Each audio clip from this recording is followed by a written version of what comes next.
All right, it's party time. Yeah, because Goes you're Pussy a Bird. D&D party. Anyway, sorry. I apologize. Moving on. Okay, so Dragonsbane, the adventuring company who has set out to stop the evil dragon cult, has investigated Baldur's Gate, done things here and there, seen the glorious trade city that it is, visit the sites, done some things here and there.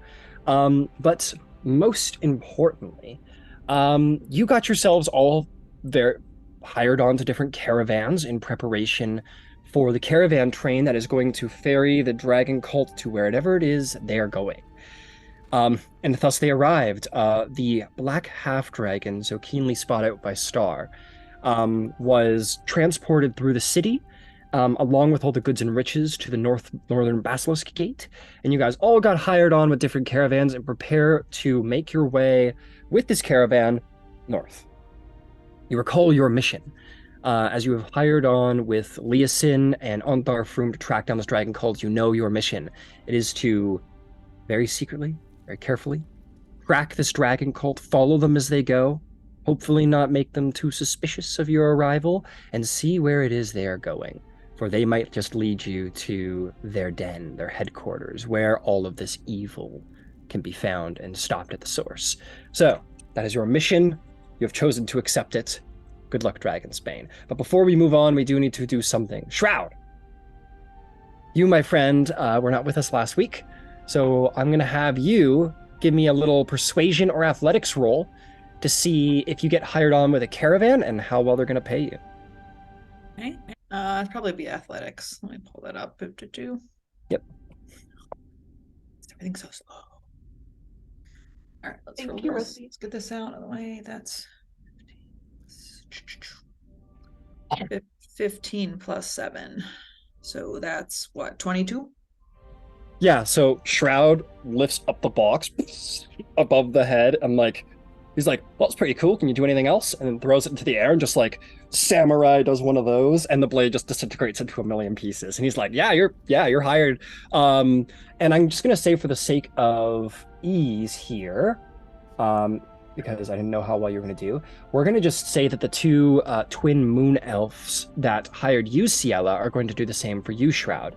One of the individuals will sort of like speak in hand gestures to their sibling, and the other sibling will say, well, my good friend, you are an incredibly articulate warrior. I see your skill and your valor, and it is just what we need at our side. We've been thinking of hiring on a second bodyguard alongside this wonderful and mysterious archer with their strange dog. And if you'd be so willing, we would love to hire you on as one of our personal bodyguards, for there's two of us. We might both need a bodyguard. So that'll be 10 gold pieces a 10-day, which is the best rate any sellsword is going to get on a caravan guard, of course. And of course, food and living expenses will be paid for. Do you agree, sir? Yeah, and Shroud will just kind of like put their fist like to their chest and like nod, like, you go, yeah. And they're like, oh shit, he's okay. I want this one's mine. You can have the dog and the archer. I'm gonna take this one as mine. The other one goes, and he goes, no. I will take the strong. He goes, and the meat walks away. Incredible. So with that, Shroud has been hired. Hey, and good news, folks. I got my mods working. So look, Shroud, now you are a proper medium-sized creature. They're so big. You said you were like 8 feet tall. They're 7 feet tall. Okay, so that's still fucking humongous. So I'm gonna make you humongous. Shroud are the same height. Yep, I got you up at the big size as well over there. Cool. We're beefy. Yeah, you beefy as hell. Okay, with that, we find ourselves in the caravan. There are many carts here, not including those 3 at the back, because those are just kind of my if you need them, but a huge train of caravans, and as previously promised by your contact here in Baldur's Gate, all of the caravans come together to make a long train, and they begin to pool their guarding resources. The various sergeants, some of them amongst you, are present, and all of them sort of come together and prepare to make their way north for the long journey to Baldur's Gate, suspected to take about 2 months, 60 days. Give or take, that might be sooner, that might be later, depending on the road itself. We will see. And of course, dependent on the skill of the teamsters and guards that are helping these merchants make their way north. We will see if they're up to the task.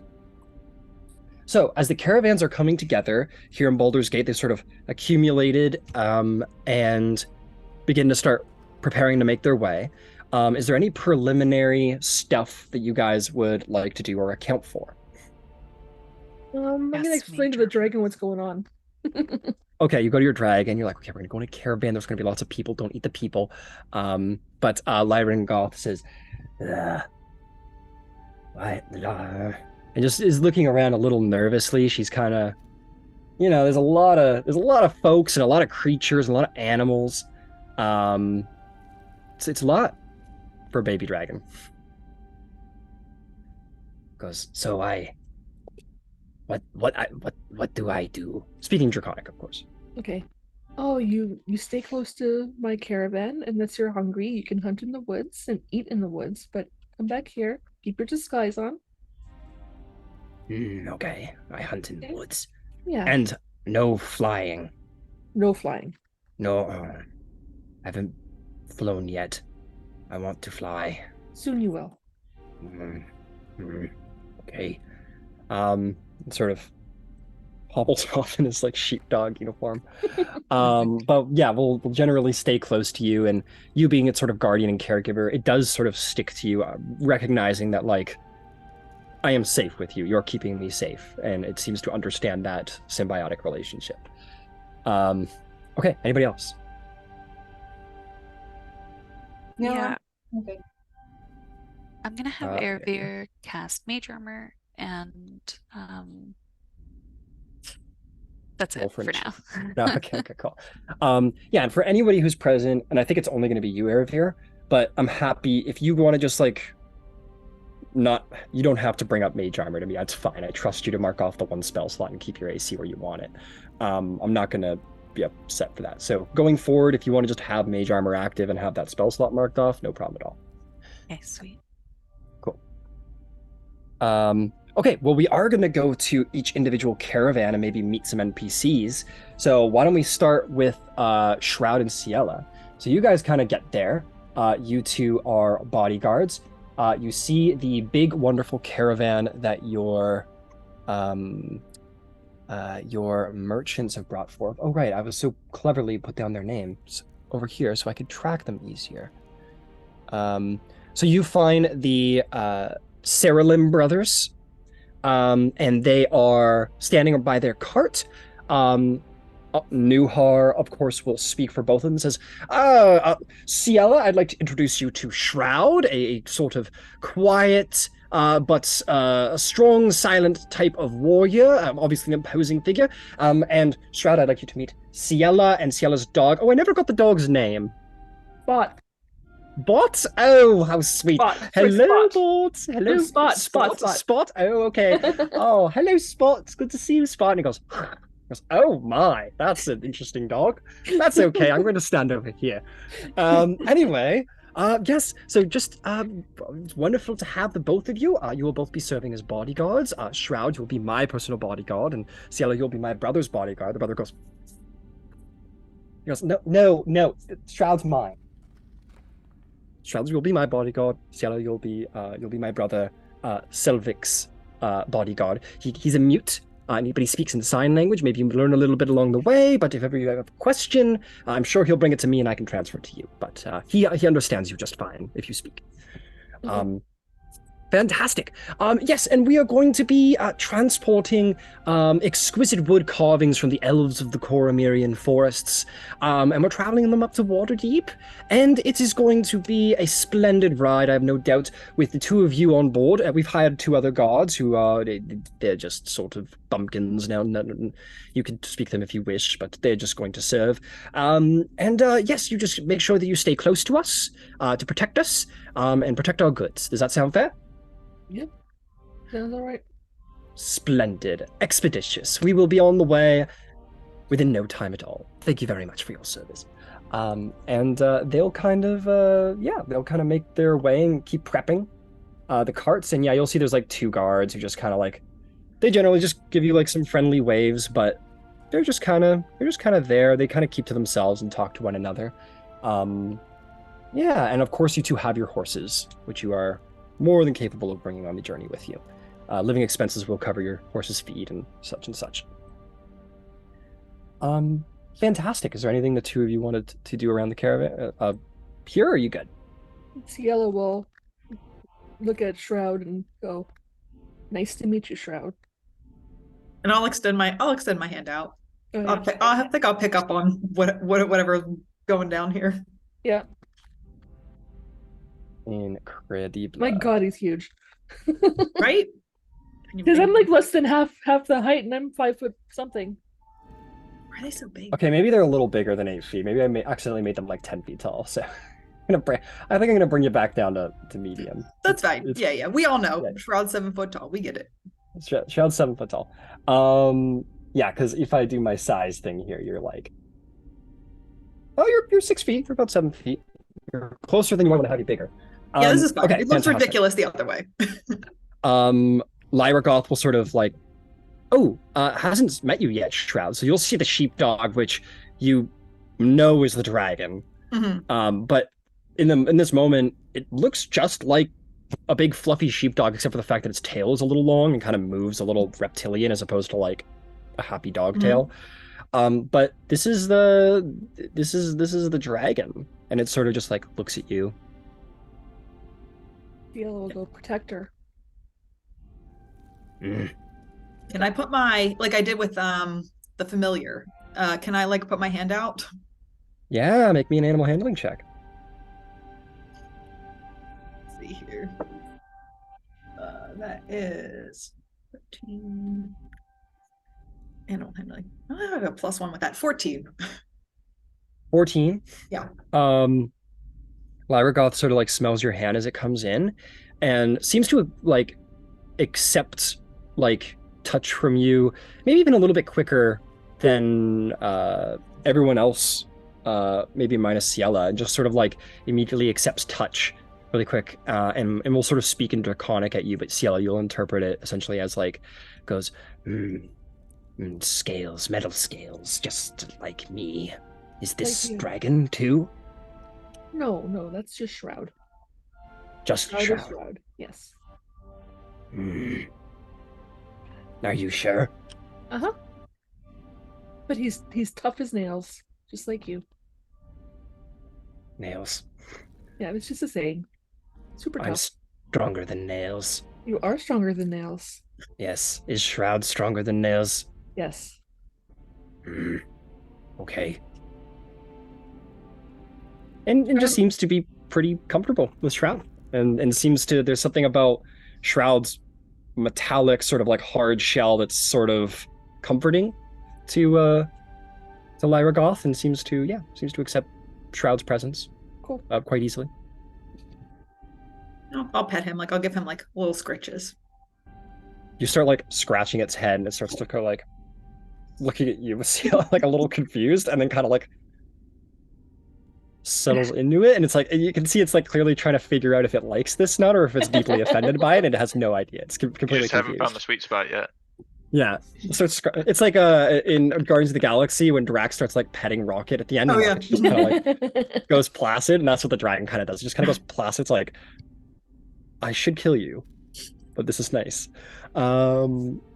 Anyway, all right, if that's all, we will. And look, it's the dog. And look, ready when it's game time, baby. Oh, bam! It's a dragon again. Okay, sorry. All right. Let's go to another caravan. Who's next? Okay. Yes, perfect. So we're gonna go over to Aoife's cart. Oh man. So Aoife and Eravir. So Eravir, you are the sort of bodyguard. You've been with Lasfelro the Silent. There, I got it. As he is called, and he just sort of walks around. He's very mute, very quiet, rarely speaks. And he kind of like escorts you over to the cart. You were hired with Aoife, so he brings the both of you over. He just kind of gestures to the cart for you, Eravir. And he takes you, Aoife, over to two other warriors and just kind of gestures and says, "These are your men, Sergeant. Good luck." Mhm. And he just kind of hops on the cart and like kind of prepares for the journey. The two warriors that stand before you are thus. The first one is certainly the most noticeable. You see this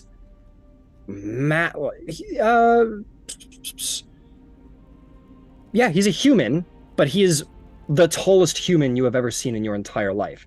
He is taller than you or Shroud. He stands about 7.5 feet tall. He is broad, built of muscle, and he just looks like the most imposing human you have ever seen in your entire life. You've never seen one this big. And he just kind of like looks at you, very Conan the Barbarian, asks, sort of like long black hair, clean shaved, wide jaw, sort of that stern, sort of like dark look, and he just kind of looks at you. She's gonna smile openly. Well, that is not something I see every day. I got to tell you, it is rare. This is the first time I have ever seen a human bigger than me, so thank you for bringing something novel into my day. What are we moving, and is it all packed up? You know, in such a way that it's not going to go falling off of stuff. You look over at, yeah, you kind of say that broadly. This individual will say, "The cart is packed. It is being tied down proper. Nothing will fall off. Fantastic. You are sergeant. I am guard for Caravan. I report to you. My name is, in your tongue, it would be Solsdek the Pole. Solsdek? Solsdek Solsdek. the Pole. I got it. Yes. I come from On. And I will look at my other. Yeah, with that, he just walks away. You get the sense he is similarly. It seems the taller people are, the more silent they are. Usually, it seems, is a growing trend. And he just kind of walks away and kind of just goes to guard and stuff. But yeah, very big tribal dude. You look over at the other one who is. I don't micromanage. Very nice. You look over at the next individual who is far less imposing. She looks veteran, a female human. She looks mercenary, but she looks like veteran mercenary. She's got, bandoliers, and she's got belts, and she isn't wearing like the standard equipment set. She's kind of like modified it to suit her needs. Spear and shield. She looks fairly veteran just by on sight. And she says, "Hi, my name is Leda Widris. I have been doing mercenary work for a very long time, and if you ever need anything, whether we get into a scrap or you need anything at all, I've got your back. I've been doing this for a long time, and I know the only way to get by is to, protect one another and keep things honest. So let me know if you ever need anything." Sounds like you got a real good head on your shoulders, and I'm looking forward to working with you. Well, thank you for saying so, Sergeant. I'll see to keeping y'all alive. Hopefully there won't be too much reason to need to do that, though.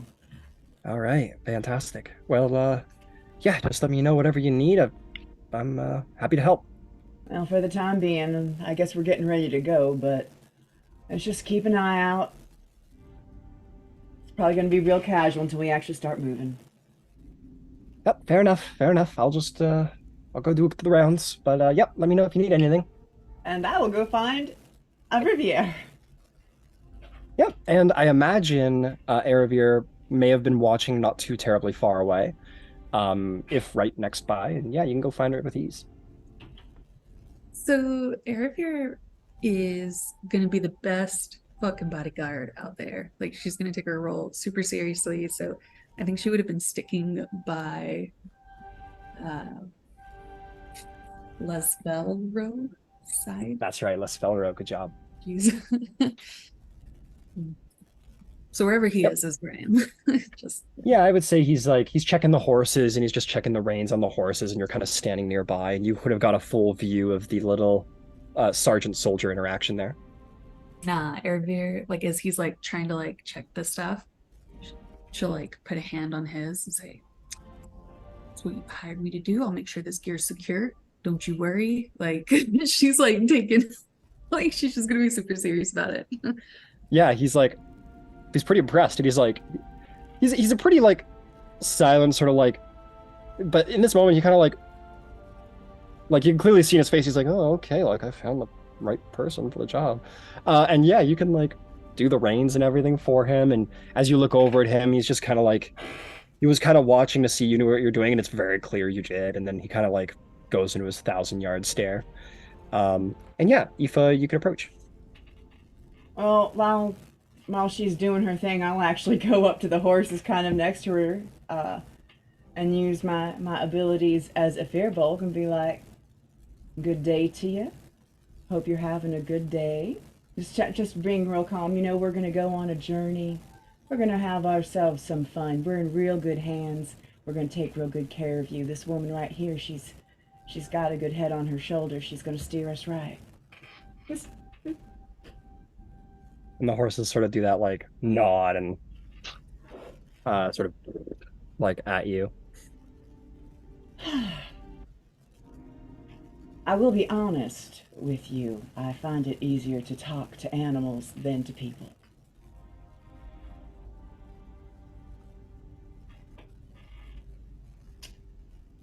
I'm sorry, was that to me, the horse, or was that to the Actually, no, that was person to who's doing my Olivia. reins? Okay, never mind. I'll go quiet. I'm a horse. Yeah. No, I came up to her as like a reason to. I'm talking to the horse as a reason to be kind of next to her and kind of, you know, Yeah. not No, for openly sure. like, oh hey, we're spies, right? You know, just trying to, you know, be on the DL. Yeah, Okay. no, fair enough. I was trying to be subtle. I'm a firbolg, you know, subtlety's not our thing. I like it. Nice. Sorry, what did you say again? And she will have said it in Sylvan, by the way. You know, I'm better at talking to animals than I am to sentient folk on two legs. I know I've got the ears, but I haven't studied Sylvan. Like I'd imagine she'd be able to recognize it, but Maybe And a as, soon little as I realize, and intelligent. as soon as I realize she doesn't, I'll say the same thing in common. Maybe I a guess I little, just assumed, you know, bad, my bad. make me a history check, Erebir. Not a high DC. 23. You're like, oh yeah, that's Sylvan, absolutely, but you don't know what the hell she's saying. Okay.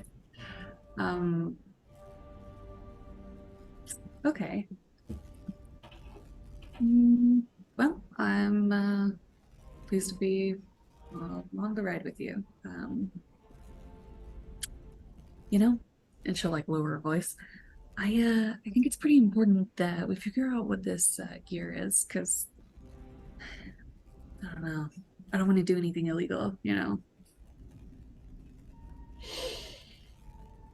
I don't know that I am worried so much about law as we are on a mission for law. I am more worried about blending in and staying safe. We can do both. I'm gonna go check on some of the others. Let me know if you need anything, all right? I'll try to make grounds as the days go on. Excellent. And if we're go ahead. I think passive insight would give you that she's a little naive, I think. I don't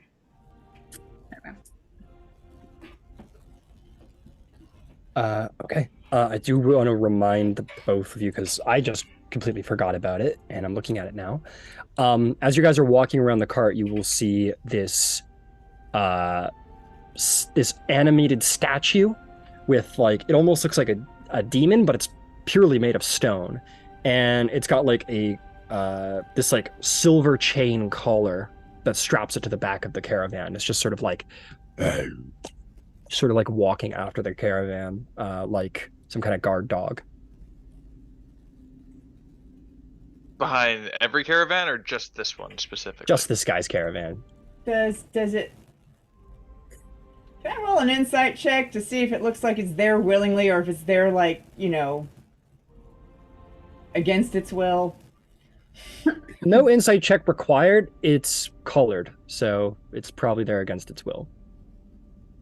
Unless he's into that kind of thing. Unless he's, like, kind of kinky, but probably not. Right on. All right, I'm gonna go find Ciela. I'll go find Ciela. Okay, you walk away. We'll come to that in a second. I want to go to the other caravan. Eravir, is there anything else you wanted to do around the actual your caravan? Muted. No, I'm just gonna spend my time making sure everything's in tip-top shape. All right, you're just going on premium inspection, and as you move near the gargoyle, it doesn't like attack or anything, but it does sort of like look at you. Could I roll to see what I know about gargoyles? You certainly can. Make me either an Arcana or Nature check. It is your choice. We'll do Arcana. 15. 15. You know that these are elementals from the plane of Earth. They are malevolent creatures that resemble grotesque fiendish statues and can often hide as statues. And they are often used by various servants, or excuse me, various masters as servants. They're very, amongst magic users, they're fairly common elemental servants. Okay. Yeah. But they're considered fairly dangerous and hardy. Okay, cool. If there's nothing else from Eravir and Aoife other than Aoife's going over, we're going to come to the last caravan. So with your dazzling and wonderful smelling patron, Laia Anguston, he's going to walk you over, sort of like, you know, braiding his beard as he goes, and just sort of fiddling with his beard. He goes, all right, well, my two sergeants have all got some good warriors for you to look after. I guess I'd say you, which one of you would you say is the, I've got about, no, we'll split him even. We'll split him even. Oh, so let me introduce you to the gang.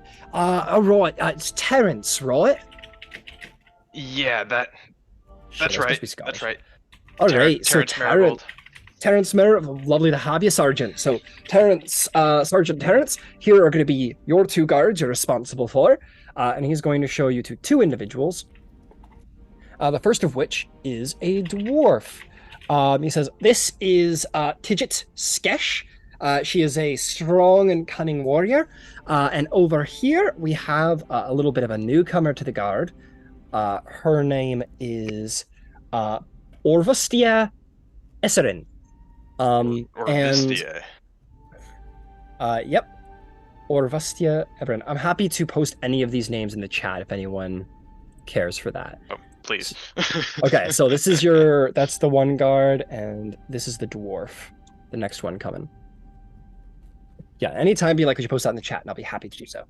Oh, wow, that's a lot of consonants. I know. Well, welcome to the fucking Sword Coast. Oh shit. But anyway, and he says, "Oh, and you, Star, let me show you to yours." So he's gonna walk away to show you your individuals. But Terrence, you have a minute here. You look at the two individuals. You see, Tidget is a dwarf. She is a shield dwarf. She has a little bit of like her face is a little puffy. It's got those big cheeks, and she's kind of got like a bit of you can tell she's got a chip on her shoulder, just like the way she stands, the way she looks, and she's kind of like looking at you with like am I gonna eat this boy alive kind of look. I'll say in Dwarvish, it's a pleasure to meet you. Make me a persuasion check, see if you can get off on the right foot. Oh, you know I'm good at those. I'll give you advantage because you swap to you spoke in their language, which they would appreciate. Okay. 16 minus 1, 15. 15. She goes, she speaks back to you in Dwarvish. She goes, huh. Well, where did a young lad like you learn to speak the Dwarven tongue? I know a couple reputable dwarves myself. I'm pretty learned. Oh, you think you're better than me then, huh? You big, specially educated boy. Not at all. Not at all.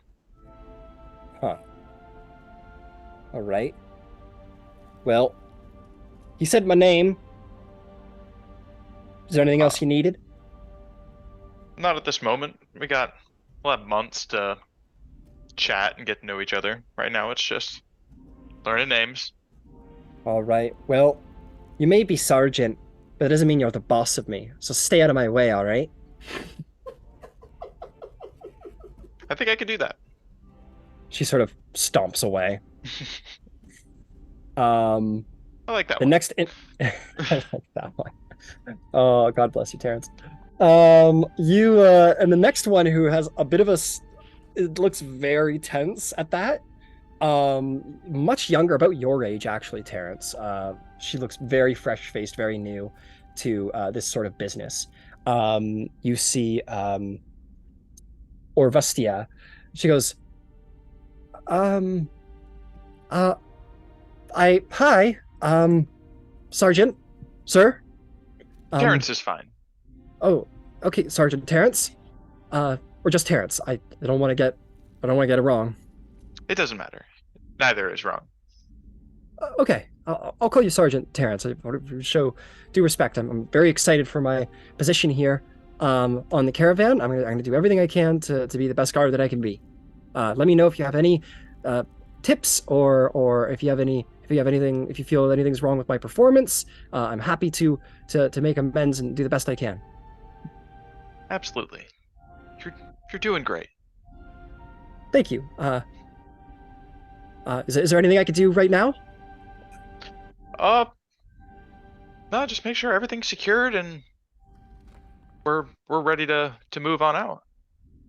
Yes, sir, Sergeant Terrence, sir. I'll go do a double check. Make sure everything's okay. It's a pleasure to meet you. You too. Okay. And she'll kind of walk away, very nervous, very green under the gills, you can tell. Or that's the wrong term. She's very green, period. You can tell that her armor doesn't have a scratch on it. Her weapons look freshly bought, not necessarily forged, but bought. This is probably her first rodeo. But anyway, moving over to Star. Your boss man, Laya, takes you over to two individuals. One's just sort of like kind of a normal ass guard as far as you can tell. He's got a spear and a shield, and he's just kind of like, whatever. But there's a slightly more interesting individual standing ahead.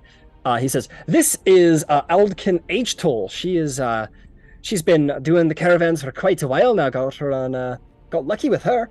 But yes, she'll be working under you along with what's your name? You there and you?" And the guard goes, "Bob." Right, Bob. All right, that's Bob. And this is Aldkin, and they'll both be serving under you. Does that sound fair, Sergeant? Oh yeah, sounds great. I can't wait to work with you guys. Love to see the camaraderie there. I knew I hired some good ones. All right, Star, I'll leave you to get acquainted. I'm gonna go hop on the caravan. And he sort of dances away. Not dances, but he just, he heads on his way to go do stuff. But you stand before your two guards. Bob just continues to stand there. Hi, Bob. Boring old Bob. They call me Bob the Boring. I'm not the NPC you want to talk to. I'm less interesting than the other ones. And he Don't worry, walks Bob. away. Just go somewhere else. Just guard the horse. All right, I'm just gonna stay quiet and guard this caravan for the rest of this journey, and you don't need to speak to me if you don't want to. And Bob will walk away. And, yeah, Bob. Star just kind of like nods, going like, "I already forgot about him already." Elkin. Are you not going to use Bob? I'll take Bob. I'll take Bob. Okay, so in other news, far more interesting, far more front page sort of individual. You see this female shield dwarf. She looks a little bit older, a couple scars on her face. Her armor's taken a little bit of a beating throughout the days, but is still quite functional. You can tell this person's a little bit more veteran, knows what they're doing. She walks up to you and she sort of salutes you. She says, Sergeant, happy to report. The name's Elgin H. Toll, as you heard. I've made this trip several times before, so don't hesitate if you want to call upon my expertise, but I'll be reporting to you for this journey. Sounds great, Elkin. That's I'm probably going to resort to your experience because this is only I've done these trips a few times myself, yeah, I'm definitely going to come to you for experience because I definitely my first question is, what is your experience that you usually have on these trips? How well do these trips usually go? Well, these trips, they're about 2 months. It depends how good the guards are, and it depends how good the teamsters are at moving their horses, but it could be anywhere from a month and a half to 3 months, depending. But 2 months is a good estimate. We're going to be making our way through the Fields of the Dead to the north, which is usually sort of a rocky place. You get a lot of, people have a lot of ghost stories out of there. So there could be some trouble along the line there, but there's going to be plenty of roadside inns along the way to make some stops. But, there always tends to be trouble here and there, but if we're lucky, it'll be less than nothing we can't handle. Sounds good. Sounds good. Interested in this Fields of the Dead. I'm what happened? Why is it there a Field of the Dead? Why are we walking through there?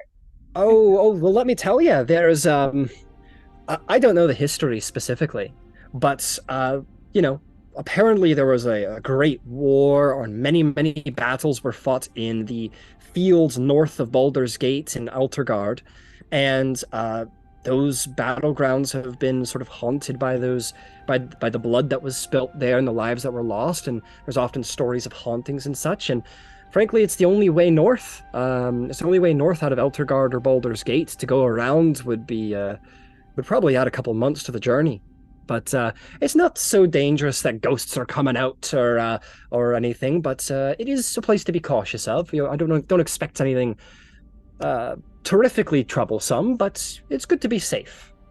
All right, sounds good. Sounds good. All right, let's hopefully this trip goes well, and we'll talk further on the trip and have a few drinks here and there if we can, when we ever have some drinks around, and we'll go from there. Oh, absolutely. It's going to be a pleasure working under you, I can tell. And let me give you a piece of advice. If you're looking for drinks, there happens to be a merchant in the caravan here who's pretty much just here to sell us drinks along the way. I'm just going to give you this guy's name. I'm going to go. She'll actually take you around the caravan. She's going to point it out. And you see at the back of the caravan, there's a number of wagons filled with barrels. And you're going to see a half-elf man sort of talking and carousing. You can see that he's very popular around here already, having, and he's already sort of selling some of the ale out of the back of his cart. And he says, that's the man you want to talk to if you want a drink. His name is Bed Sekapol, and he likes to purchase ale in one city, follow the caravans and sell it along the way, and then purchase it at the next city over, and so on and so forth. He's a good enough fellow, and he's very kind to talk to, and he's the person to talk to if you want a nice drink. Sounds good. Sounds good. All right, let's get going with our job and make sure the boss man's happy. All right, yes, sir. And she'll walk away and get to work. Fantastic. Is there anything that Terrence or Star would like to do around their caravan, or anywhere at all?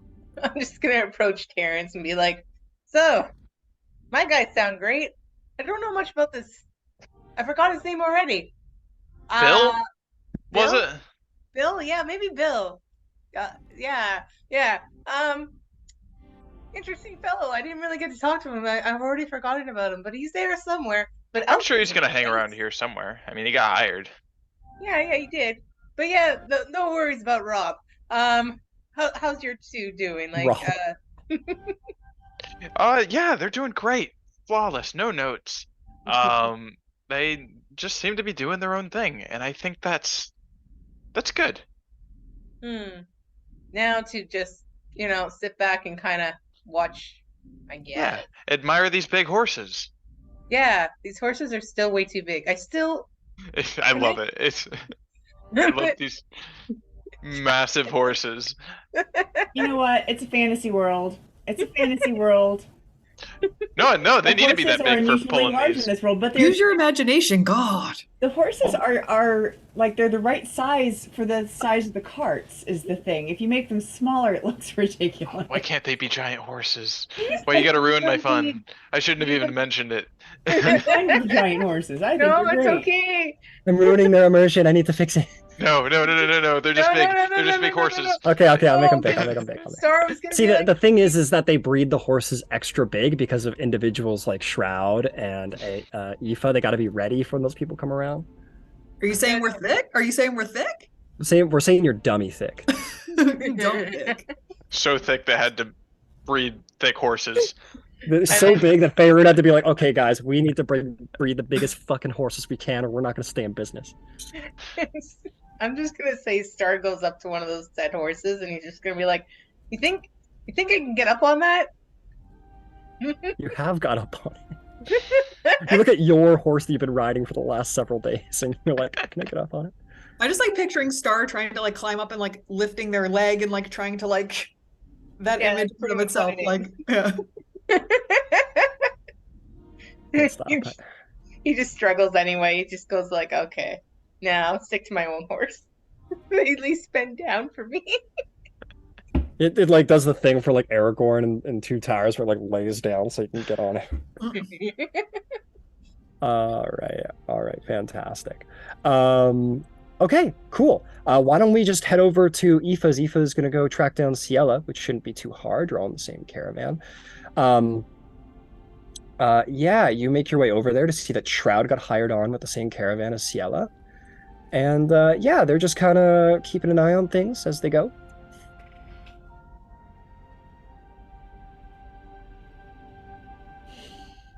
Ciela, you see, is writing a message for a pigeon courier. So, a little busy. Sorry about that. I'm back now. No problem. He's 10 minutes away. Because he left home late. A pigeon courier, isn't that fancy?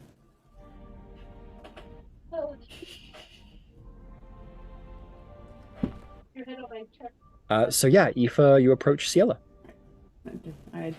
I'd said something. I don't know if she's with us or not. Ciela's just sort of making sure she's all strapped up and good to go, and Lyragoth is nearby, so she's gonna just keep an eye on Lyragoth and sees Aoife and up nod. Aoife will like nod her head at Lyragoth as she goes to interact with you. Is everything all good? Mm-hmm. Yep, we're ready. How's your crew? Real good. There won't be any problem. You seem real Good. professional.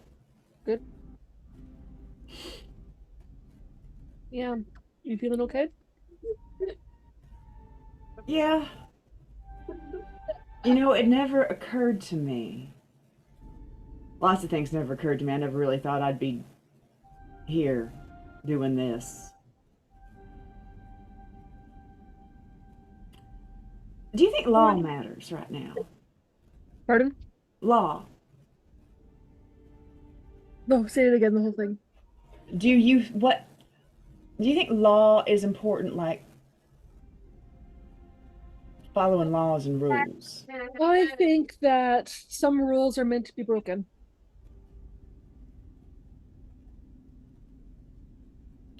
I'm not sure everyone agrees with you. Why not? And we'll cross that bridge when we get to it. Just thought you should know. Yep. I've heard plenty of concerns, and I am aware of them, All right. but I'm not worried. As long as we're careful and open, we'll be fine. And she'll tap rear. Let me know if you need me. Mm-hmm. We'll do. Head back to my tent, my thingy-majigger. No Caravan problem. wagon, covered wagon. It's a covered wagon. Oh yeah, it's covered wagon. I swear, There, I common think is I my got it. first language. I think I got all the horses. The proper size now. Okay, we can all breathe a little easier. Um anyway. Yeah, and it is worth saying, as Aoife sort of walks away, Ciela, like, you get it.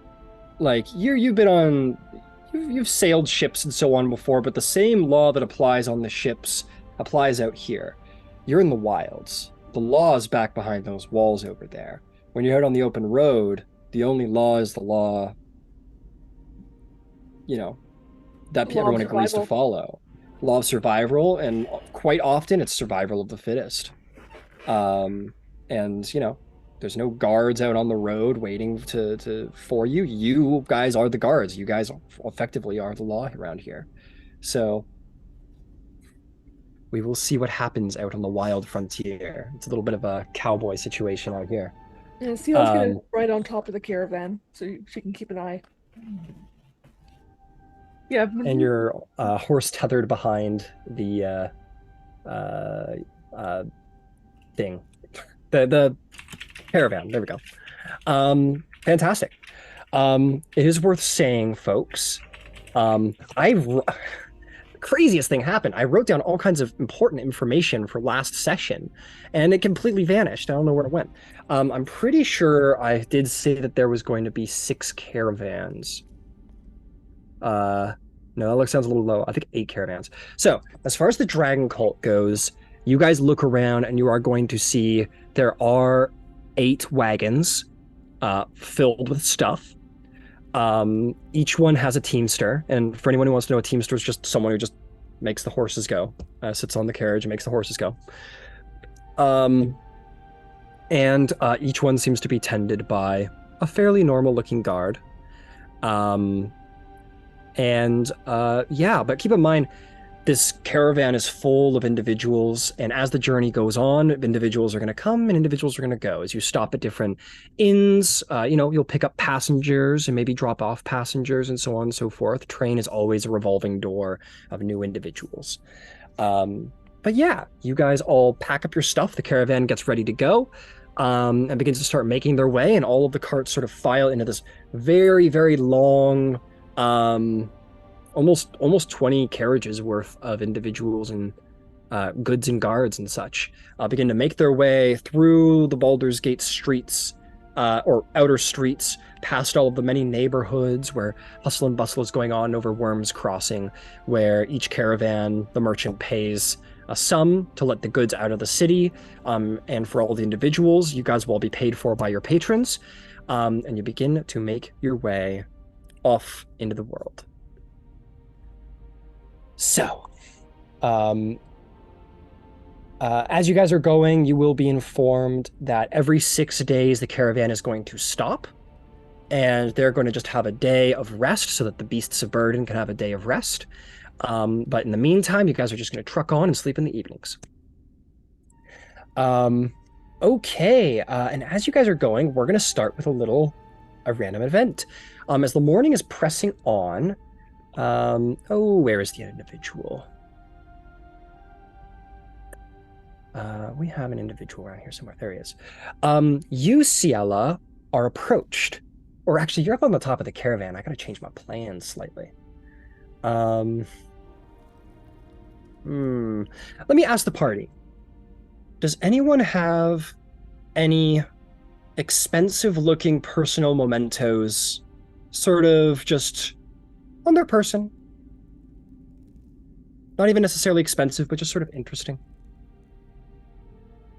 Only thing I have is Moonfrost's fur inside my little pouch on my neck. That's it. Okay. Erebir would have her family's signet ring on. Ah, potentially. okay. Very cool. Very cool. My Emerald Enclave, her necklace that she wears all the time, but like it's never off of her. But like that would be the only jewelry interesting. Yeah. She's Doesn't even need to be a woodsy, jewel. you It could know, be like Aoife doesn't have much. Yeah, it doesn't even need to be like a jewel. It could be something like a curio as well.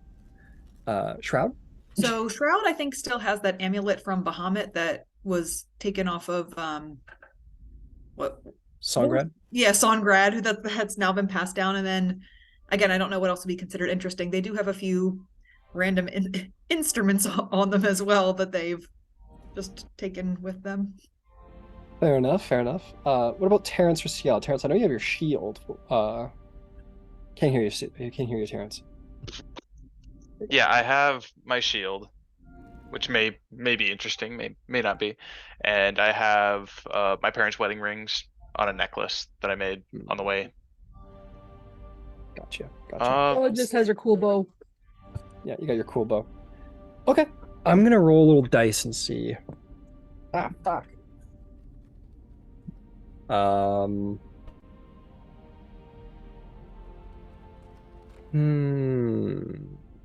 Shroud's a little scary, so we're gonna approach Shroud. Shroud's a little fucking terrifying. Takes one step toward Shroud and turns back Oh, around. never mind.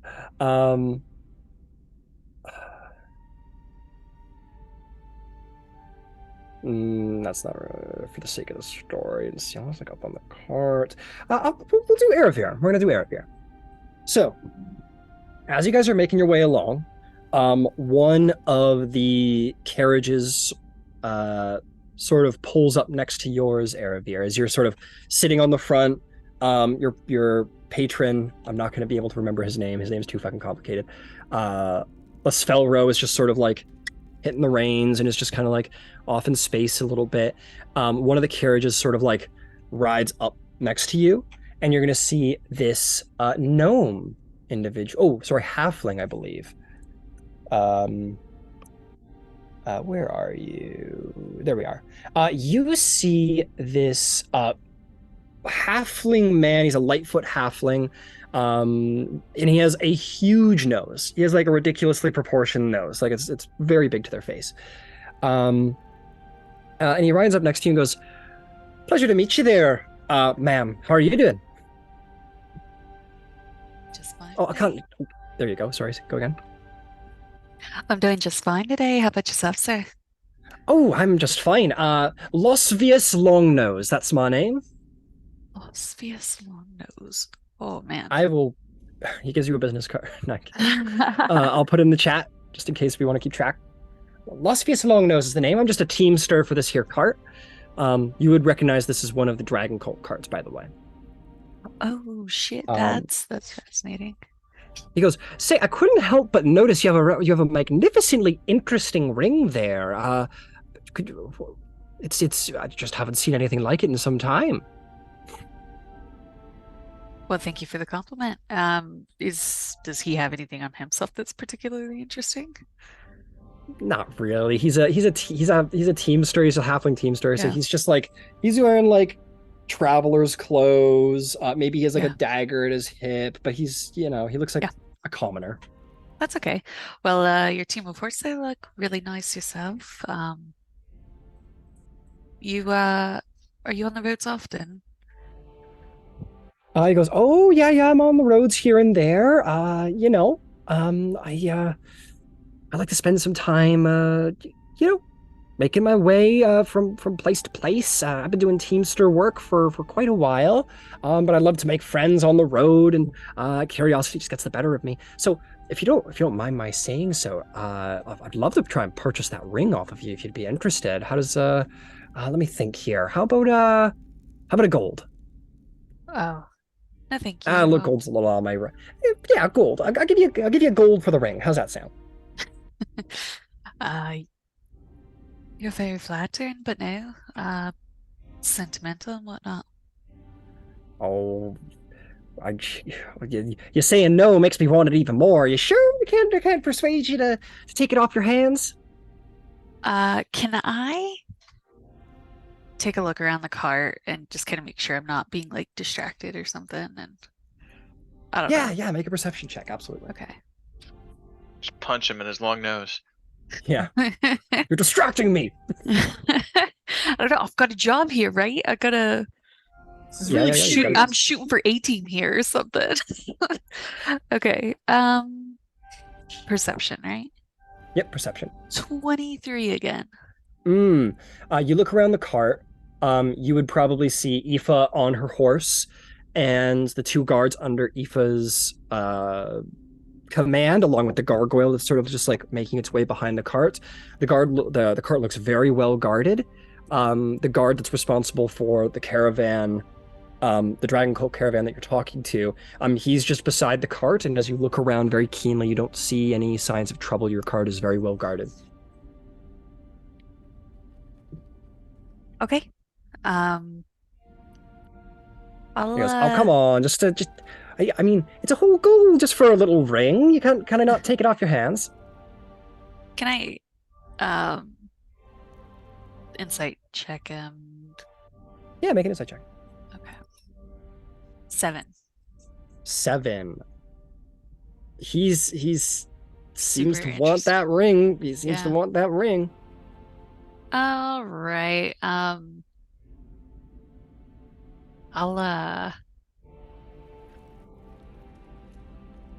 give him a stern look and say, "No, thank you. You best be moving on now, sir."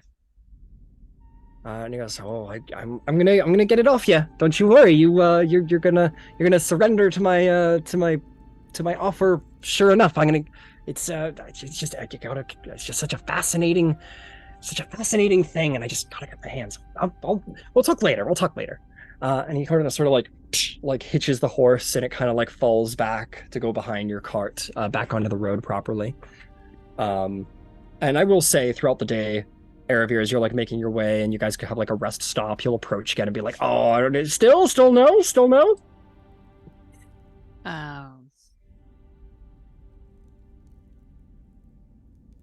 Takes the gold out of his pocket. He's like, "This could be yours. This could be yours." I'll tell him to carry on and please leave me alone, and she'll cast suggestion. Oh shit. Okay, yeah. 12,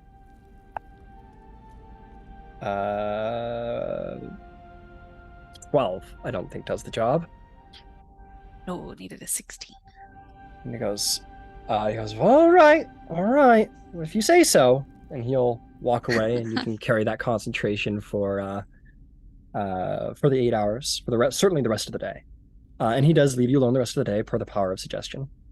Incredible. She's got a job to do. She's got a job to do. I can't be distracted. You guys travel for a little while, and you definitely leave Baldur's Gate behind, and find yourselves out on the open road. And as the day comes to a close, all of the caravans make their way to the side of the road.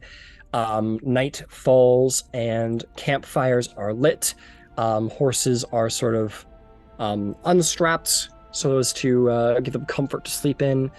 And everyone just sort of settles into a night here out on the open road. First day of the trip. That evening, could I cast a spell, like get away from, I don't know, find some privacy and cast a spell? Absolutely. Yeah, there's tons of nooks and crannies here and there that you can find your way to. Okay, perfect. I'm gonna I guess I'll stealth. I don't want anyone to notice that I'm doing magic. And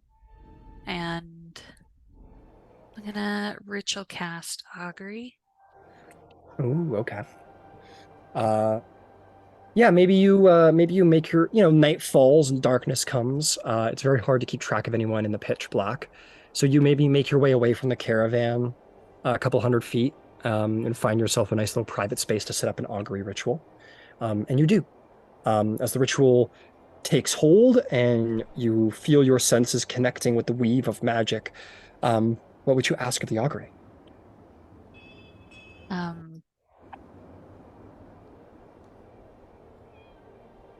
If I were to observe or search Busfera's wagon, would what I find it be of like good nature, I guess. I don't know.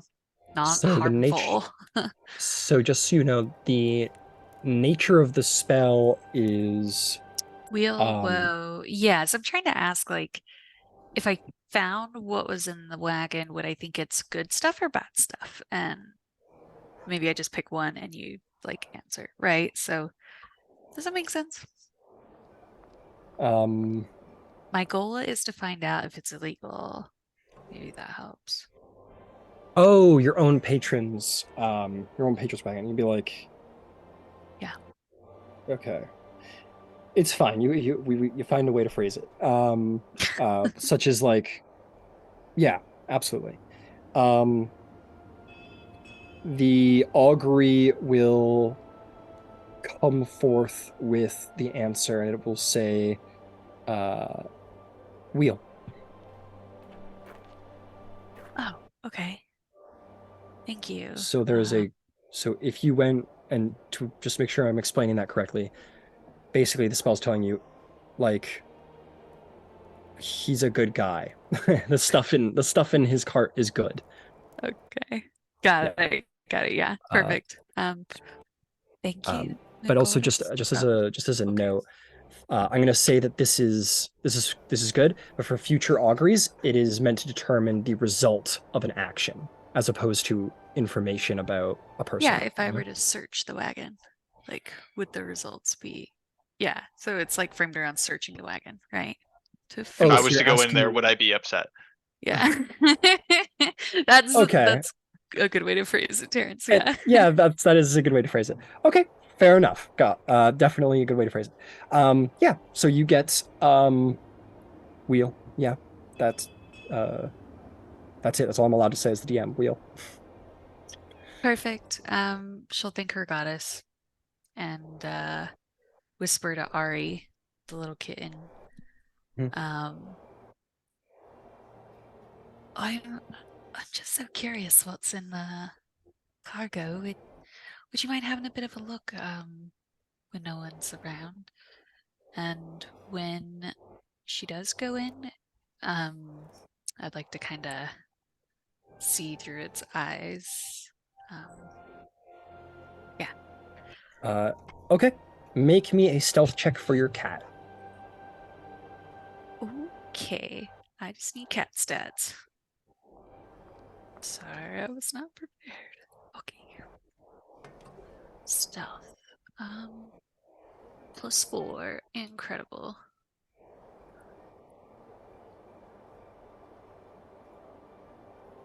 Ooh, that's a crit for 24. 24, very nice. And just to be clear, just so I'm being absolutely clear, you were like, I won't be upset. That was what you were asking the augury. Like, if I go in there, am I going to be upset from what I find in there? Yeah, because she's trying to follow the law. So if she found something illegal in there, she'd be pretty mad about it. That makes sense. Okay, I'm just gonna change because I can't read your mind. So if I say like fungus, and for whatever reason Eravir hates fungus, then it didn't work out. So why don't we just say it's like, is it legal or illegal? And the thing was saying wheel to legal. Perfect. Yeah, I feel like that's Cool. what she's looking for. Got it. Cool. Okay, your cat nat 20s and gets in there, is making its way around. It's like, and the caravans or the crates are locked up pretty tight. And as you're going around, your cat's going around and is searching through everything within, you are going to find that the crates, I don't know how your cat's getting in the crates, but it gets in the crates because it rolled a nat 20. It looks inside and it sort of like looks sort of like it scrunches its nose. You get the sense that it's unhappy with whatever it smelled, and it will communicate that to you. And there are within these crates long caskets and urns. Oh, dead people. Cool.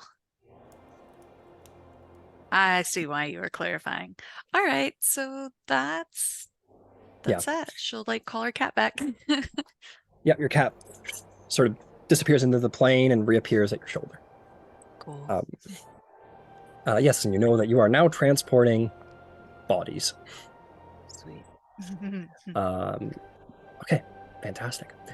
Okay, you all get your food. You all settle in, find yourselves in your bedrolls, and head to sleep. Morning comes about.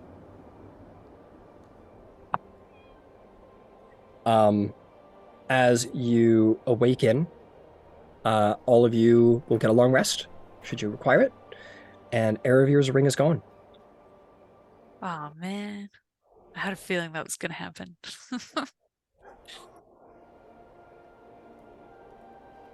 God damn it. Does Aravir, you just see that it's gone, you check your whole site, and it's nowhere to be seen. Do you do anything? Has my shift started yet? Well, this isn't really shift work. You know what I mean? It's sort of like, this is Okay. your life now. But you could, You're always on shift. I'm You're always always on on shift. you're always on shift. But you Do can I be see like, him around? I'm not gonna like ruin your ability to play as a bodyguard for any of you. So like, you could just like tell one of the guards to be like, hey, just watch the client for a second, and you can go off and do something, right? As long as it's not like gone for hours and hours, right? So, what was the question, Aravir? Sorry. I forgot. Do I see them around? The long-nosed fellow? Yeah, Lasvius Longnose. Yep. Yeah, he's on his car and he's sort of like getting his reins sorted.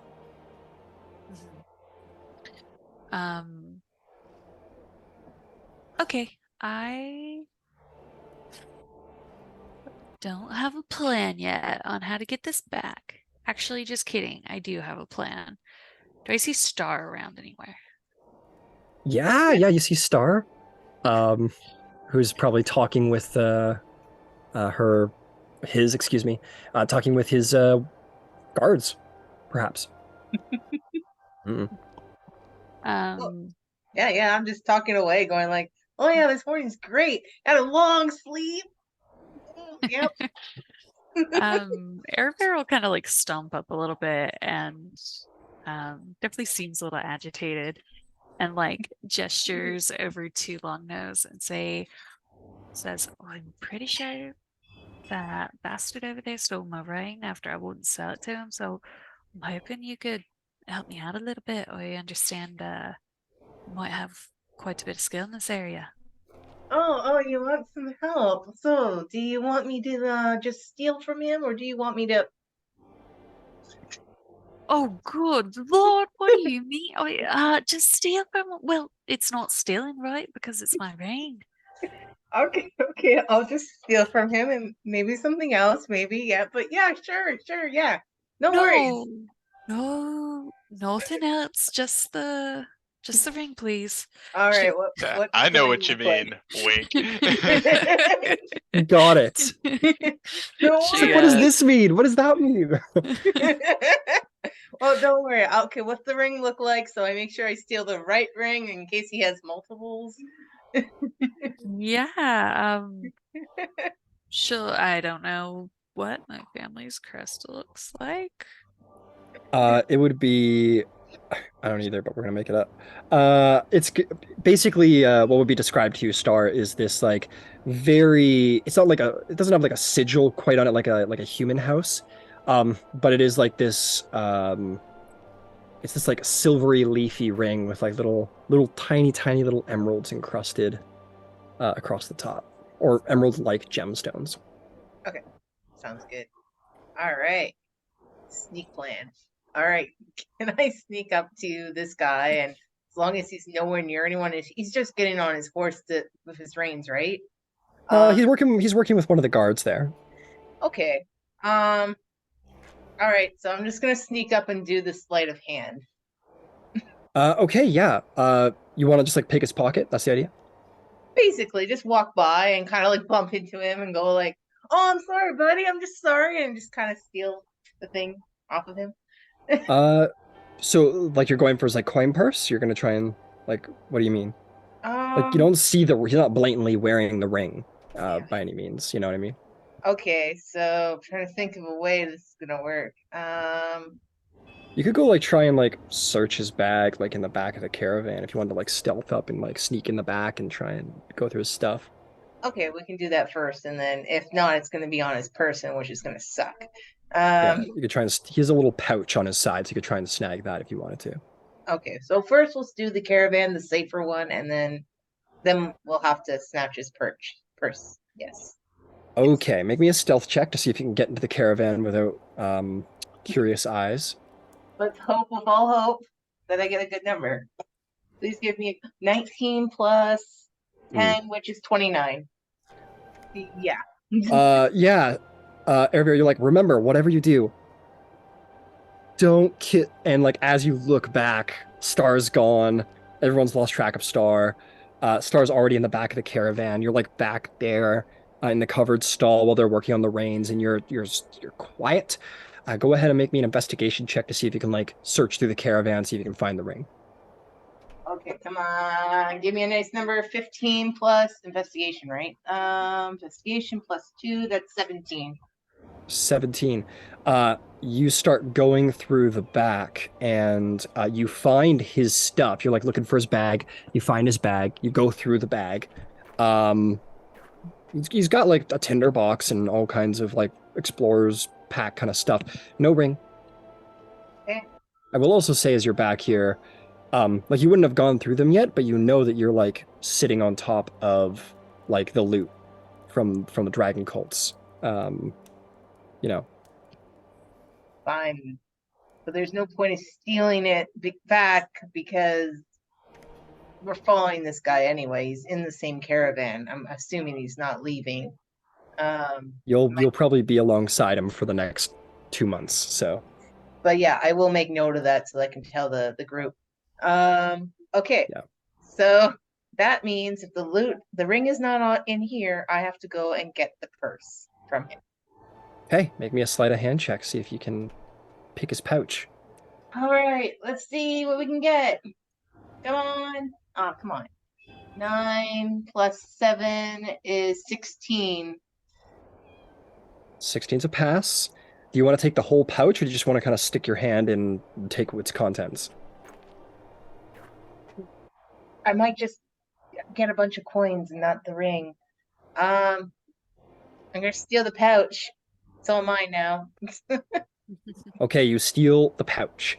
You walk away with the pouch, you sort of like, you wait till he gets off the cart, and as he does, you sort of bump him and go, oh, my bad. And you take it, and as you're walking back and sort of sorting through the pouch, you are going to find 1 gold piece.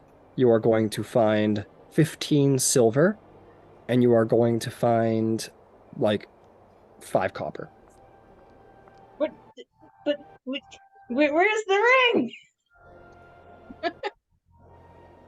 Okay. Well, okay. This means war. All right. I will kill him. I'll just kill him. Next He best probably thing. swallowed it. He probably swallowed it. I'll get it out of his stomach. So, okay. I don't know what to return back to her or not about this, but I feel like I'm going to have to make up a game plan and actually like kill this guy because it has to be on his person. There's nowhere. I failed to rob him, so I must kill him so no one can find him. Didn't even fail to rob him. You did rob him. Yeah, you successfully robbed him, but you didn't find exactly what you wanted, so you're gonna kill him. Well, unless it's been stolen by someone else and we're falsely accusing this guy. Oh my god. Okay.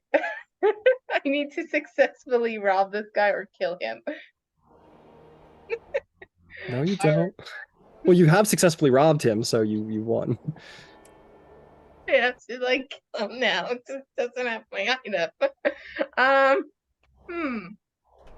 God damn it. Okay, so I will also put out there, like, so Star, while you're having your like freak out, I guess. Erebir, like, you could like be like, everyone stop, I've been robbed, and like make a deal of it, and like demand to like search through bags and stuff like that. Like, Nah, it's good. I don't wanna do that. okay. Yeah. I'd like to Nah. speak to the manager. Right. I would like to kill this guy at night. Could I wait? Yeah, you can wait tonight if you want to kill her. Oh, tantrum. Yeah, talk about a tantrum, Jesus. No, I need to find out where this thing is. I need to intimidate him. You're gonna be like, Is- where's the damn ring? Okay, so what are you doing right now, Star? All right. So I've stolen his money, and hopefully he'll never figure it out it was me. I think I'm going to just approach him and like make sure no one's around somehow. And I think I'm gonna have to intimidate him, ask him about like, hey, so I've been hearing there's a ring that disappeared. Yeah, know anything about it? Kind of situation. A ring that disappeared? You mean a ring disappeared? Like it was lost? But surprisingly enough, you asked the certain person with this ring the other day to buy it off of them. It's such a coincidence that it just disappears. I don't know how I know all this, but I'll just assume I'm making this up as I go. Well, you're a sergeant here, so you're well within your rights to to investigate crime. And he'd go, that ring was taken. I didn't take it. I mean, I asked to buy it and I was interested in it, but I didn't steal it. Oh yeah? And I just take out my knife and I kind of just like rub my hand on it, going like, you sure, right? You wouldn't take it, right? Make an intimidation check. I'm terrible at this. I'm sorry, you weird cat lady. Man, thing. 12 plus 3 is 15. 15. Yeah. He looks at the knife and he's sort of like genuinely, yeah, he looks intimidated. He goes, I didn't steal the ring. I asked to purchase it. That's how.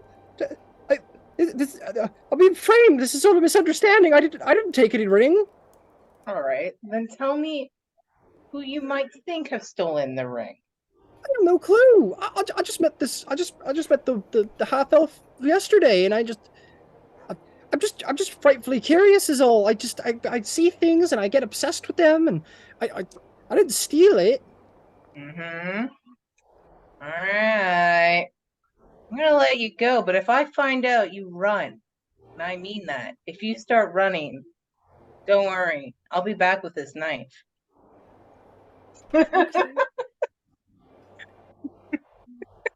And you leave him shaking in his non-existent boots because he's a halfling. Yeah, you can, as the caravans are all getting together, you can wander back if you want. Yeah, I'm just gonna wander back to sorry, I can't see your name, Erebir, Yeah. Erebir, and I'm just gonna be like, okay, so are you sure he stole the ring? Because I ransacked him. I went to the back of his caravan. Which, no offense, we got loot back there from the dragon loot. That's back there. We got to deal with that. And yeah, he doesn't have the ring. We need to figure out where your ring is. Well, that's quite all right. I appreciate you trying. And mentioned, she'll like lower her voice. He's carrying the dragon's loot. Any chance he might have added my ring to that?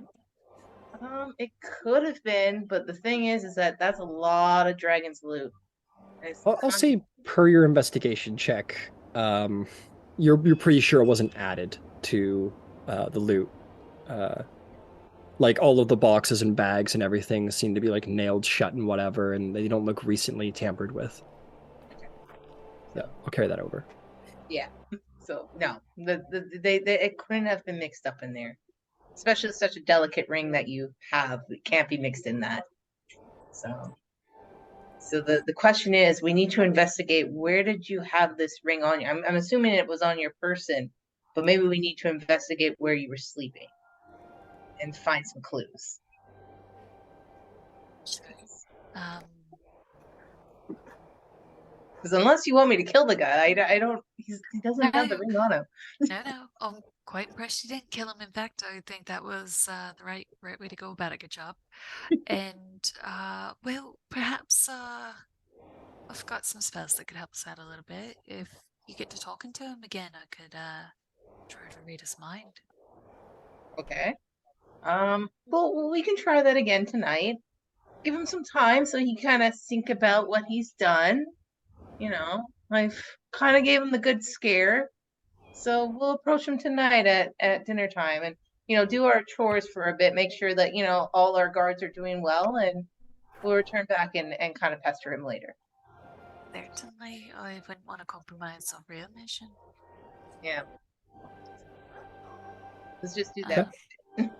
Thanks for the help. No worries. We'll get this ring back. Don't worry. All right.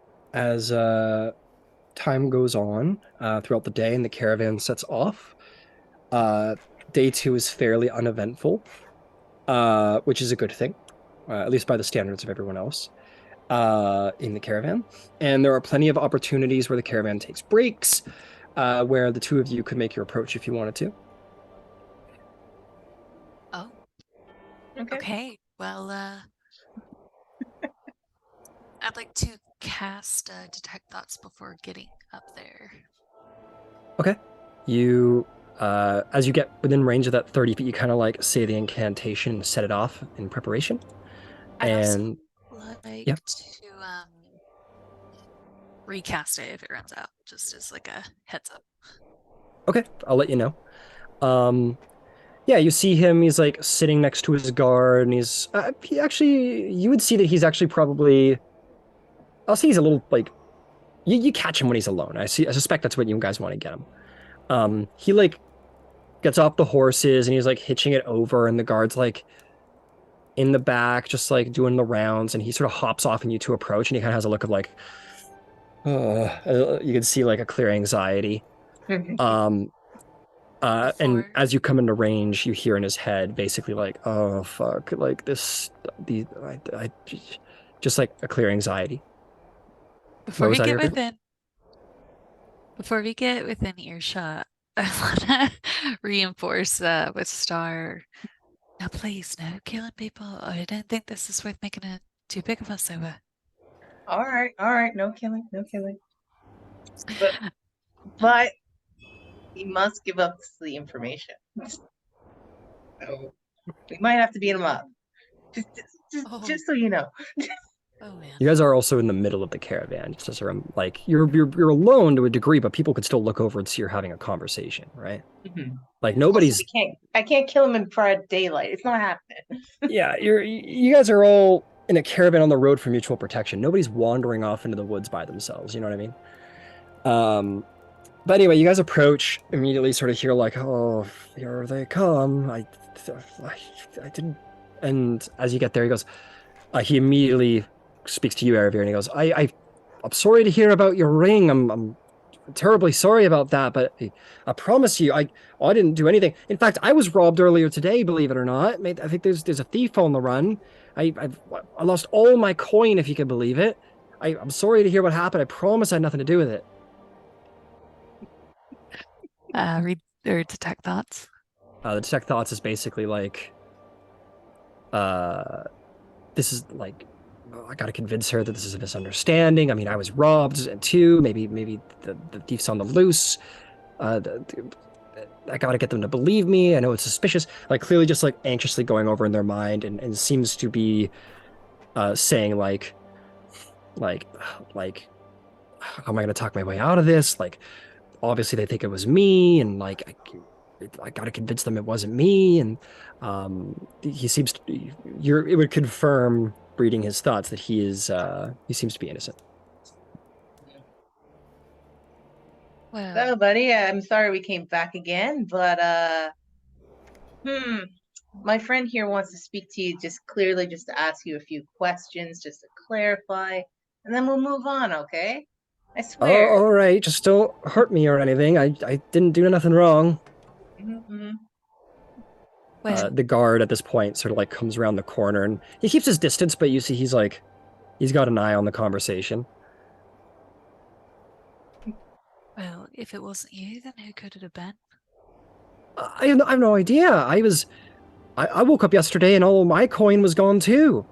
Whoever got you must have got me as well. Sounds like we have a shared vested interest then. How about if you are innocent, you care to prove yourself right? Sure. How could I do that? Well, I suppose we need to locate your gold and find my ring and Well, I'll be happy to help however I can. Like you two are sergeants and bodyguards and guards, so maybe like I'll help however I can. But you'd be the ones with the authority, right? she'll like narrow his eyes at him. I do think it is quite suspicious that you were asking me for my ring and then not even 24 hours later it goes missing. So, I quite would like you to prove your innocence. And she like has a little bit of an edge to it as much as she can. In his head, he's going, "Oh God, what do they want me to do?" And he says, "Oh God, what do you want me to do?" Well, I want you to ask around, see if anyone's, or look around and keep an eye out for it. Let us know if anyone else has anything stolen, other than yourself and her. Oh, okay. I'll keep my ear out. Sure. Okay. We'll meet up in 2 days hence. Okay. If you think that's best, I'll do whatever I can.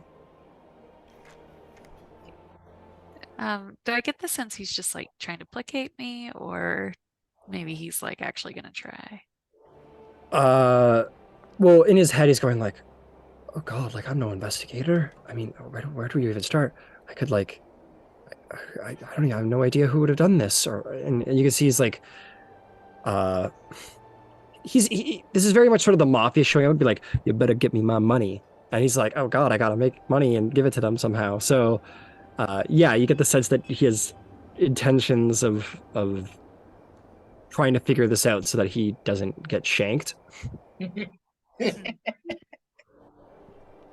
Perfect. Well, my name's Sarah there. I'll be seeing you in just a couple of days.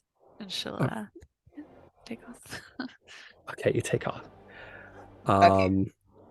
Later that day, you see him go around. He's like talking to different people and kind of making a bit of a commotion. People are sort of like he's very much talking like you can tell it's very much like he's nervous. He's asking people like what they think, and some people around the camp are like, "What? Like you gotta talk." And I think he's gonna go to one of the guards, and I think one of the guards is gonna kind of take it away. He goes to you see him go to his own guard, and his own guard sort of just like waves him off and walks away. But like I'll say like in the evening that night, who will it be? I think there's definitely someone around here who would kind of put their back up and talk.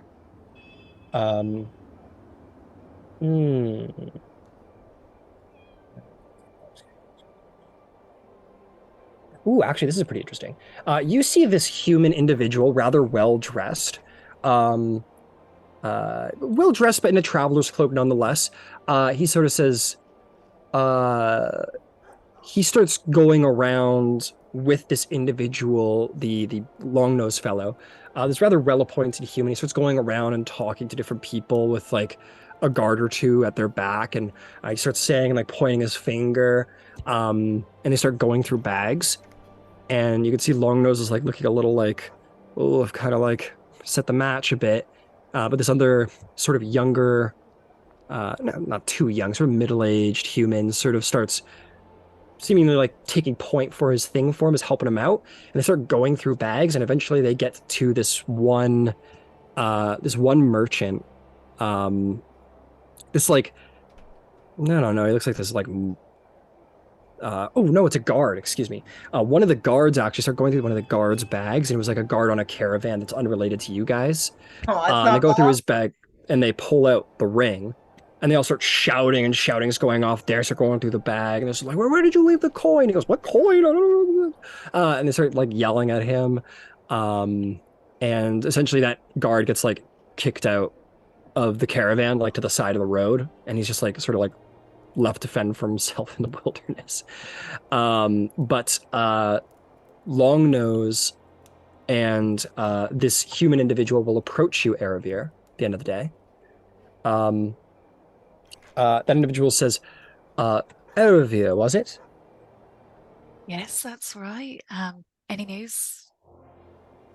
Yes, allow me to introduce myself. I'm Aldor. Oh my! Never mind the last name; it's too annoying. But I'll post it in the chat regardless. Aldor Arin Polishurst is my name. Don't worry about the last name. I hate it. I'm a lawyer from Baldur's Gate, and I heard about your friend's issues with thievery, and I thought I'd lend my expertise to the issue. We did indeed find your ring in the bag of one of the guards. He confessed that he saw your altercation and thought that he could level the blame on the long-nosed fellow. So I just wanted to um, offer the ring to you, as it is yours, and hope you understand that I don't think the long-nosed fellow is. I think he was just a unfortunate red herring. Well, thank you. I certainly appreciate it. And Love knows, good work. And she'll like clap him on the shoulder. I'm quite impressed with you. Care to join us for dinner? I'd love nothing more. Thank you very much. And he'll join you guys for dinner. Aravir, perhaps Star, or you guys can have dinner with whoever you want. You're not like you don't have to stay, you know. But yeah, whoever you decide to have dinner with, Aravir, Aldor will happily go along. And he'll introduce himself to whoever you're eating Oh with. no, I thought Aldor was with Longnose. Longnose. Yeah, he'll bring Longnose. Longnose is there too, and he's looking a little sort of tiny. Okay. But Aldor's sort of speaking for the both of them, definitely the more assertive of the two. Perfect. So they're both at dinner with Star and I, is that right? Yeah, Star will come and actually funny thing, he'll be like going right up to Longnose and he's like, it's okay, buddy. Did you ever find those coins?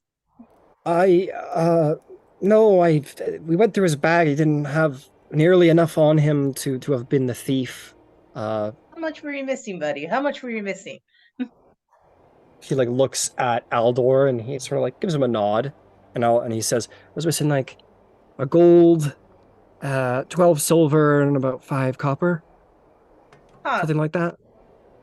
Well, I can give you 2 golds. How about that? Would that make your expenses disappear?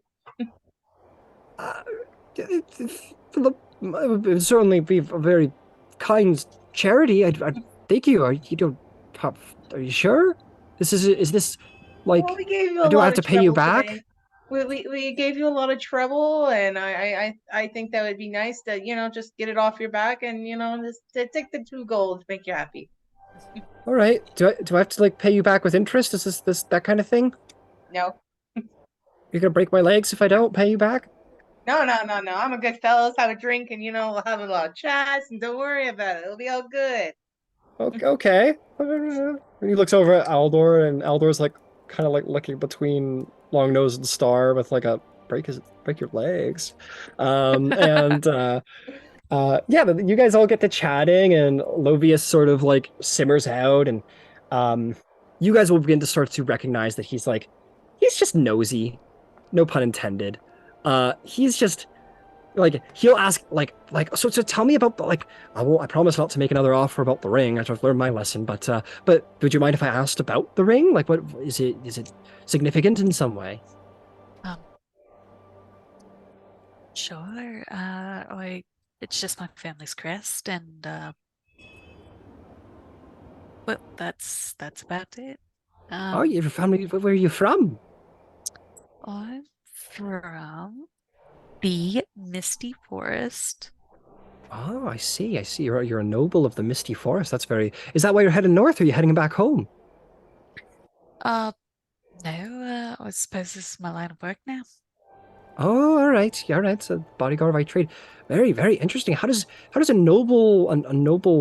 a half elf of the Misty? Actually, I don't know how much he knows about that. So he'll just say, how does a noble woman end up bodyguarding for caravans?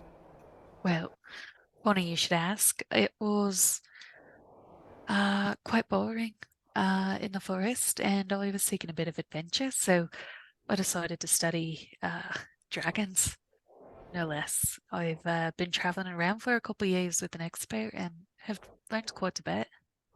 Oh, I see. You're a dragon expert. That's incredible. How does one get into dragon expertise? And just curious. Um, she will kind of like, so she's talking to Lasvis or whatever, right? Yeah, you're talking to Losfus. Um, she's gonna like kind of lean in and like feign like uncontrolled excitement, like barely controlled, like almost like borderline obsession over like Hmm. dragons. She's like, well, they're just quite fascinating, aren't they? They're so, and she'll just like start naming a bunch of like facts about dragons and kind of, she's trying to clearly communicate her love of them. All right, gotcha. Yeah. And he goes, "Oh, wow, if you don't mind my saying so, you seem a little overqualified for a guard. You seem to know quite a great deal." Well, when when you're as sheltered as I am growing up, I just couldn't help but learn more, and quite honestly, I was headed towards deep anyway. Fair enough. Fair enough. I'll drink to that. And he'll raise his mug. And he'll continue, and you as well, Star. He'll just throughout the night continue to ask like you can tell he's just like a busybody, and he's just like he wants to know every little detail. Like Aravir, he'll start to be like, so you're a noble? Like what's your noble family? Like or do you like a high noble, a low noble? He'll talk to you, Star, and be like, so how did you get into the caravan work? Um and we could sit here for And time, and he'll just keep yeah, asking. Yeah, and and Star will kind of side glance it, but then be like, "Hey, how about let's just get a drink?" And he'll just try to. How much is our drinks? I don't know. And I'll just Four go cop. and be like, "Here, have a drink.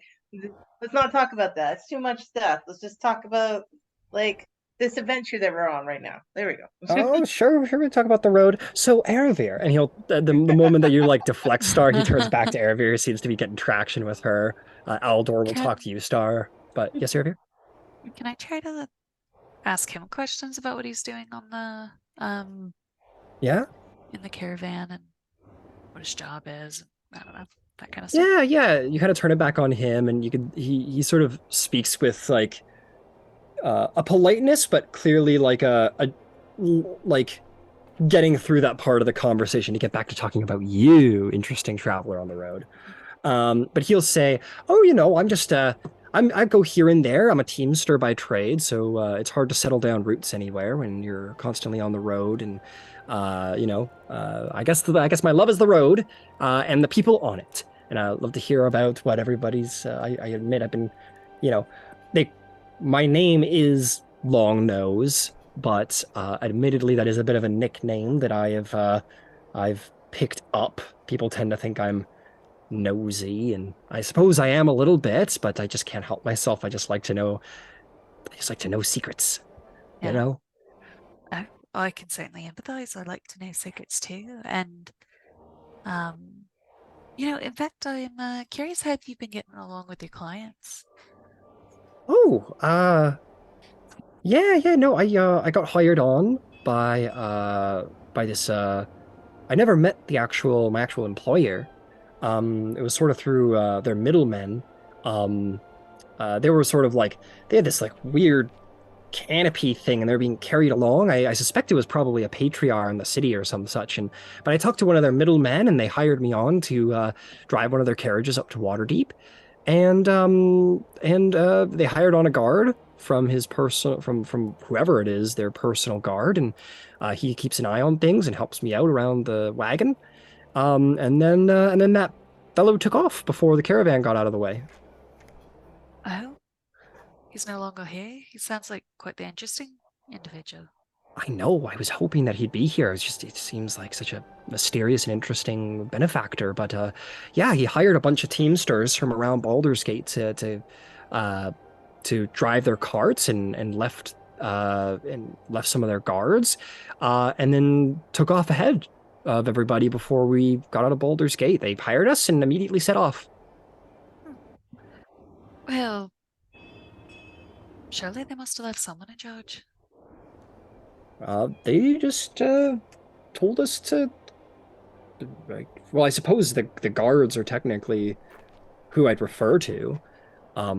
They're the ones associated closely. So if I had to be like, oh, that's the boss, I guess my guardsman would be the boss. I just drive the cart. Oh, got it. Well, now I'm curious where they all take off to. Who knows? They went north ahead of everything. Maybe they mean to go to Waterdeep to deal with some business ahead of schedule. I know one cart moves faster than many. It's not as safe, but I wouldn't recommend it. But, well, that's not for me to decide, is it? Sure, and she'll like go back to talking about herself, like about casual things, just to like try to strike up a friendliness.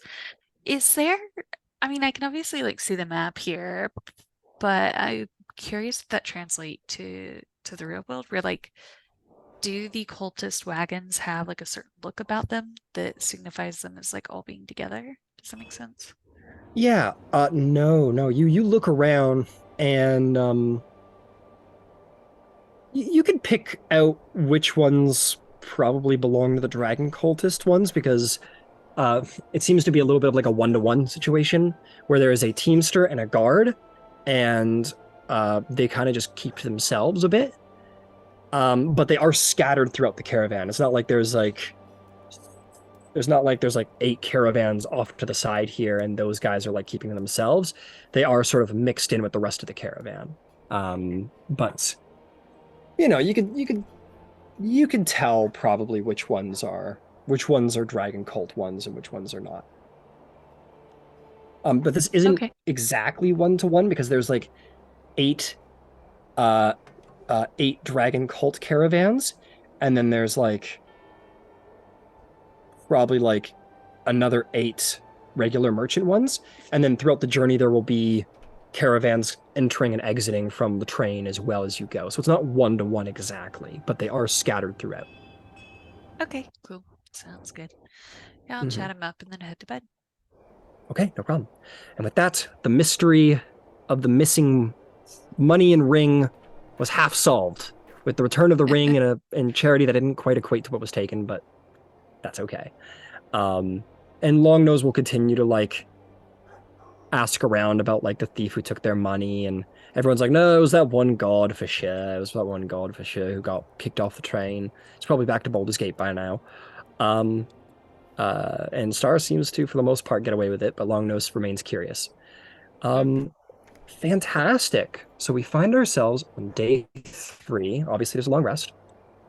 If anyone has any RP stuff they want to do, feel free to stop me at any time, but there will be events along the way. Of varying excitement. Ciela would like to spend some time with Shroud, just because Sure. they were both there from the start. Yeah, absolutely. And you guys happen to be on the same caravan, so it's not hard at all. So you guys can kind of ride alongside each other. Yep. So like I guess when they stop, at least Ciela will slide down the side of the caravan and hop off and sit next to Shroud and just kind of look at them for a minute. And you holding up okay? Yeah, I'll turn to Ciela and I'll just like give like a nod, like very quiet, contemplative. I'll nod. Been through a lot, huh? You could say that. Yeah. Do you think maybe we'll find some of the people we're looking for in water deep, like pendant and the paintbrush, and hopefully, like to give these back to the families and just do some good by them. I hope so. Yeah. Yeah. And because of Shroud doesn't initiate conversation, she's gonna be like, good talk. Good talk. times. And I will say for you, Shroud, this is more what you're used to, this is sort of like going back to your regular functions. Yeah. And as you're here, you feel that part of you that sort of disrupt your systems, that sort of heat in your chest situation that was sort of beginning to come out of you in the wake of your various friends' deaths. You find that sort of evening out. Mhm. And as you're just riding around the road, this is kind of what you're used to. This is sort of what you did, more here and there, more interesting stuff. But for a long note, yeah, guarding stuff and very easy, very simple work, very sort of, and prepare for trouble if it is to arise. It feels very much like a callback to your old life. No, unless you like it. We gotta give that armor a nice shine. Spick and span shine up.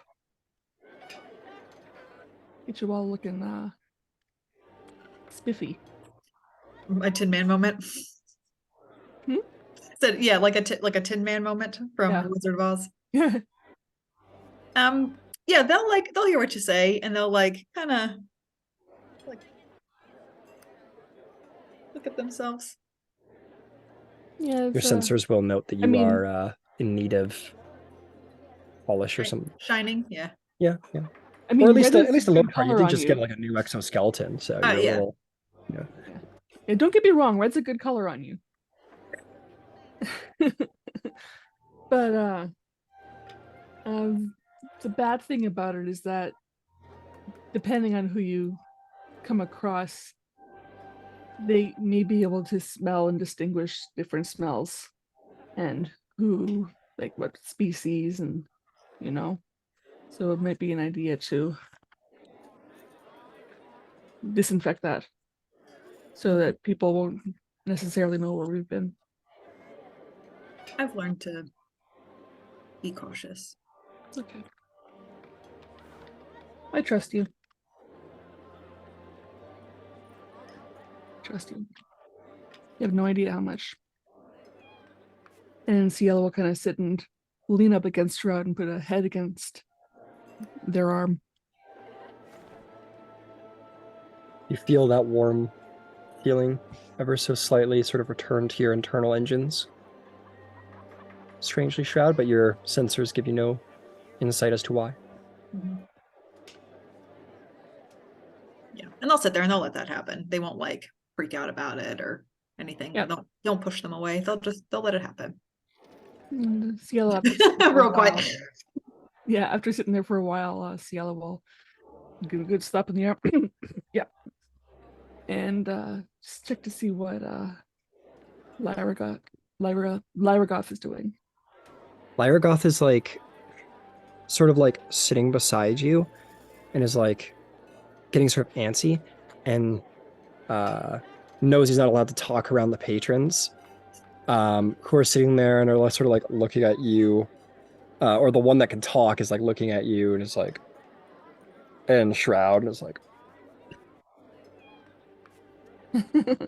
Cielo will take a little bit of a walk out of earshot and kneel down in front of Lyragoth and pretend to be petting her and dusting her off and tending to her dog. Yeah, it's just sort of adjusting the disguise. Lyragoth goes, "When can I fly? I want to fly." I know. It's just not safe right now. Hungry. You're hungry? Okay, do you want to go hunting? Yes. You want me to go with you? It doesn't. It looks like it doesn't know. And he goes, I'll teach you. No. I outlast all. I will. You do. The forest can't beat me. The forest can't beat you. I can show you how to make yourself even better than you are.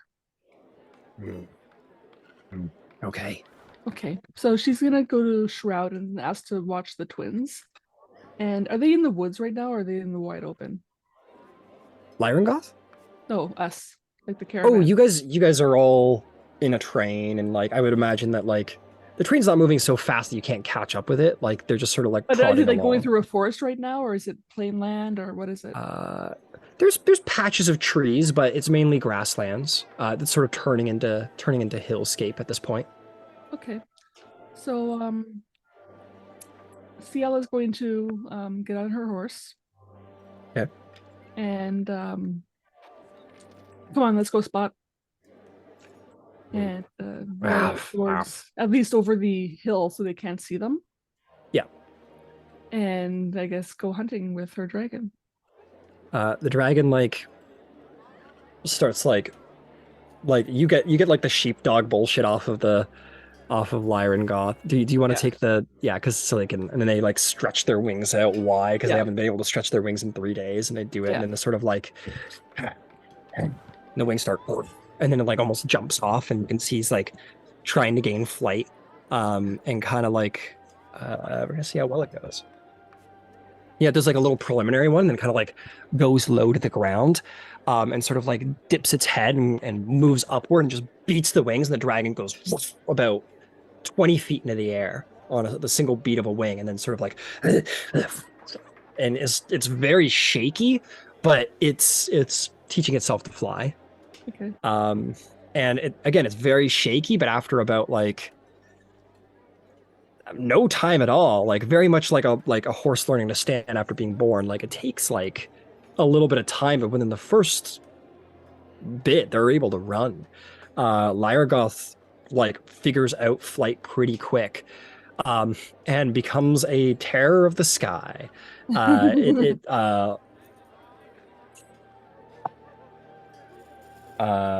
doesn't catch anything, being a little bit like a bull in a china shop at this point. And you can like feed Lyragoth and be like, we'll try again tomorrow. And you give Lyragoth like some playtime. You go walk the dog. And Lyragoth sort of like flies for the first time and learns flight. And then you kind of like dress Lyragoth back up, and Lyragoth kind of sort of moans a bit, but looks satiated to have been able to fly and enjoy flight. And I say to her, you did a good job. You're amazing. Majestic. Majestic. Yes. You're doing well. And sort of like I'm proud of you. back. Proud? Yeah. What is proud? It's like I'm happy you're doing well. Okay. Is when someone does something to impress you and it makes you feel good, and it's a good thing. You say you're proud of them. Oh, I'm not trying to impress you. I know. You don't have to try. You're just awesome the way you are.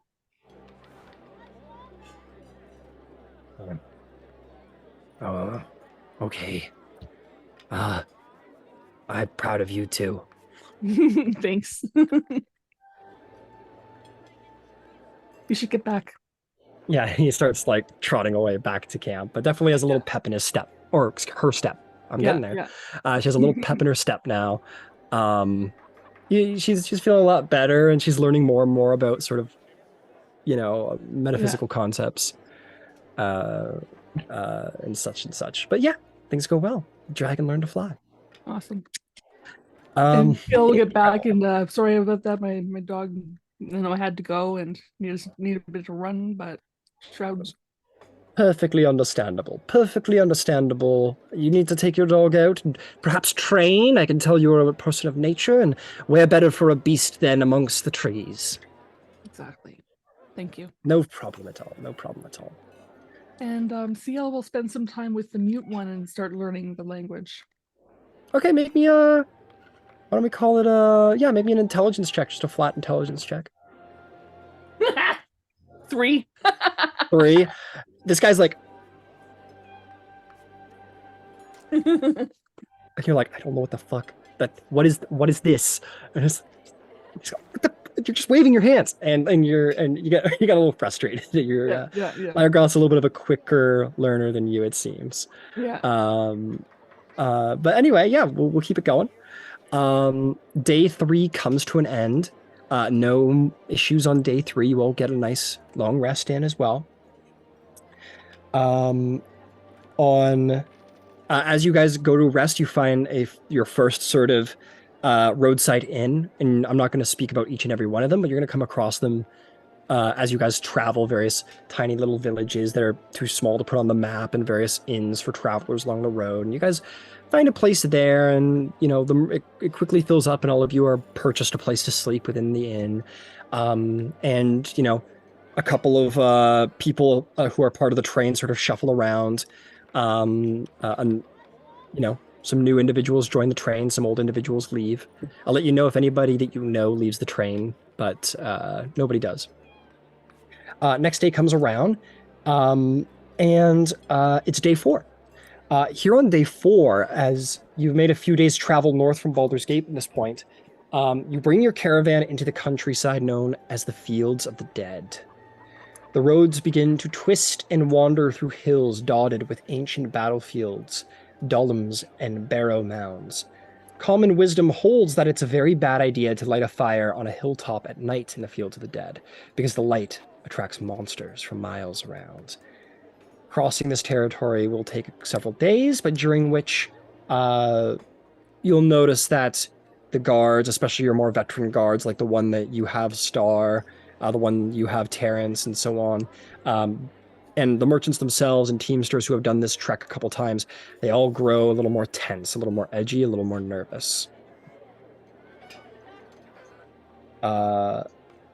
You guys are making your way along, and everyone's a little bit more tense.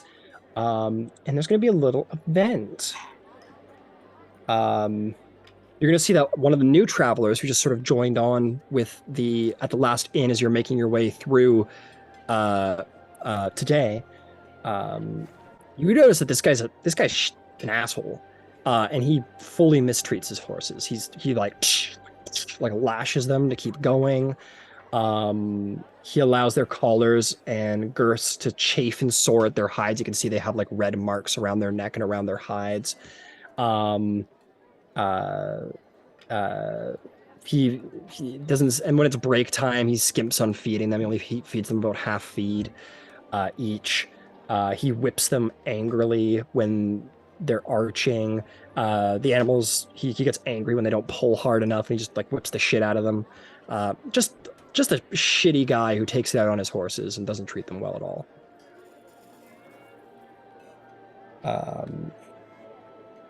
Yeah. Well, I don't like that. That was just yellow, but you go ahead. No, and nobody, and you see nobody really says anything, but you can tell people generally feel poorly about this. And you guys are all continue to ride along, and he continues to just sort of. He does have 2 guards with him, but yeah, he just go, you stupid animals, and just keeps like hitting the reins on them. Yes, Aoife. At the end of every night, as much on the down low as possible, can I throw a healing word on each of the horses? Yeah, sure. When night grows long, you just kind of like heal some of those sores, go away. It's gonna help with like the chafing and some of the whip marks, but they'll remain hungry. If I think I can get close enough to them, I'll bring them food. I don't want to make anyone fuss. The druid is not going to let a horse go without food. That's not happening. That's fair. Make me a stealth check to see if you can hide from his guards and feed the horses.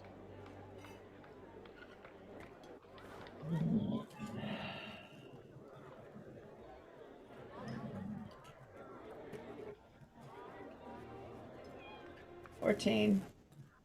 14. You go up with some sacks of feed that you kind of got around camp, and you go and you hand feed the horses, and they gobble it up. You can tell they're hungry beasts.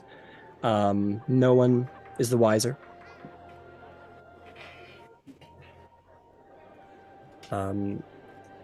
Okay. that is day 4 as you enter into the fields of the dead. Day 5 rolls around. As this nobleman's cart, I'm actually gonna roll to see who we're going up next to. No, it's not gonna be you guys. Yeah, he's gonna move up to Terrence and Star's cart. The carriage just kind of sort of makes its way over there, or maybe your cart is sort of like overtaking that cart and getting around it because the horse is moving a little slow. And the guard sort of like looks over at you, Terrence, and he goes, "You there, guardsman? I have to say, magnificent steeds you have there." Yeah, we try and take good care of our beasts of burden.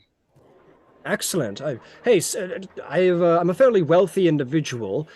Would you be willing to allow me to purchase your horse? I'd be willing to. Well, you see these useless nags. Couldn't haul anything. If you'd be willing, I'd be happy to purchase your horse from you.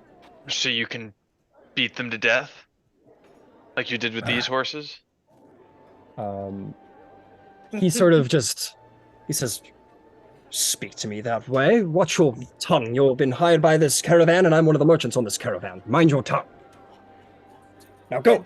He starts whipping the horses, like, in sort of like anger at your comment. And the horses sort of like take the whipping and kind of like move past you.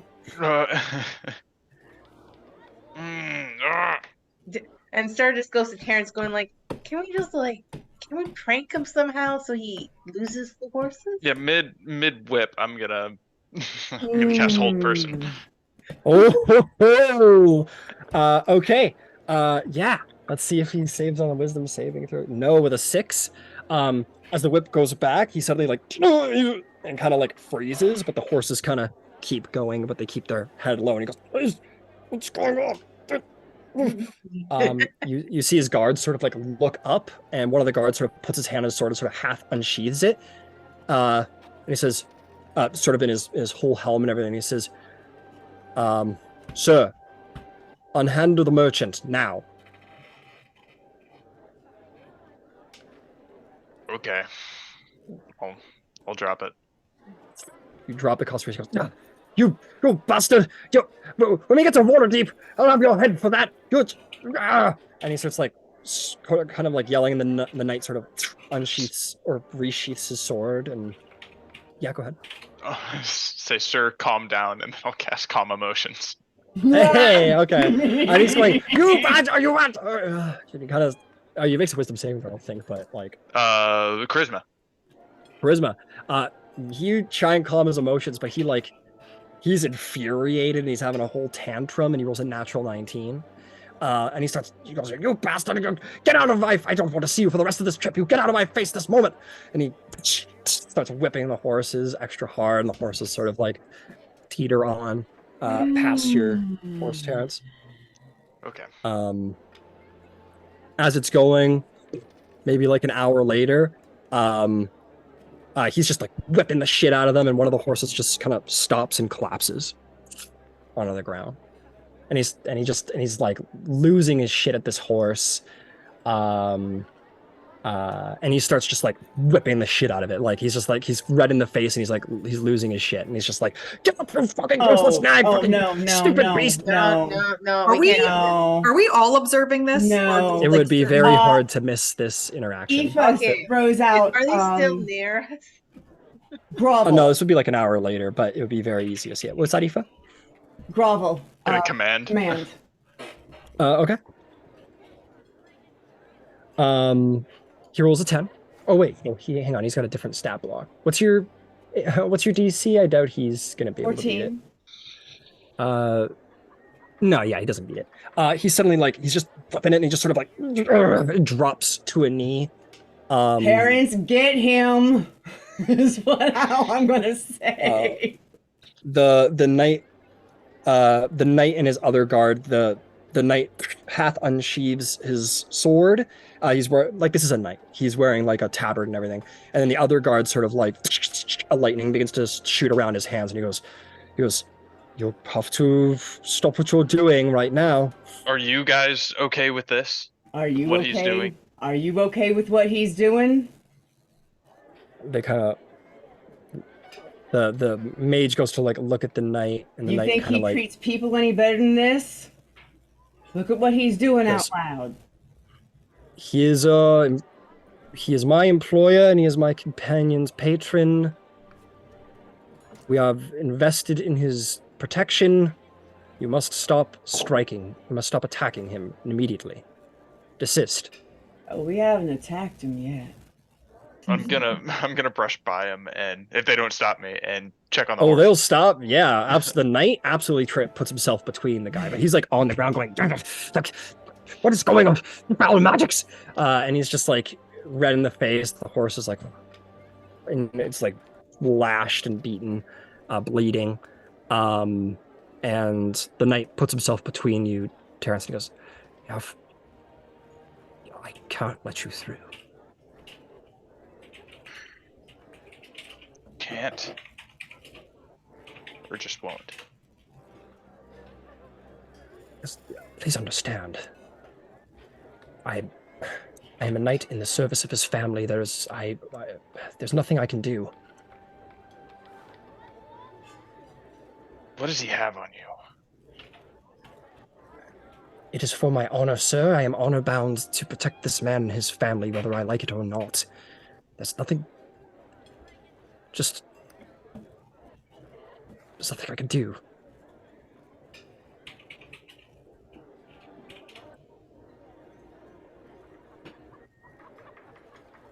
Nothing you can do. And the That's mage fine. has like got his eyes locked on you, Aoife, who's clearly a bit more magical looking than Terrence. Oh, I don't But look you- magical enough for you. Well, you're like you're fully armored like warrior, so the knight's kind of got you. Maybe you're cleric, but Aoife's clearly like a druid, right? That's Um, that's fine. So it's sort of a 1-to-1 situation. I'll here, I'll throw out another hold person. I'll do a 3rd level and do both the guards. Okay. Wisdom save. Oh, the mage is going to counterspell. Oh. Fine. He counterspells and he goes, "Please stop this. We know he's a. Please stop this." At this point, the guy stood up again. And he goes, "They attacked me. You saw it. They attacked me. I want them done away with. I want them done away with right now." And the knight sort of like, you can tell he's having a crisis of morality here. The mage evenly so. What do you two do? As the man's like, "I said, I'm do away going to with them." cast grovel again. I don't want to hurt him. I just don't want him to hurt anyone else. He's hurting other people, y'all. If you can get him to stop hurting stuff, I'm not trying to hurt him, but someone's got to contain him. So if you don't want us in his business, then contain his shit, please. He goes, "It's not us to and they're looking around, sort of, and the guy goes, "You contain me? This is my property. I will do with it what I please." And he like whips the horse again. The horse is like on its last legs. Are you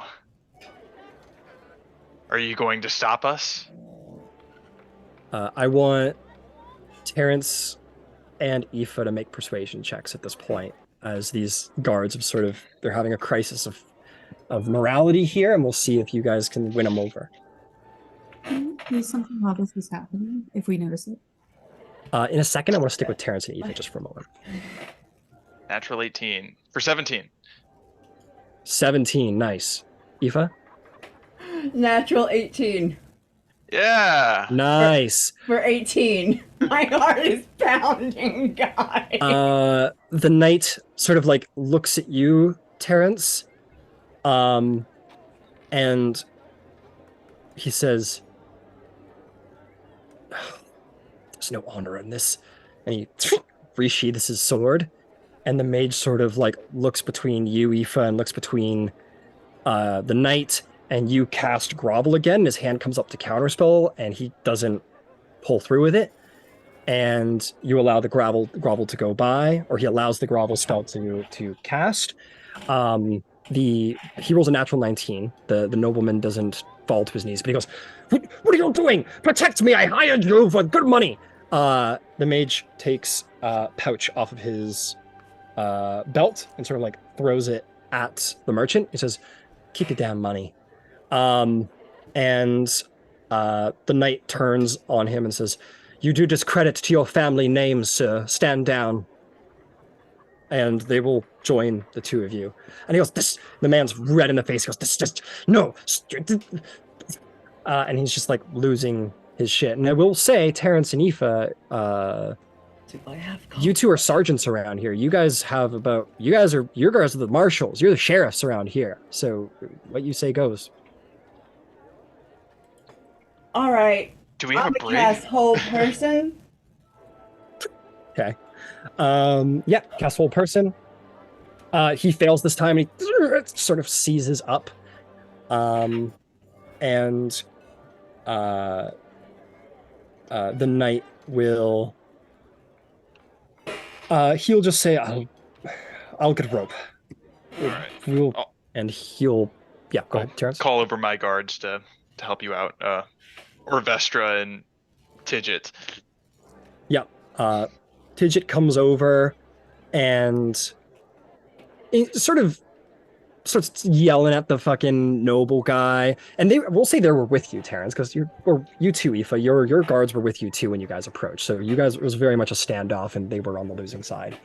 And yeah, your guards get in there. They don't even use the rope. They just shackle up the guy. They like just sort of like throw him on his cart basically, and he's screaming and shouting and bitching and whining. And what is there anything else you two would like to do? The horse is like laying there. I'm healing the horse. I'll also heal the horse. You two go over. Yeah. Yep. We're doing While both of you mark off shit.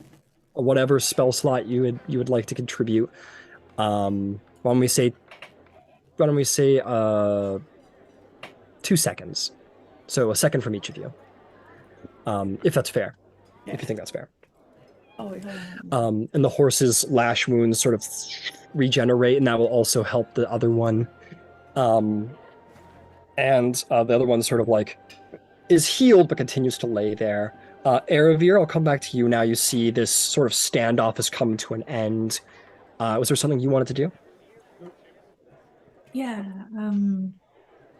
So the merchant got hauled off. Is that what you said? Yeah, the merchant's basically been shackled and thrown in the back of his caravan at this time, and the various guards that serve Terrence and Aoife are kind of helping out. Mm-hmm. Do I know like what that means? Like, is he just being kept in like a 24-hour hold kind of thing because he's being unruly, or like? No, I don't think everything's been fully decided what's to be done in this moment. They're just sort of like cleaning up, if you will. Which brings us to the point. I'll say, Terrence, your guard is going to approach you. Or Vastia will approach. Says, Sergeant Terrence, the nobleman has been captured. Sergeant Aoife, my apologies, didn't mean to overlook you. But yes, what would you like to be done now with the horses and the noble and his cart and everything? Tell the noble if he doesn't stop squawking, we'll gag him. Yes, ma'am. How much more travel do we have to do today? Says, we'll probably be wrapping up the travel in a couple of hours. It's the afternoon, so evening shouldn't be too many hours away. Okay. As long as we can get these horses to where we're setting up camp, then. If I may suggest, once we've done gagging him, why don't we hitch his raggedy ass up to one of these carts, and I'll whip him while he pulls it to our rest. Because that sounds like a real good idea to me, Terrence. Someone convince me why it's not a good idea. You'll see Slustig the pole, the giant behemoth of a man, puts a hand on your shoulder, Aoife, and says, "You are not him."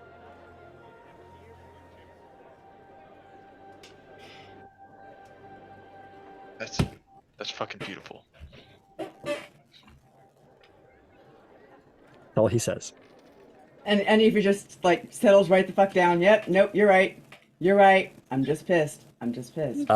Your other guardsman, Leda, the veteran, Aoife says, "Well, if I might make a suggestion, Sergeant, maybe these horses have seen enough of captivity for one lifetime, and maybe they might just appreciate the countryside. If you understand my meaning." Release the horses. I mean, we can ask them ourselves. And can. can't speak with animals. The one horse that you healed is still laying on the ground, exhausted and just tired and kind of done. The other horse is there, sort of like head hung low. Both of them are very tired, underfed. And the one on the ground isn't really speaking. It's just sort of like resting. And the one sort of like looks over at you, Terrence, and says, "No more pain. It hurts." No one's gonna hurt you anymore. Here, I'll take off their bindings. Yep. Hold a bit. Bit and brittle. Bit and brittle. Yep. And all of the reins and all of that. Yeah, absolutely. Start unharnessing. And he goes,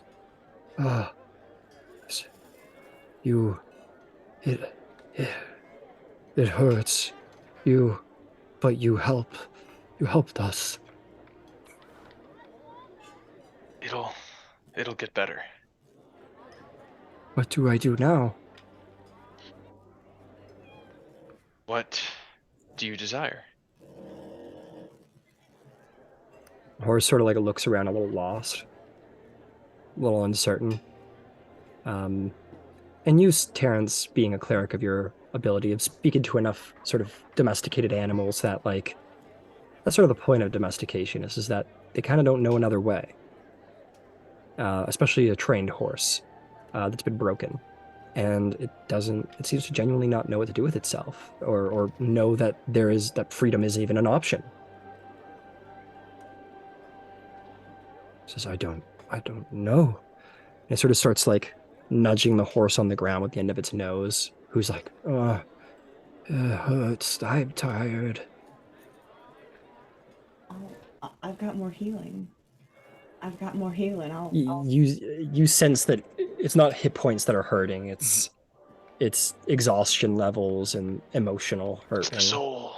It's the soul.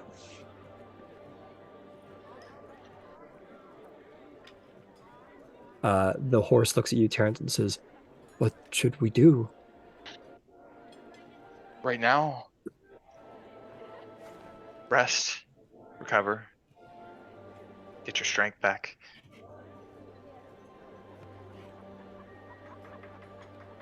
Okay. And they'll just kind of like, they'll rest, and the one horse will like get back up on its feet eventually because it is sort of unhealthy for it to stay on its side for too long, starts to hurt. And it does sort of like, you can see it like pushes it. It's not like a healthy horse that jumps up. It takes a minute for it to get up, and maybe even Terrence or Aoife, who's a giant, goes over and actually starts helping the horse back up onto its four legs. Yeah. The knight will approach you, Terrence. He'll say,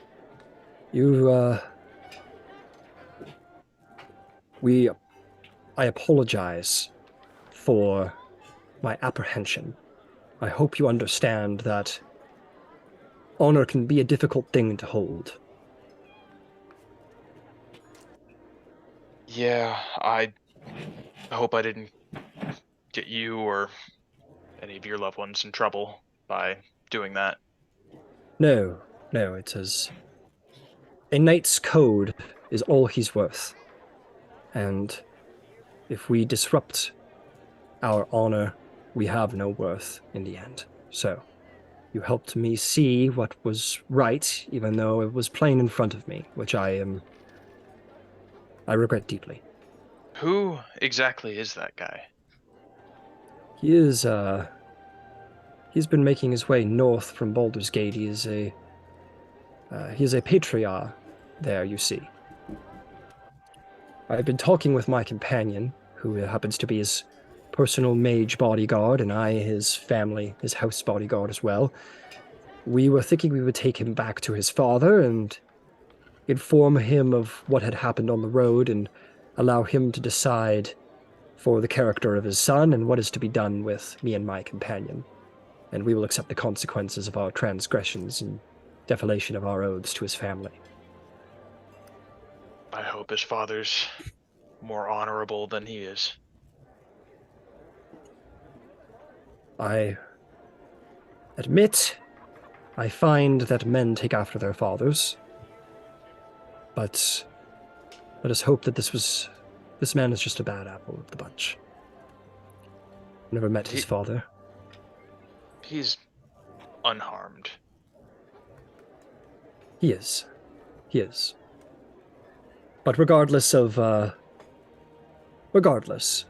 we did the right thing here today, and that is worth more than whatever punishment may be placed upon us. So, you have my thanks, sir. May I know your name?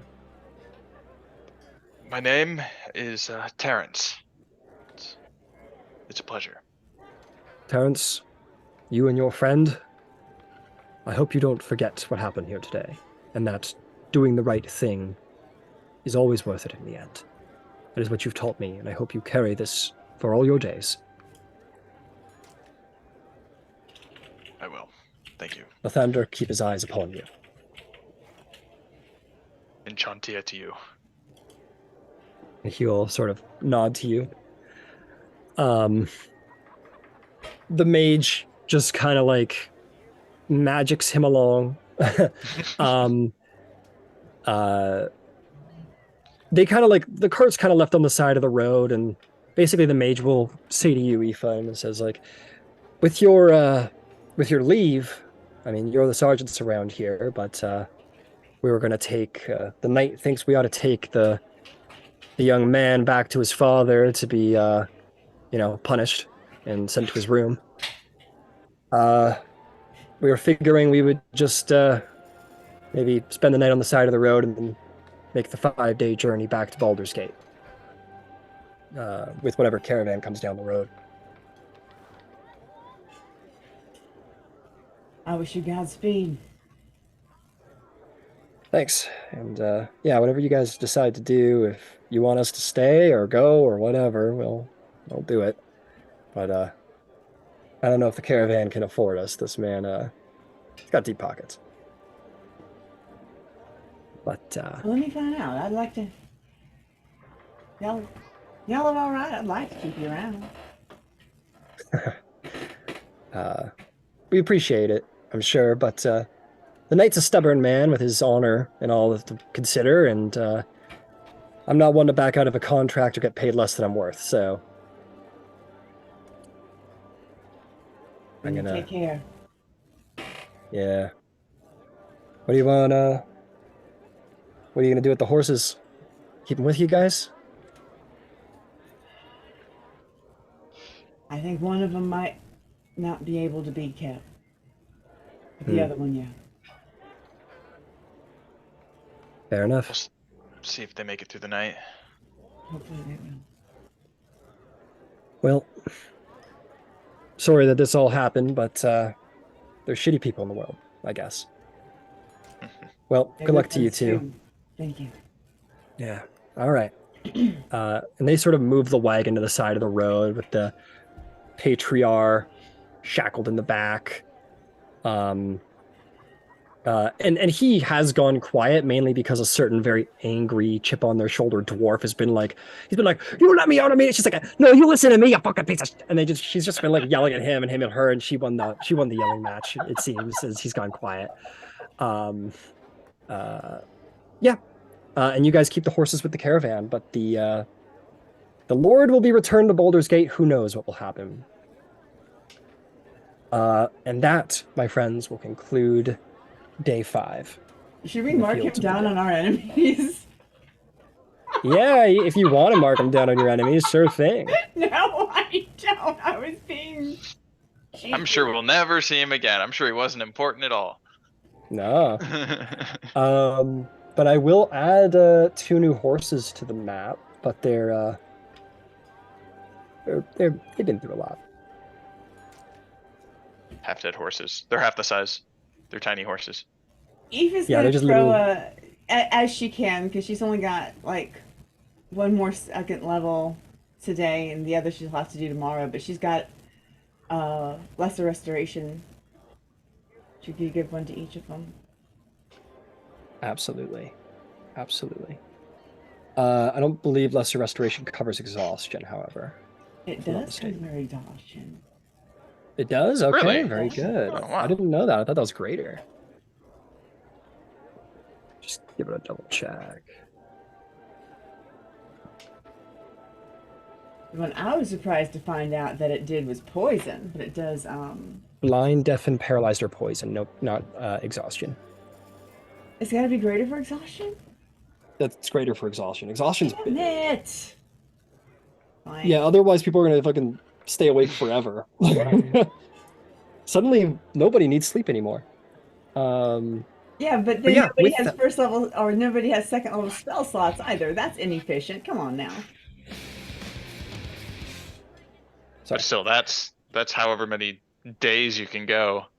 Yeah, that's how many days you can If go you've without got sleep. 3 second level spell slots, that's 3 I whole don't know. days you can go without getting any exhaustion. I don't know how exhausted these horses are. I don't know if that's something a medical check would tell me.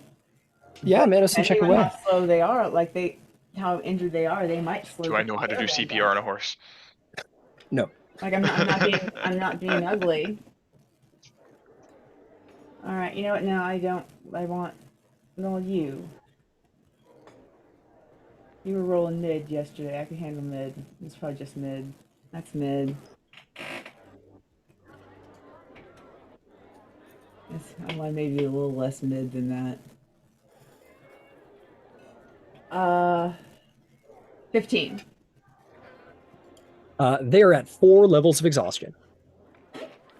Oh. So he has been keeping them just healthy enough to not have their speed completely reduced to 0. So they've been slowing us down. Well, no, the caravan isn't moving terribly fast. You move as fast as your slowest individual. And he's had the whip. And the whip does motivate things to move a little faster. It's not a very good enduring process, and But, so this caravan has been starting at the front and ending up in the back of the train by the end of the day, for sure, though.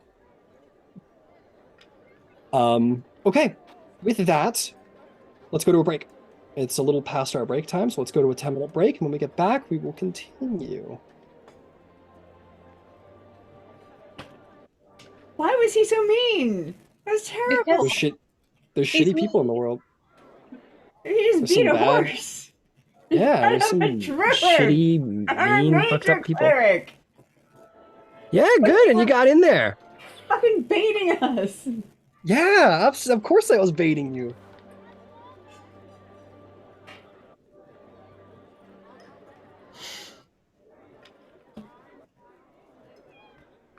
I gave you an opportunity to protect nature. That's how I see it. That was fun. That was fun. There you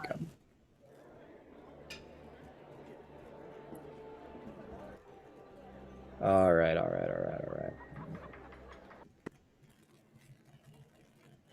I'm so glad he didn't kill the horses. I was so worried for them.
Kitty, kitty, kitty, kitty, kitty, kitty, kitty, kitty, kitty.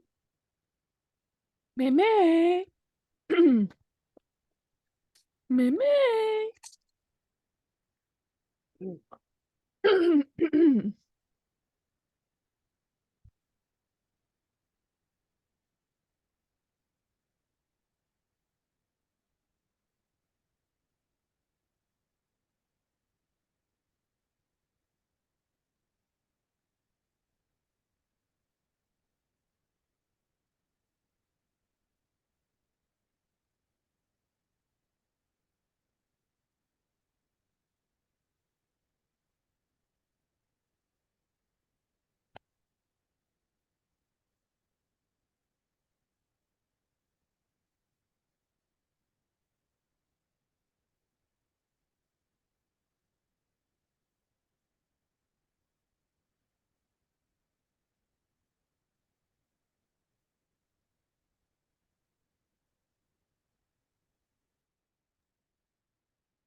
The cat's like, you want to clip my nails, so I'm not going to go near you.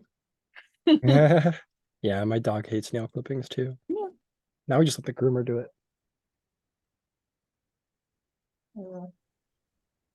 I think The Luna cats don't needs- struggle though. That's the thing. Like they will sit there and they'll take it, but they'll be a pain in the ass to catch in the first place. And when they're done, they're done. Fine. Just do it. I'm lucky that Luna accepts it and just kind of curls up in a ball while I do it and get it over with, and then I just walk away and give her some treats and she's happy.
She goes, got her nails clipped, now she's using her scratching post.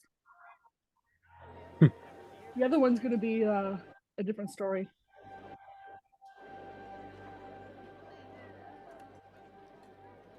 But the other one has the worst nails of the two because she uses the carpet scratching post only, whereas the other one uses the rope one, and the rope one's better for the claws.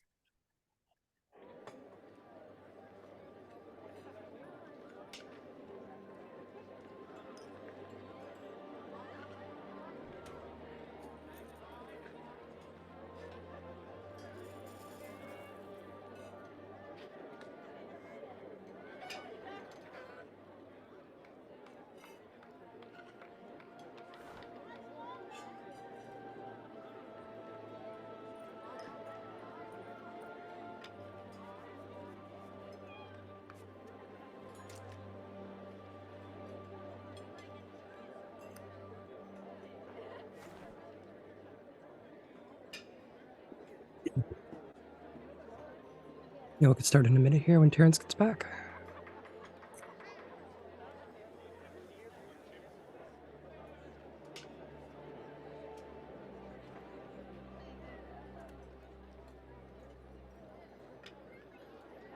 I love the face of the barbarian guy. I know. That's what rage looks like. Yeah. Okay.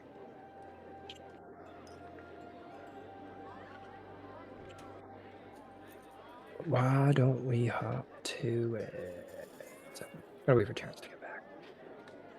Doing my shoe.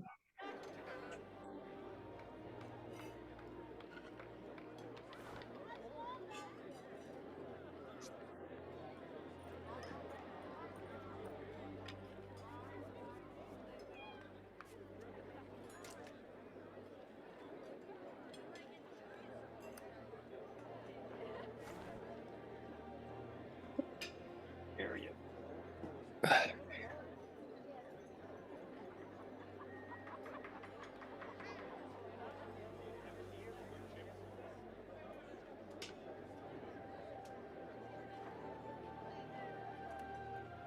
All right, just so you guys know, this is kind of for you, Aoife, I suppose, and for Terrence when he gets back. But if you guys want to keep these horses on, I guess you guys would be the ones taking up responsibility for them, which means 5 copper pieces a day per horse. I'm sure that'll be very difficult for you to afford, but that should cover feed for the day for each of them. Yeah, so as long as these horses are around, there's going to be a silver piece you can purchase from the people around the caravan or whatever inns you find your way into, but there will be a silver piece price a day to keep these horses around, just so you know. Okay, let's get back to it. So that was day 5. Is Yes, that Aoife? a silver piece and the 5 copper, or is that all No, together? that's all together is 1 silver piece. So it's 5 copper per horse, which makes 1 silver, or 10 copper, however you want to split it. All right. Cool. Same got value. it. Cool. Okay. That's day 5. Make off silver there. And you guys are going to have a little rest day. You guys have come to your first official, on the 6th day, rest day. The caravans all just kind of like hang out. People just kind of move here and there, and you guys might find yourselves slightly more acquainted with the individuals you're traveling with. Let me just point out 1 or 2 individuals that are kind of interesting. And feel free to, of course, RP at any time if you have stuff you want to do. Let me pick someone. Yes, there is a man around who you find is hauling exotic birds. The man is named Oyen Evanmore. He is the master of his own wagon, and he intends to sell these exotic birds on the lucrative markets of Waterdeep. Yeah, so that's kind of one of the interesting merchants there. And let's pick someone who's not a merchant. 12 guards. Yes, there is a traveler wandering around who is of interest. There's an individual in this camp who is green, head to foot. Clothes, skin, hair, nails, teeth, everything. Completely green. She's a human traveler by the looks of things, but a rather unusual one. Yeah, so those are two individuals you guys might spy around the camp. Okay. With day 6 done, you guys will continue to travel through the fields of the dead. And, you know, you're coming upon the end of your trip through the fields of the dead, and to your luck, no dangers, as far as you can tell.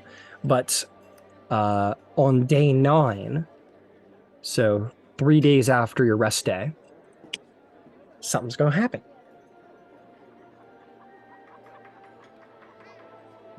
Let's see here. You guys are traveling along, and the wagons are moving along the road as normal, And you guys are going to notice one of the cult wagons overturns on a difficult corner. The wheel hits the rock, falls off, and the entire caravan just sort of falls over. And one of the crates tumble free and smashes open. You see a group of about 5 independent travelers rush over to help the guardsmen of that caravan, and they just start like trying to get everything together almost frantically. Would anyone like to do anything?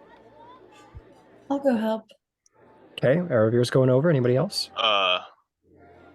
Eva will Fuck. absolutely go to help. Did That's the only thing to do. did their horses topple over too?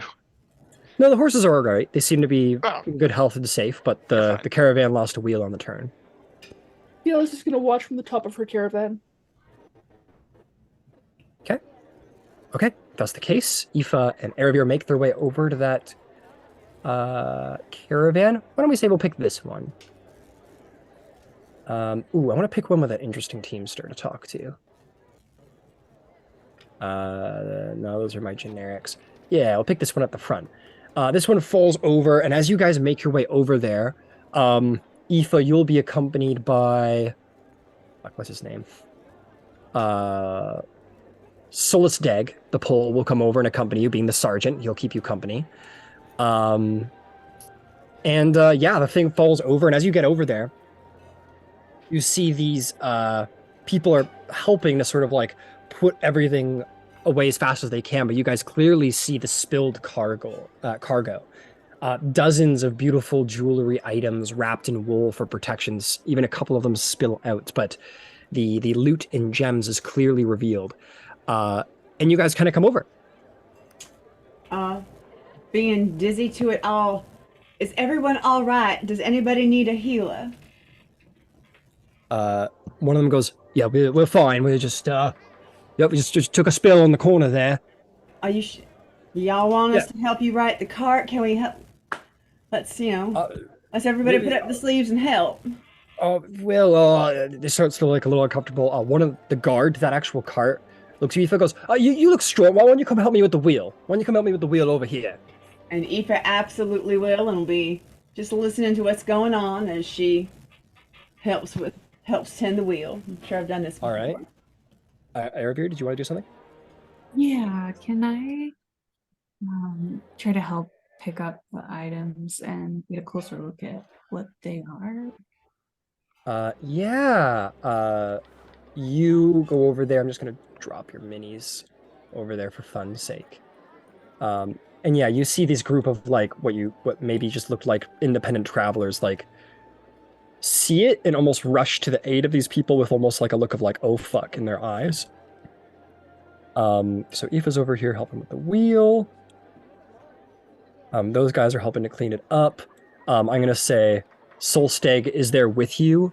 Aravir is sort of like handing you things from the ground, and you can take a good look at them. You see they're wrapped in wool, but some of them kind of fell out of their wrappings. You see necklaces, rings, fine pieces, like very, very fine linens, things of great value, art pieces, jewels.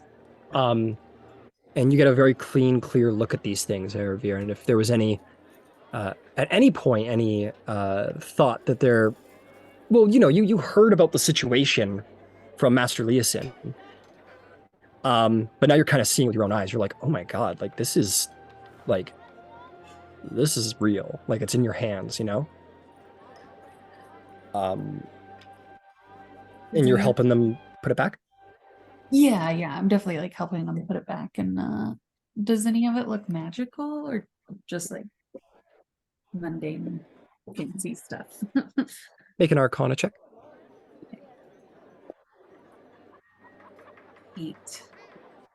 8. Nothing looks magical, I'm sorry to say. But you're handing it back, and they don't, it's not rude, but they do hastily take it from you and kind of like wrap it up again and like, hey, get a sack, and they put it like in a new sack, and they're like, well, we'll button it up in a probably later. And you can see they're very hastily like trying to put it away. You can tell like they don't want this cargo to be seen very well, so they're kind of trying to do it hastily.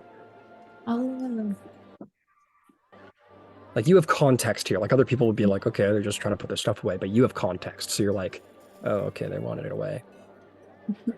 Yeah. I'll just mention to the person I'm helping, I've been doing this sort of work for a long time, and I can certainly understand discretion.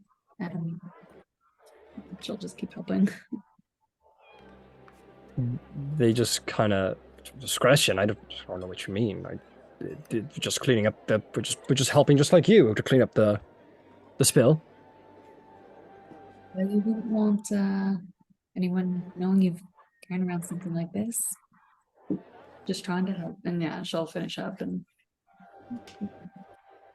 They kind of put it away, and they kind of look at each other as you're speaking and such, and they eventually get everything buttoned up. And no real check for you, Aoife. Like, you're fucking strong enough. You're a furbolg. You lift the cart. They put the wheel back on, and he goes, "Oh, thanks a lot." The teamster will sort of wave to you, this really old halfling fellow. And he goes, "Oh, well, thanks for that. You saved me having to get out and lift it myself. I might be a little tiny, but don't be deceived. Well, thanks a lot. Thanks a lot for help with the cart."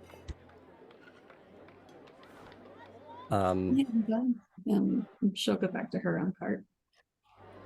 Okay, you kind of head back to your cart with Aoife. You guys are from the same cart anyway. As you're making your way back, you definitely see like the guard and the 4 individuals who came to help. They all start sort of like talking very severely amongst each other. Can I hear what they say, or not really? Do you want to attempt to go over an eavesdrop?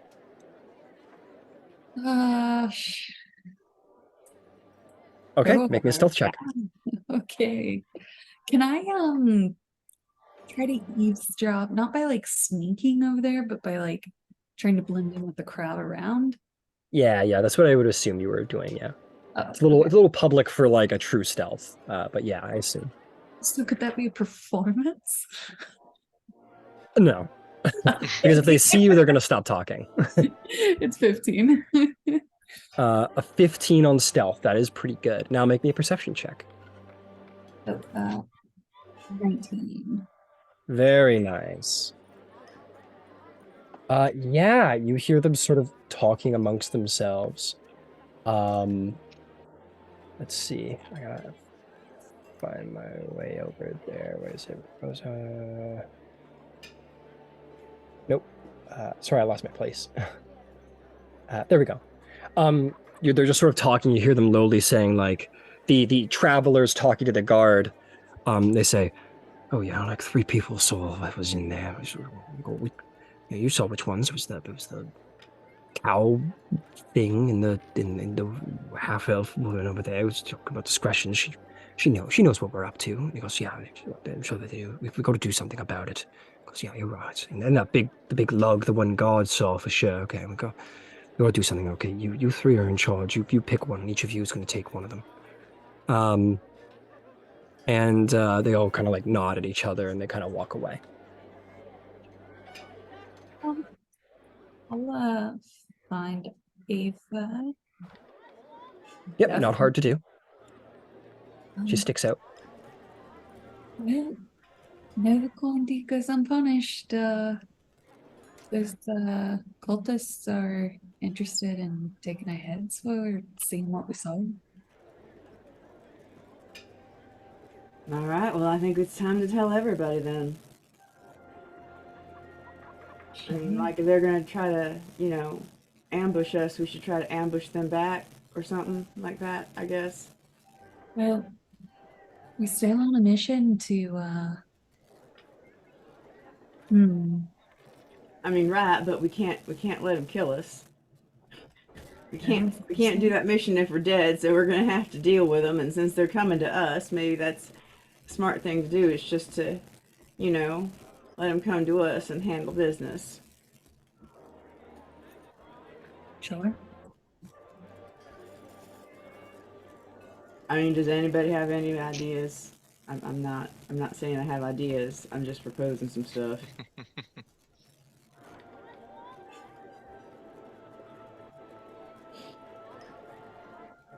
Let's go find Terrence and Ciela and Shroud. You don't Okay. want my answer. I need We'll say your the answer. party- That's we're there for your answer. Eve is there for your answer. The party forms up. If Eravir and Aoife want to gather the party, you guys can gather and speak while you're traveling today. Yep. Well, they're planning to come for your heads, right? So, I reckon that's the plan. so let's get the heads on them, and make sure they're dead before. Wait, hold on. Why? What did you see in there? Well, what's The charges are from Greenest. This cart's Greenish? loaded with them. Yeah, some of these carts already have some loot in there from Green S, and some of the stuff that we saw from before. That was in like Long Nose's cart as well. So, but these ones have cultists, and they're trying to kill them because they know. Longnose was a cultist as well. I suspect they're transporting a dragon sword. But what's a little curious to me is why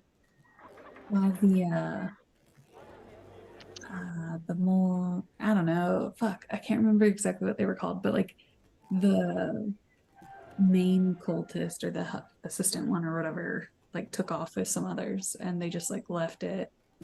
Here's what we got to be careful about here. Because we got to deal with this. But it could potentially out us as just hirelings and definitely not members of the dragon cult. Which means the three of us who were targeted, the others should be nearby, but maybe try not to get seen so that they could still infiltrate. I don't know, am I overthinking it? Sometimes I overthink things, y'all. Yes, I think we should use it to our advantage. I think we should discern him. Yeah, I think we can maneuver our carts by yours. I'll stay atop mine and keep an eye out from afar. Because it looks suspicious if we're always getting together. Can we feed them? Can we feed them? Well, I we feed 'em do to- have poison. we do have to get rid of the. Do you know what I'm saying, Ciela? Mm-hmm. If I can see him, and if I can see you guys, I got your backs. Well, what I'm saying is, if we needed them just to be gone. Is anybody hungry? Is any like a hungry dog hungry? Oh, Well, it's just like Bud is always hungry. Excellent. All right. Well, let's hope she has an appetite. I just think we should leave murder as the last resort. Have you met these people? These cultists? They're Look, ruthless, savage, evil. yeah, my sister died because of them. So, like, they're not good people. So, All right, let's make sure murder. our voices don't get too loud. We do have a job. Right, We do have a job. Do I know anything of these cultists or no? Only what has already been told to you in the briefing. Anything you would have known before that would have already been covered in that briefing, that the Dragon Cult had recently moved east here to the Sword Coast and had begun raiding and taking an interest in the Dragon Queen, as opposed to what they used to do, which was attempt to erect demi-lich or dracoliches. So they're bad folks. You know that they're bad folks.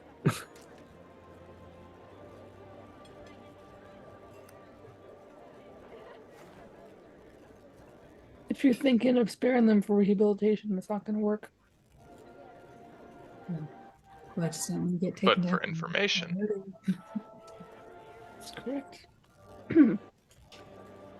Before No, you it's not think around, is he? about, that's so funny. Before you think about giving them a second chance, don't. Yeah. I suggest we don't get pinned for murder and we let them do it. Perhaps we set them up, get them exposed, warn the guards that this is going to happen and catch them in the act.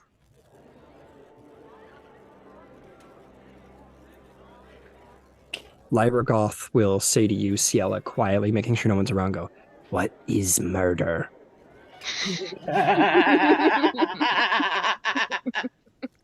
Murder is when you kill another person. Like, Just that. Just full stop. okay. And it's not generally smiled upon. Because murder can be a very evil thing. And we try not to be evil.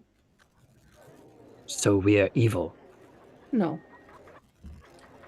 But If you just someone- said...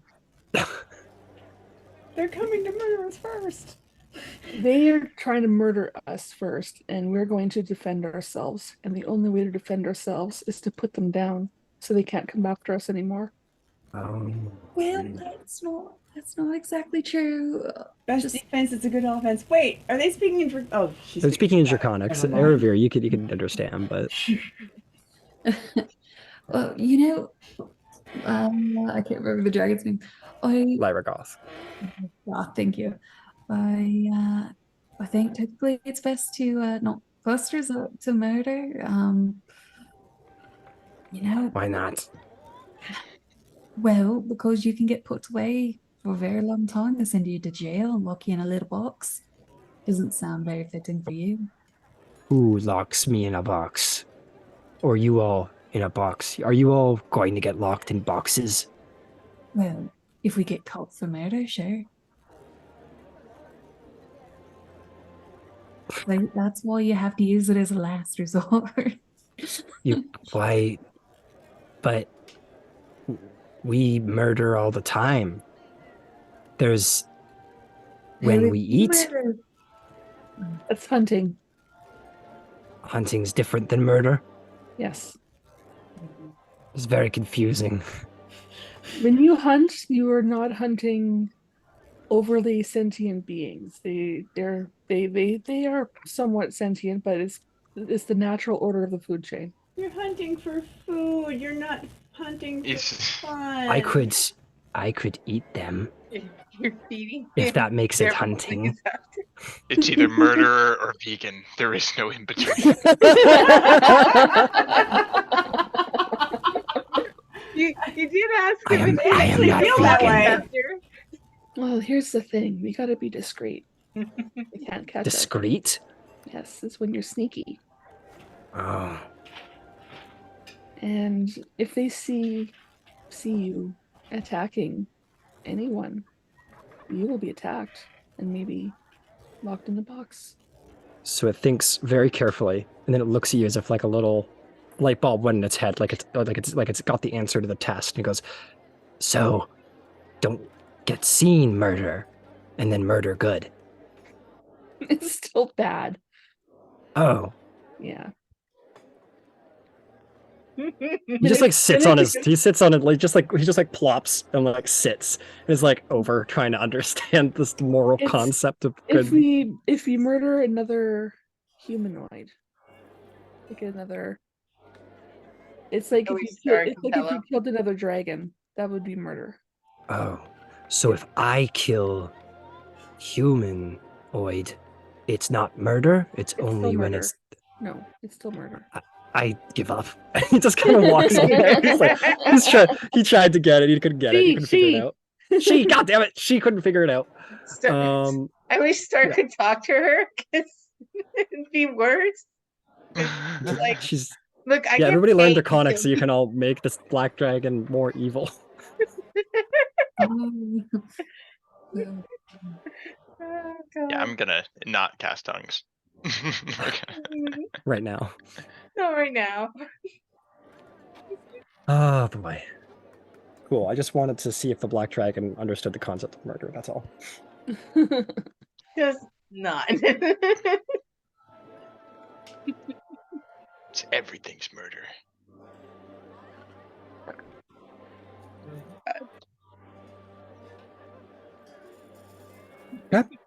You guys go about your day, keeping close eyes out and such. Yeah, I'm gonna have Ari kind of like watching my back for me. Okay, yeah. Ari's like, just like the little kitten mews, sort of going off every now and then, but is sort of like sitting backwards on your shoulder, like watching your back, like eyes on the back of your head. And keeps an eye out. Ciella's up on her perch, on her crow's nest, pirate, and the rest of you just keep like a sharp eye out and make sure nothing goes wrong. And nothing does go wrong for the rest of the day. Night falls. Everybody finds their way to the side of the road and sets up camp. Can I have spoken to? Oh, so never mind. I'm just gonna keep an eye out. I don't want to get fucked up, or have my Ari keep an eye out, and then if anyone approaches, I'll have her come in. Okay. Yep. You all go to sleep. Wake up the next morning. Everything seems fine, except for one thing. Soldeg doesn't wake up that morning. Didn't make it. God damn. Needed a cat to watch out for him. Everybody starts to get up, and then Aoife, Leda Widris comes to you, Aoife, and goes, "Captain, I got some bad news. I'm very sorry to say that Soldeg didn't wake up this morning. I think he just I don't know what happened. I'm not a doctor or anything, but he just didn't make it through the night." May I examine the body? Of course you can. Take me. He takes you. You see Soldeg in his very long bedroll. He is like has the look of someone who's asleep, but he is very pale and he is not breathing. If somebody could get Terrence. Leda will say, "Oh yeah, right away," and she'll run off to find Terrence. But in the meantime, Aoife, make me a medicine check. I'm gonna check what my doodaddy is. It's pretty good if I recall it is. 16. 16. You look at him. He was a very healthy individual. But as you look at different portions of him, the coloration of the inside of his mouth, stuff like that, he was poisoned. Terrence comes through. Terrence will say, Tidget came with you. You're Yeah, sure. Staff Dwarf. And you guys kind of find the body of Soldeg and Aoife. Poisoned? Poisoned. Leda goes, "Poisoned? What do you mean poisoned?" I mean, he was poisoned. Who poisoned it? I'll kind of lean in. Do you think the cult had anything to do with this? Oh. Yep. Tidget goes, "What cult? What are you talking about?" What? Please give me a moment. I do not mean to be unreasonable, but I need to focus on this body for clues, and y'all are chattering like magpies. So I'm gonna need What's a magpie? I need quiet to work. Hey, you're not the fucking boss of me, all right, cow lady? Terrence? Okay, let's calm down for a second. What's this about a fucking cult? Keep your voice down. They're in the caravan. In the caravan? There's a cult in the fucking caravan? What are you talking about? Are you going crazy? Who? Where? What? Well, whoever did this. There's a quiet. Yeah. Gesture to the pole. To the pole. Can I Letta make- says, well, we have to do something. I mean, if there's a fucking cult, we were in the middle of the road. Like, The first we gotta thing do something. I need to do is see if I can figure out exactly what happened. And whether I can or whether I can't, we still need to get moving because there's a job to do. So everybody get to packing. They will be investigating. But we still have a place to go. All Let right. us Do not we slow have things down. a place where we can put him? Do we have a way to keep the body cold? Tidget says, yeah, there's a place where you put him. You put him in the fucking ground. He's dead. What, you don't think he has family? We're just gonna bury him out in the woods? Well, what are you gonna do? You're gonna lug around his body and he's gonna go diseased and then everyone in the caravan's gonna be sick and dead within a month? What are you, fucking Well, crazy? He won't be diseased. I can That's what take care of happens when that. a corpse decomposes. I don't know how much you've been around corpses. I Give don't know me- how much you've been around clerics. Give me a day, and I'll make preparations to make sure he won't decompose on us. Fine. Tidget And walks maybe I'll away. be able to find out what kind of poison did this. Yeah, Tidget will go back and do as she's told and start putting things together.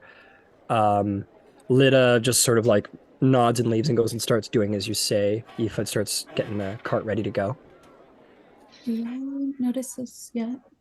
Absolutely, he's part of your caravan. So I'll say like at this point, as Letta comes over and has like a bit of a pale look on her face and she's like buttoning up the cart, you kind of look over and see Aoife and Terrence over Soldig's body. Okay. Yeah, I just want to go check out the body and investigate it and see if there's any like specific evidence that would link it to the cultists. Is there a way that I could... Sure, make it. Hang on, Aoife. Go ahead and make an investigation. Check Aravir. 14. 14. You look around his possessions and his person and such. No, you don't find any like dropped items or anything that would link anyone to this specifically. Yeah, no evidence to be found, I'm afraid to say. I will say, a small crowd is beginning to draw at this point. As, you know, 2 sergeants and a bodyguard are like standing over this guy who hasn't gotten up in the past half an hour. Guards coming and going. People are starting to come up being like, hey, what's going on? What's wrong? And like a crowd is beginning to form. I'll speak up and say, well, show your respects. It seems one of our crew members have passed through the night. We're looking into it ourselves, and but for now, we ask for your privacy and respect as we care for the dead. Make me a persuasion check. See if you can disperse the crowd with kind words. I got a 10. A 10? A 10 will do. Yeah, they all sort of like, you know, some people want to ask questions and be like, what's going on? Like, why did he, but they generally give distance and respect, and they recognize, you know, the presence of a cleric and are like, okay, and they let it be. So you're successful.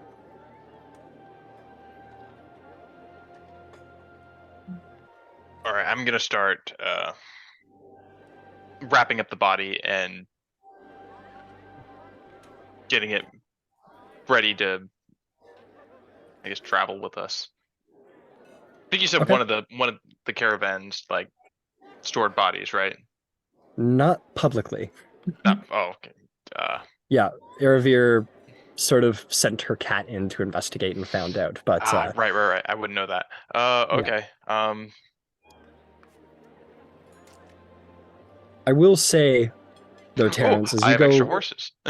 you do. That's true. You can put them on the back of your horse, because I will say none of the caravans want a body in their cargo. That's not great for business.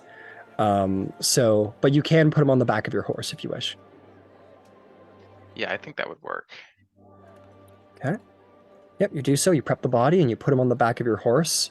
Oh, this guy's big. Holy fuck, Jesus Christ. You do so. No problem. Okay. Is there anything else?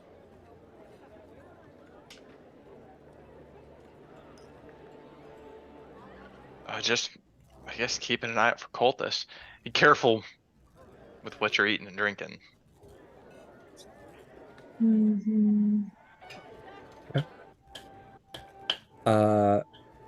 Okay.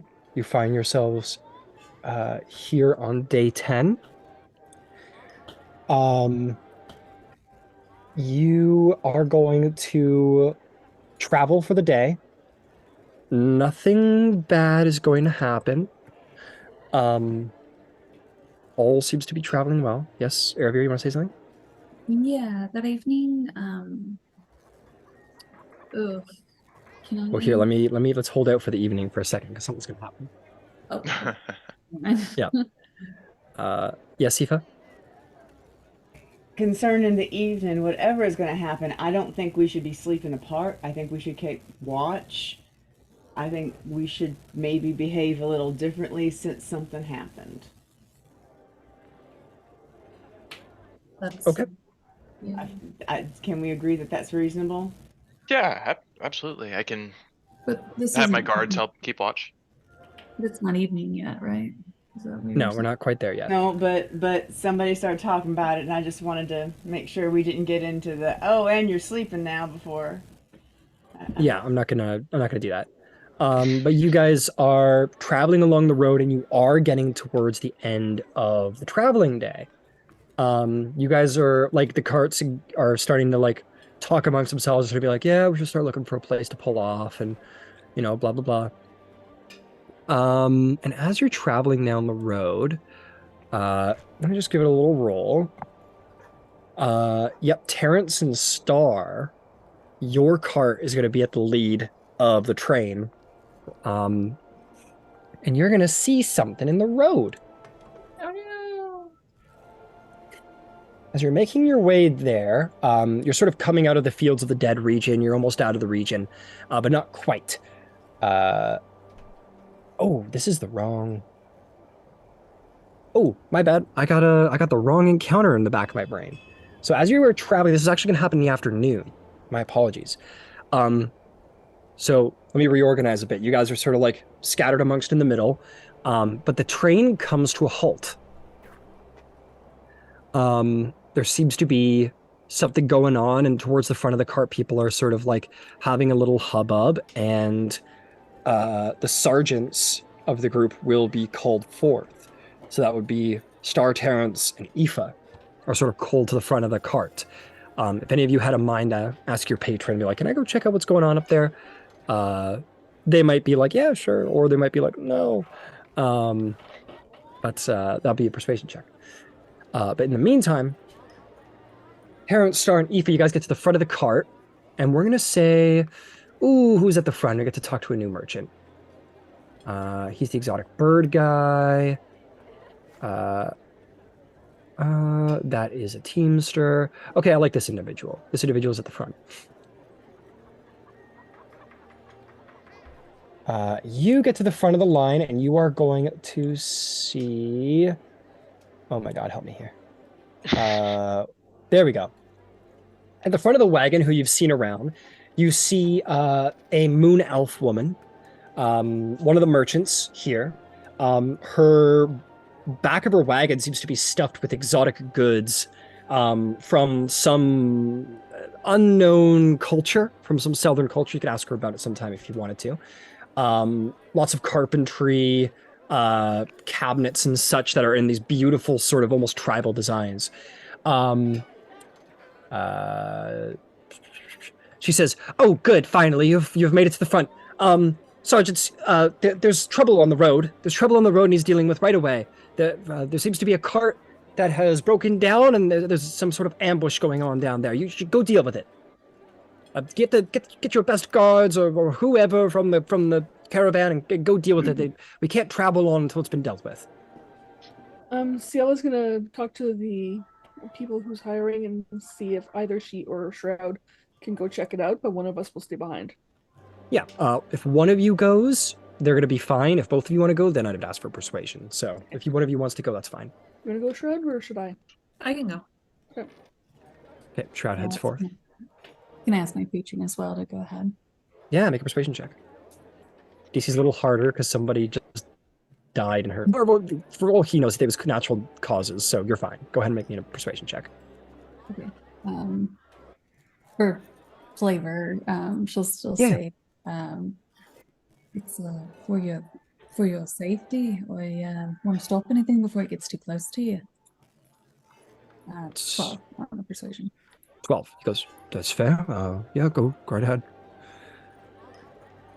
Lena, stick close to our Lena's in our group, right? She didn't go ahead? Or... Yeah, no, she didn't go ahead. Okay. Yeah, I'll tell her to stick close. She gives a firm nod and she'll stick close. Yeah, Lydia will stay. And I'm gonna go on my perch. Yeah, you go up on your perch and you're kind of like looking down the road, and you do see up ahead that there's like a caravan stopped in the middle of the road, and maybe a perception check, Ciela.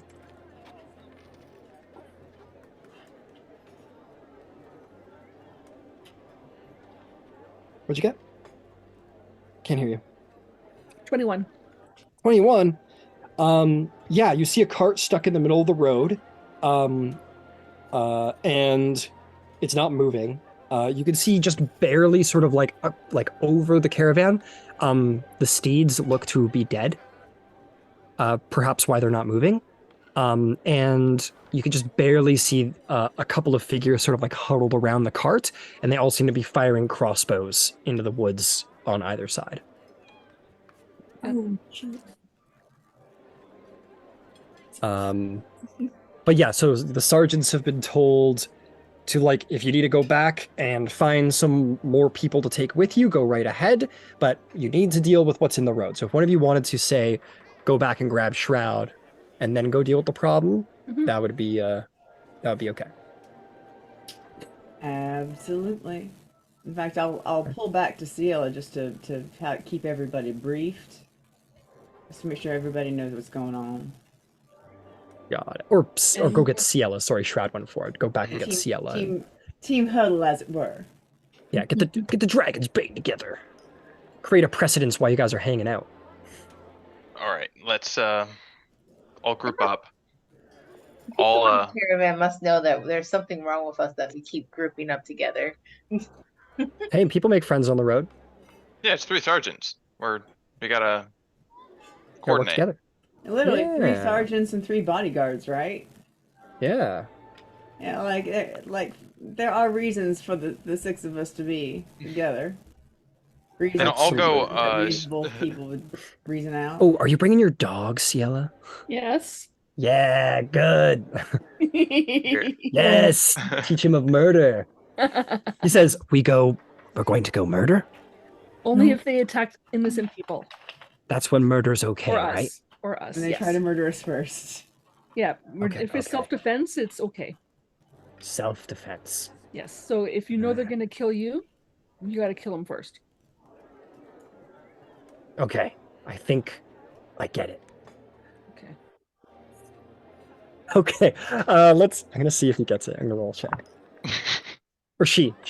You'll find out. Okay, you guys run forth, and this is sort of the scene you see before you. But before we do that, I need to definitely change the atmosphere and make it a little bit more suspenseful, if you know what I'm talking about. Let's see, how about Evil's Approach? Why not? Ooh. Kind of. I'll keep working on it. But you guys make your way forward, and yes, you're going to see just that, a cart in the middle of the road. Okay, we'll just stick with Evil's Approach. It's fine. Can I send my kitten to the woods to figure out what the people on the road are shooting at? Absolutely. I will say you're going to get that information for free if you don't want to send your cat just yet. I'm going to give it to you right now.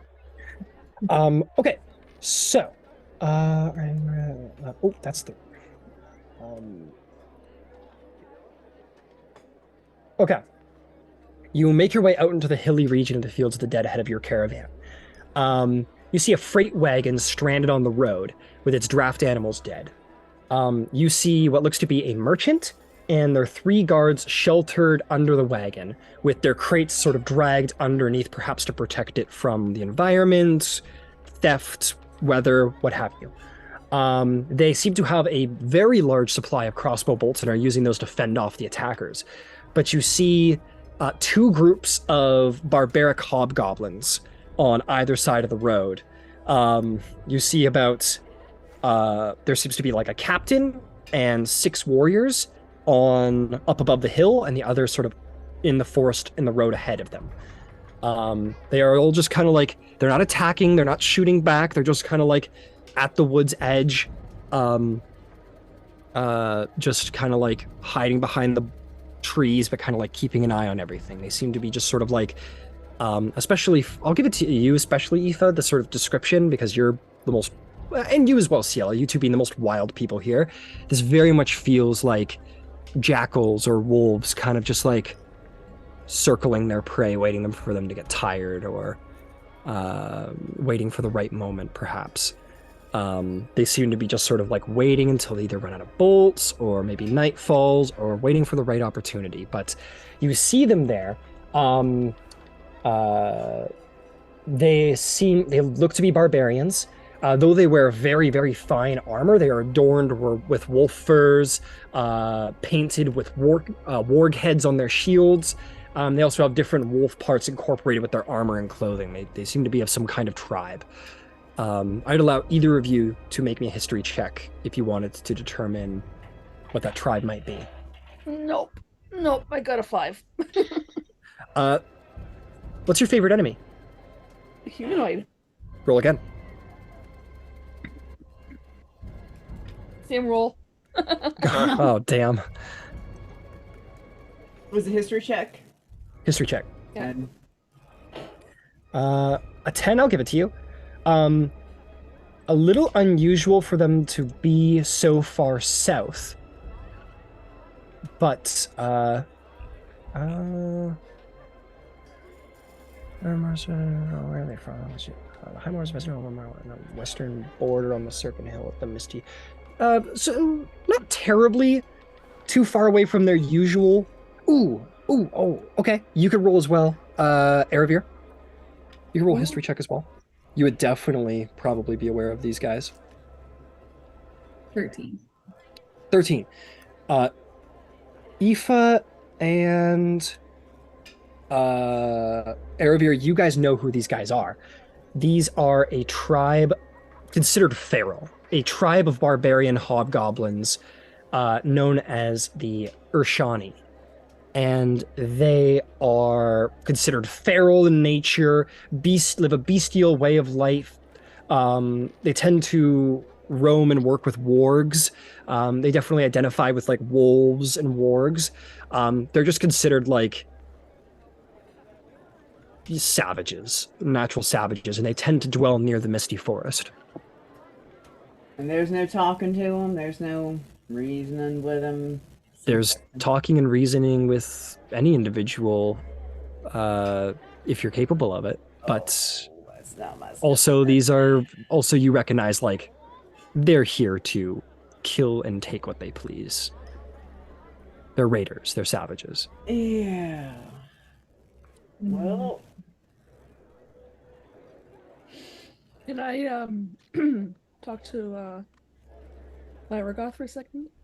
Sure, Lyragoth's just there, like, yeah, looking at the scene, sort of like, there's almost like an excitement. You see the tail sort of like whipping side to side a little bit. I'll point to the people under the caravan, and I'll say, these people are getting attacked by those people.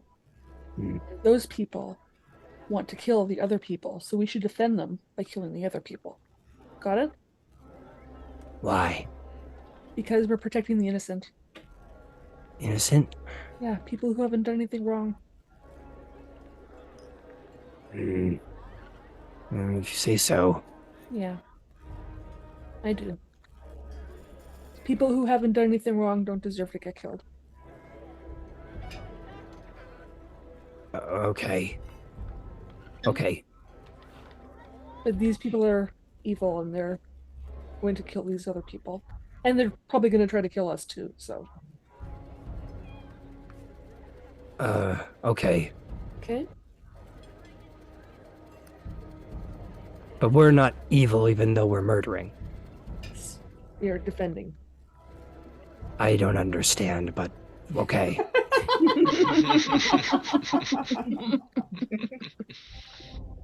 An honest dragon. I don't... Okay. Kill those ones. Sure, Yeah. why not? And you can eat those ones if you want. Sure. Yeah, I'll try it. Eat the evidence. Yes. It says take furs off. Can I have the fur off so I can fly? Can the rest of the caravan see us? No, they're pretty far back. Okay, I'm gonna take off the disguise. Don't fly too high or they'll see you. Opens his wings, stretches them out, and he's sort of like... He looks like he's ready to go. Like he's gonna go right now. Like he's gonna start walking away. No, wait. Why? Wait till you make a move. Sort of like stamps his feet. a little angry. So cute, Oh, no. a little hissy fit. Yeah, he throws a little hissy fit. Do I know what languages hobgoblins speak? They speak Goblin, and they usually... Oh, hang on a second. Do they speak halfling? It might What do be you under- think? Undercommon. I'm just kidding. Make me a history check, I guess, or a nature check. No, it's more history, I guess. This is about societies. Maybe. 15? 15. I should have just carried over your check from the fucking things. They can speak the common tongue usually, but they are more fluent in Goblin. It's their first language. Yeah, means if you're able to communicate with these creatures, we might be able to convince them to lay down, well, to at least get lost, because I think we outnumber them by quite a bit. We shall gesture back to the caravan and the guards. Go ahead, but it's your funeral. I just can't speak to them, or I'd do it myself. I'd rather prevent unnecessary bloodshed.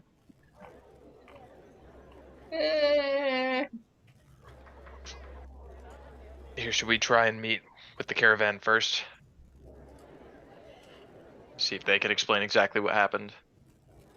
Oh, and real quick, I'm gonna give everybody a good berry. Oh, Nice. thank you. Hey, Does Lyragoth get one? I'm gonna tell you are not gonna like this, but I'm gonna give it to you so that you can just not like it. Don't taste it, just swallow it. It it puts its hand up and takes it in its claw and kind of It will You know make what you that not means? hungry, I think. Is that what it does? It gives you nutrition. It ruins your appetite. I yeah, he eats it and he's like, Oh, poor girl. or she's like, "Mm."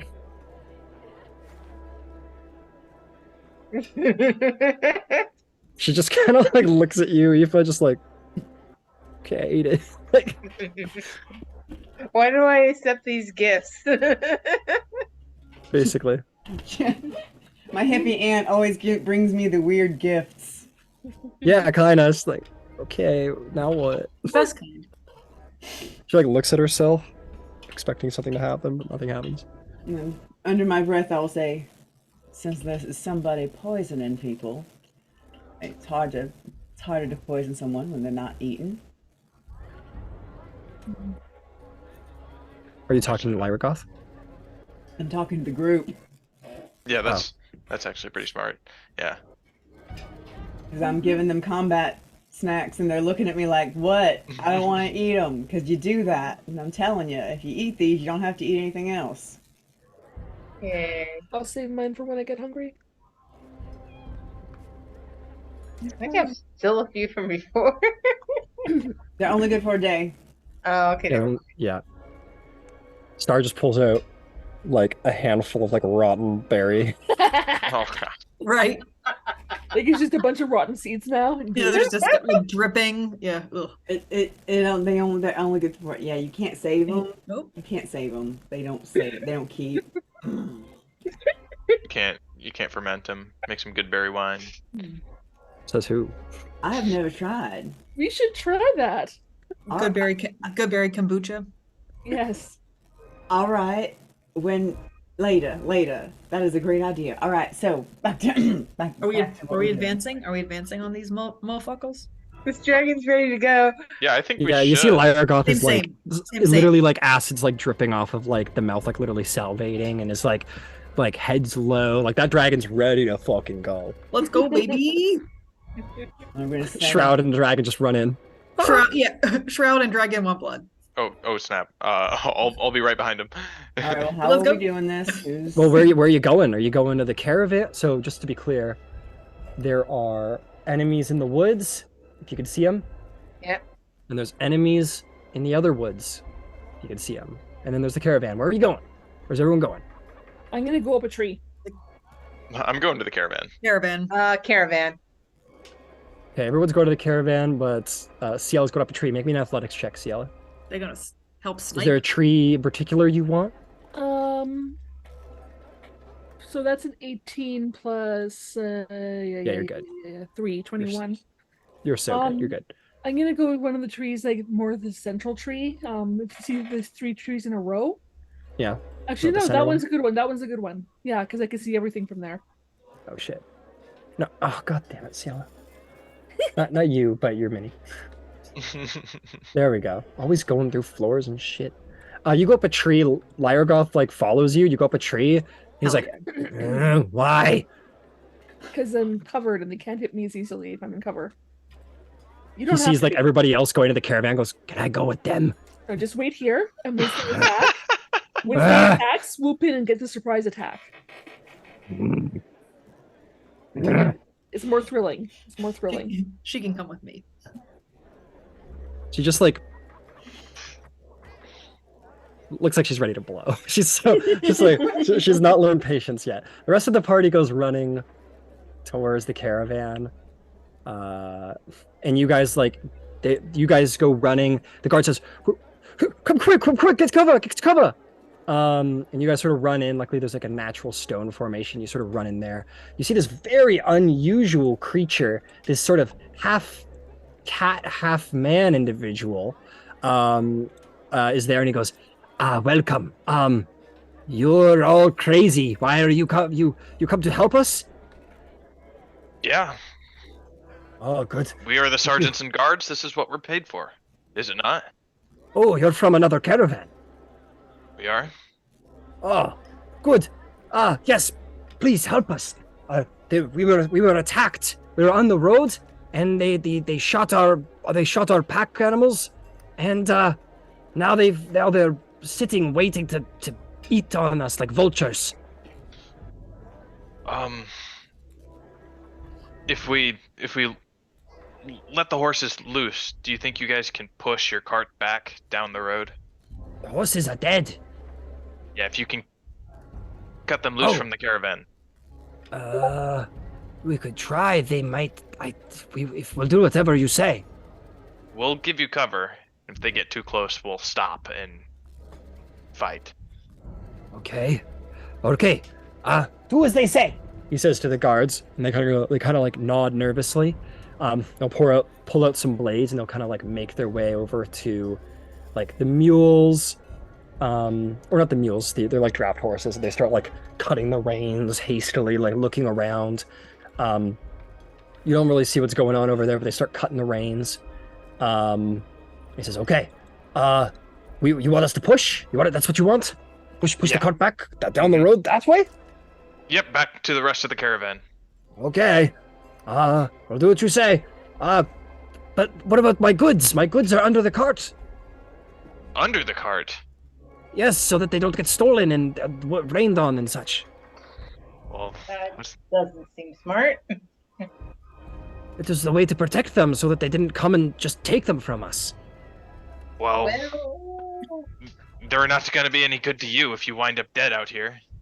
But I will be ruined if I don't have my goods. I'm a merchant. I need my goods. Sorry, I can't hear you. Earlier. Rest assured, get to safety, and we'll take care of the hobgoblins, and we'll return your supplies safe and sound. Make a persuasion check. 21. 21. He looks at you, and there's like a moment where he's considering. He goes, okay. You take care of my goods. You bring them to me. Okay. All right. Okay. Yes. Do as they say. Go out. Okay, 1 second. On the count of 3, we all attack at the same time, and hopefully, I don't know. They know we're there, but yeah, I'm gonna try for the surprise if we can. Okay. They know, like they. I know they know that we're there, but we haven't attacked them yet, so maybe they're. I don't know. Yeah. It's okay. Never mind. Okay. So I'm gonna cast a fireball then.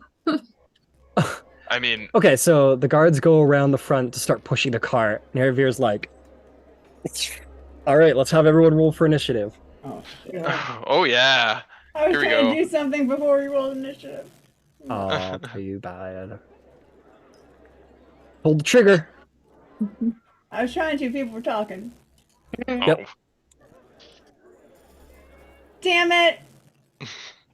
Damn. What's my net 20 for the day? no. Hey, you can do your thing. Hmm. What Ooh. thing? I don't know. What'd you have planned? Oh no. I'm generally the healer. You know, usually I'm fine going last. Usually I roll shitty initiative. Well, you can hold your What am I action. gonna do? Hold your action. Yeah, hold your action. Yeah. But then I can't use. Well, do I? I don't really do much of a bonus action anyway. Now do I? All right. Oh shit, they rolled pretty good. The bad guys.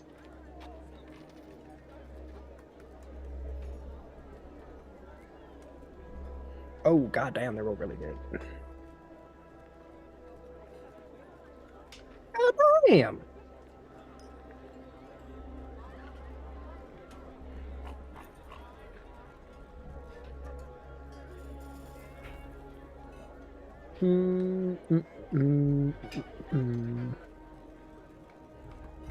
Okay. I gotta put on some battle music. Metal. Yeah. All right. You want it, you got it. Okay, let's get initiative going. Who got a 25 to 20? 21. Aoife got a 21. I got a 22. I got 22. What next? 20 to 15. 19. 19. Who got a 15 to 10? 13. Terrence got a 14. And what did you get, Aravir? Yeah, 8. You got an 8. So you're like, fire, oh fuck, and you like stumble or something, and everyone's like, oh, that's it, we're fighting. And that is going to start us off with Ciela and Lyra Goth's turn. Alrighty. I am going to aim at those 3 that are together. To the left. Okay, the 3 to the left. Where, these guys over here? Yes. Okay. You got a longbow, I assume, yeah? Yes, I do. And you are a sharpshooter, so you've got all the range in the world. Yep. Got it. Go for it. Yeah, you've got extra attack, and you've got Horde Breaker, so you should get all of them. So I get an advantage roll on that, don't I? Yeah, because you started initiative, you get advantage on these rolls. Okay, that is a 19. Why don't you give me all 3? So 19 will hit.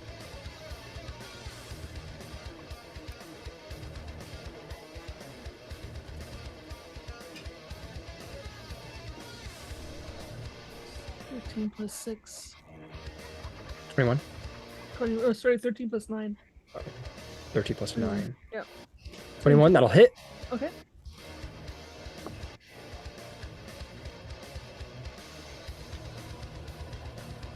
Nine plus 9, 18. 18 just hits. Go ahead and roll damage for all 3. Okay. Okay, that's a D8 plus 4.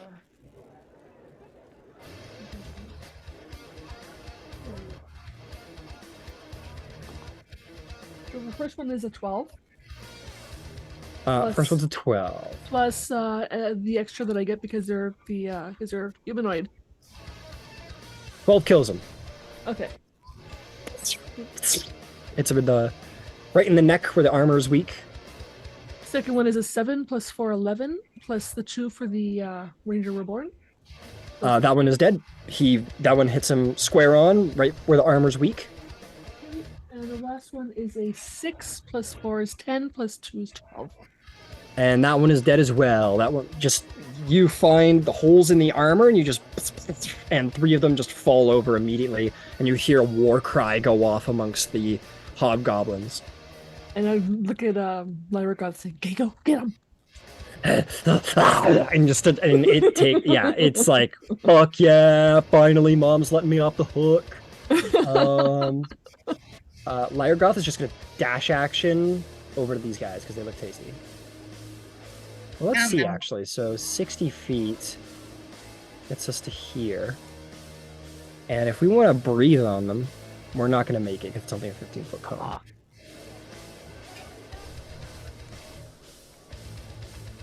So he's going to take the dash action. She's going to take the dash action. And she's going to like go up here. And await their next turn to sort of dive and get them, hopefully. Okay, Aoife, what do you do?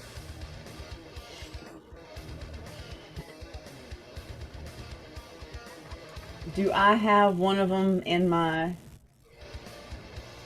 Is there one I can get, like, hit clean? With an attack roll? With a moonbeam, actually. As long as you see where you're firing it, you gotta move because you can't see anything from where you are, but you can move to try and get them. All right. You want to target these guys on the hill or the guys in the front? Let's see, they're fighting over there. Yeah, I guess I might as well guard our flank. I'll go to the side I'm already on. Okay. So you run out to here for 20 feet, and these are the hobgoblins you see. Oh, fuck, that's a tree. You see these guys.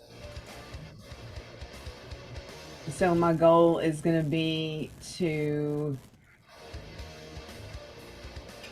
You know what? I don't think this is going to work. I think this is a bad idea, but you know what? I'm going to try it anyway. I'm going to cast and snare. Ensnare. They're going to beat my DC. I just know they are, but I'm going to try. I'm going to give it the old college try anyway. What is the radius? I am looking. Isn't it like a 20-foot square? Yeah, I'm where are you? Come here. Stupid thing. Oh no, it's a first level spell. That's why I can't find it. Yeah, we're gonna use the... There it is. 20-foot square. 20-foot square. Where do you want your 20-foot square? Where can I get the most of them? I feel like that... you're gonna get 2. It's either, do you want the front ones or the back ones? I'll take the front ones, please. Okay, how would you like to position it? Your square. I would like to position it so that there's more of it in front of them than there is behind them, so they've got to go through terrain, even though they're barbarians and probably can just stomp on through it. Okay, so like, why don't we do something like, how does that look for you? That looks reasonable. So I'm going to do that, cast that, and duck back behind the wall and see if I can maybe get some cover for a round. Okay, they need to make checks, I assume, yes? Yeah, strength 14. Strength 14. Barbarians are going to do this easy. One succeeds, one fails. Oh, how about that? The one in the front with the shield gets wrapped up. He's like, and starts like, it just starts like yelling out, but he is definitely ensnared. The guy in the back just sort of like swings his sword low and cuts through the vines. Anything else? Yeah, I'm going to head back 10 feet. Okay. Get back behind the rock. I don't think they're going to throw anything at me, but still. You know, Sure. Just good habits. Oh. Maybe Shroud wants to get in front of me. I don't know. All right, Shroud, what's the plan for you, my friend? Well, I gotta Did you want to? I will say, if you want to like position yourself behind the wagon here, like where do you think Shroud would have been standing behind the wagon here?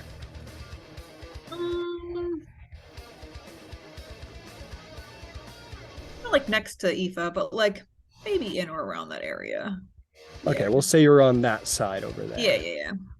Okay, what would you like to do? I gotta move to hit something. So where does so that would bring me right up, and I can't go through that, right? Or else I will also get bucked. Yeah, well, at 30 feet, you're done right there. Yeah, I If you was want gonna to dash. Yeah, but like that's what I was trying to think of, because I can't go through all of that. I have to take the long way around. I'm gonna go double check ensnare, but I you believe could. it's you can run through, or it's entangle. I believe it's just difficult terrain.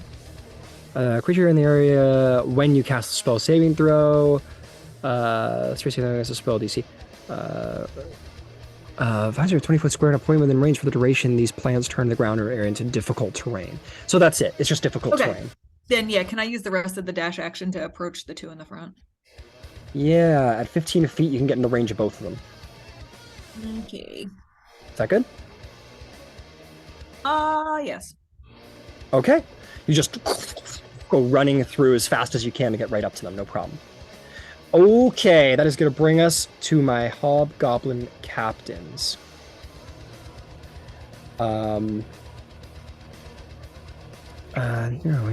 Captains plural. Captains plural.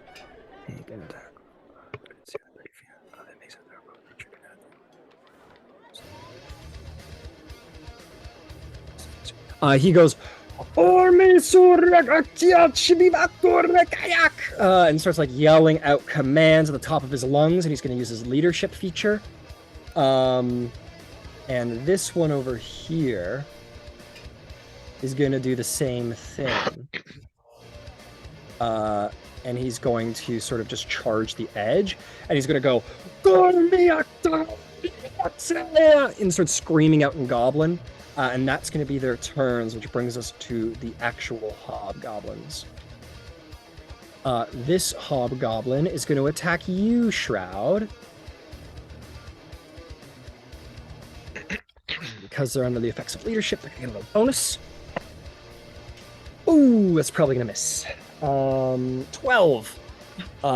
He like very much and swings at you as hard as he can, and it like hits the shield. No damage done. You're good. These two guys are going to run in, so they will go about, we'll call it 15 there. It's like 25 right there. Fuck. You know what? He's gonna jump. We don't jump a lot in regular 5e, do we? But we can if we want to. So he's gonna go to here, and then he's just gonna jump to there into the flank with his. I don't think he can jump that far. Hang on, let me figure out how jumping works. So 5, 10. He's going to do a long jump, and he's definitely going to make it there. Okay, so he makes it no matter what. This guy's going to go 5, 10, 15, and he's going to go 20, 25, and that's all we can do. Okay, these two guys are going to attack you. One guy's going to have advantage, Shroud. Let's go. Talked.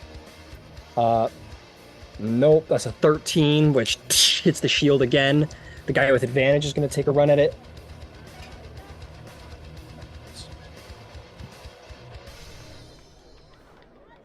Uh, 21. It's going to be 23 to hit. Yeah. All right, this guy's going to use martial advantage to do extra damage. He's attacking you behind a shield, so that's going to be a D8.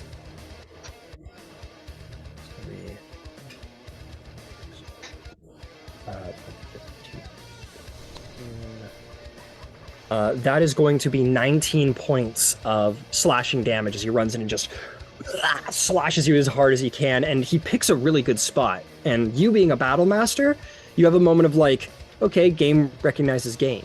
Maybe they don't hit so good, but when they do, boy, do they hit. Okay, now for these guys. They're gonna all happily come charging out. Doody-doody-doody-doo. Doody-doody-doody-doo. This is what a reasonable person does in a war, so to speak. This guy's just gonna dash action. 35, 45. He'll just jump down to there. He makes the jump. He gets, I think, all the way down here with a dash action. This one's gonna run out. This one's going to run out. I think this guy's gonna back up his buddy. He's gonna dash action. And he's going to land something over here, I would say. And then this guy's going to run out as well. Now let's see who we can hit. Now that we've done all that cool running and jumping and looking real super. Okay. This guy's got an angle on Aoife. That one's got Aoife. That one's got Aoife. That one commanded. These two don't. Okay, so these guys are going to jump down. He's going to dash action jump down. And this one, I think, is going to... Okay, I guess I'll reorganize a little bit, but they all get into the positions they want. This guy comes around the corner at this guard who's like, ah! Okay, these three guys are... You're going to have half cover Aoife, but they are going to fire at you with their longbows, if you're present. Oosh. There we go. Okay, they all take out their longbows. They're going to shoot at you. So you have a +2 to your AC going in here, Aoife, because you're a little behind the cart. Okay. First one's a natural 20. Okay. So that's going to be 11 points of piercing damage. Okay. Ooh, he'll put a martial advantage on that. So that's 11 plus 8 plus 12, so an additional 20 damage. How much is the total, please? That was 20. That's going to be... brain. That's going to be 31 damage, if I'm not mistaken. Okay. Next guy comes at you. That is another natural 20. Oh, I'm down. Okay. I'm down. 2 arrows just... Aoife comes in out... fact, how much... Roll the damage, because isn't there the thing where if it takes you out by so much, you're just down dead? Yeah. Yep, flood damage. Yep. no, within 60 feet of that individual. Yeah, you're within 60 feet. Do I have a reaction yet? Yeah, you've had a reaction. Okay, sweet. I'm gonna cast Silvery Barbs to... You can't see the individual who's attacking you. Attacking Aoife, though. Oh, okay, never mind then. Okay.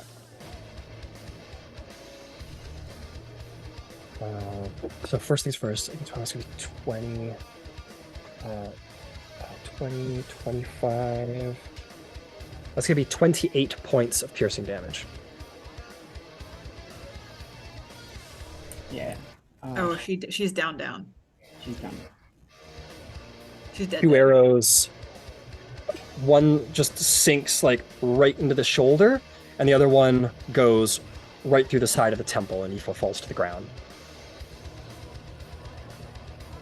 The entangle is gone, and you hear the rest of them will just. This one won't attack. You just hear the hobgoblins like sort of cry out like a in sort of a blood cry of blood has been drawn. The traders.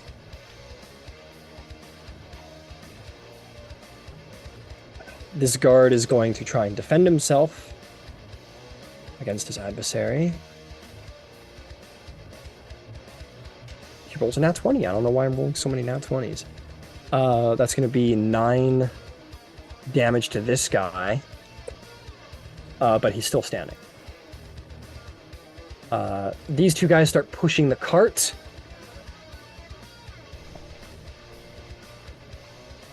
Holy fuck, they roll really good.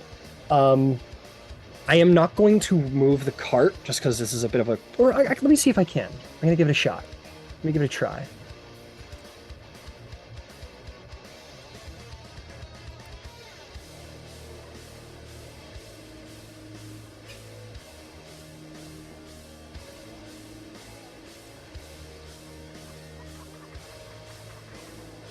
Yeah, so they roll the cart back 15 feet in this turn. And this guy just kind of stays with the cart. Okay, that's going to bring us to Star's turn. What would you like to do, Star? Question: can a healing potion heal someone that's fallen? A healing... Not in this instance. They're like no. she's dead. Oh. You saw, and you being an assassin are very acquainted with what a kill shot looks like. Aoife has an arrow sticking in the side of her head. She's gone. Okay. Damn. Okay. Guess we're going to have to kill some hobgoblins. All right. Which one's the closest? Probably one of these 4 guys. Okay. Gonna get over there and hack them, and then dodge away behind the caravan. If you want to, you can run in and strike one of them. Yeah, I don't think you're getting in and out of there, unscathed. She can go in, and she has Feline Yeah. agility. feline Oh, that's agility. true. You got feline agility. If Yeah, you wanted yeah. to feline agility in there, strike, and then disengage and run back, you could do that. Okay. Then that's what I'll do. And then I'll have no feline agility till I don't move at all. That's right. You also won't get sneak attack because you don't have advantage nor an ally within 5 feet. That's right. Oh, Okay. that's not true. There's a guard right here. Oh, hi. There you go. So he'll distract him for you. Go ahead and make an attack. I'll say that he moved into here so that you can get whoever you want. Do you want the one that's more wounded or the one that's fresh? Let's go for the wounded guys so we have less guys. Okay. Got it. Go ahead and make an attack roll. All right. So attack The other- roll. Yep, just a straight attack. Come on. Come on. 4 plus what was the one I have to put in? Non-initiative. What the hell am I? I'm sorry. It's been a while since we've attacked someone. It has been. Like weeks. I think you're a +6, aren't you? If Not. you look under attack on your sheet, next to Thank you. your thing. Oh, it'll say- I'm looking at the wrong part. Yeah. So a dagger, short sword, it would be a +7. So Oh, it's perfect. 7 plus 4 is 11. 11. You run in and sort of do like a jumping, almost like Superman strike, and he gets his shield up in time, and it bounces off the shield. And I go, what? Damn it. And then I dodge away. Run away. Okay, you disengage, and you charge back You've got 10 more feet when you get to here, just so you know. Okay. Actually, you'd have 20 more feet if you want to use that. Can I get behind ahead. something? I just want to hide behind something. So like the rock or the yeah. Yep, That you kind of works. like fit yourself in the cubby there. Yeah. Okay, fantastic. That'll bring us to Terrence. What would you like to do, Terrence? Let's see here. I'm going to, I guess run up to Aoife and no, not again. I'll Yeah. punch the ground and cast plant growth. Okay, fantastic. I wish I had a crayon because that's a big old spell. That's a big bubble. Yeah. So if you big... cast the spell using one action, you choose a point within range. All normal plants in a 100-foot radius centered on a point become thick and overgrown. A creature moving through this area must spend 4 feet of movement for every 1 foot it moves. Okay, so we can do this one of two ways, because I believe you can make it exactly where you want it to grow. Yeah, I can exclude one or more areas of any size within the spell's area from being exactly. affected. So I'm thinking like a bubble around the caravan. Probably the edge is right where the guard is. Okay, so why don't we say, so like it's something like, is it some and this is excluded space. Yeah, it's so a point within like range that? within 150 feet. So maybe centered, maybe further up. Like that? Further down, I guess. Oh, down. Yeah. So this is where the plant growth is okay. Like there's no extra grass. Oh wait, where it's okay? Oh yeah, bring it further back. Well, you tell me. All right. Probably just the road behind us and right at the edges of the caravan. Okay. So here's what we'll say then. Let's.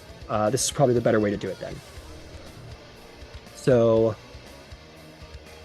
let me do it like this, and you tell me if this is looking good. Yeah, that looks good. And basically the road is good. So something like that. Mm-hmm. Got it. Okay, I'm just going to give it some color so we remember what this is. Okay, so everything outside of this little area I've drawn, so all this area outside. Well, it's only 100 feet. Is that 100 feet? It's probably, that's right. So where would you like to center it? On the caravan? Maybe a little ahead of the caravan. 150-foot radius. Good. Well, God. it's 150 foot to cast, but the actual zone is 100.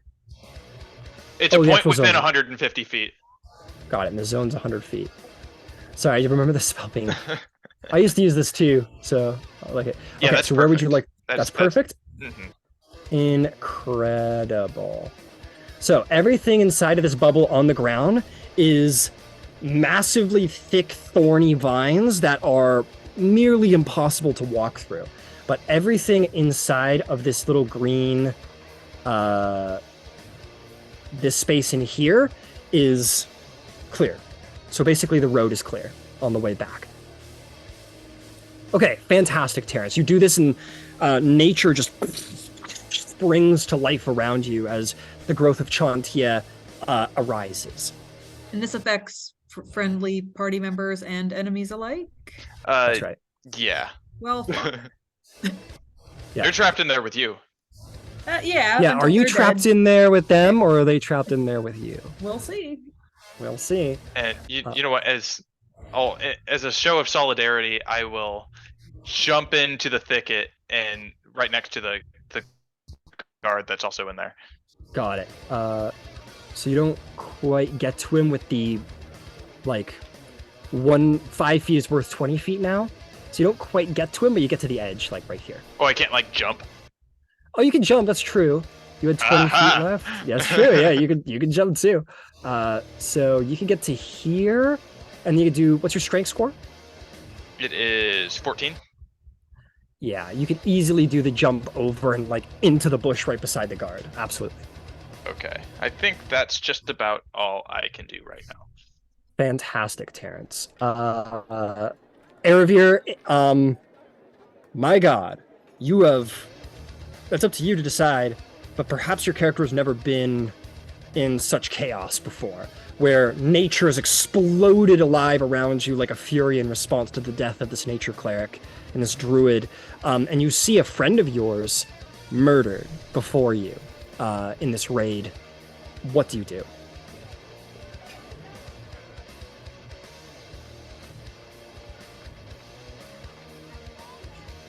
You muted. Can I step around the wagon to get a better view?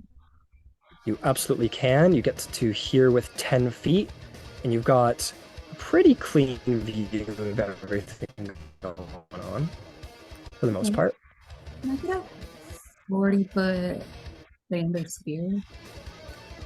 40-foot diameter sphere. Yeah. Yes, you can. And I want to see how many bad guys I can get with that. I would like all of them, please. All of them's good. All of them? Yeah, all of them. I'll give you these 5 guys. How's that sound? So the guys on the ledge and the 2 guys in front of Terrence and the guard. Taking our eyebrows off with this one. Yeah. Can I get the other 2 guys instead, or is that not possible? I don't think you're. I mean, you can decide which ones you want. Nah, Of give me course. most. We'll go for the 5. So you, yeah, if you go for those 2 far guys over there, you're still going to get 5, but you're going to singe the cart. But if you go for these guys, you won't. Okay, I'll do that. But I don't want to get Terrence and you. No, you're gonna. Yeah, their eyebrows are gonna feel. They're gonna feel a little heat in the face, but they're gonna be okay. Yeah. Okay, sweet. And then that's a dex save. You guys see Eravir, this sort of like pretty passive, pretty good-hearted half-elf individual come around the cart, summon a small ball of flame in her hands, send it across the battlefield, and a massive bomb flame combustion explosion goes off, and Terrence, you like bring your shield up and the flames just sort of like lick up the front of your shield in this massive display of elemental power. Let me go ahead and roll those dex saves. Go ahead and roll your damage. I got 28 for my fire damage, and also all of that plant growth is lit on fire now, so they're like stuck in a burning forest. Yeah. 28, huh? Yeah, because these plants don't go away. It's permanent. Yeah. Forest fires. Only you can start forest fires. So 28, half of 20 is going to be 14. 14.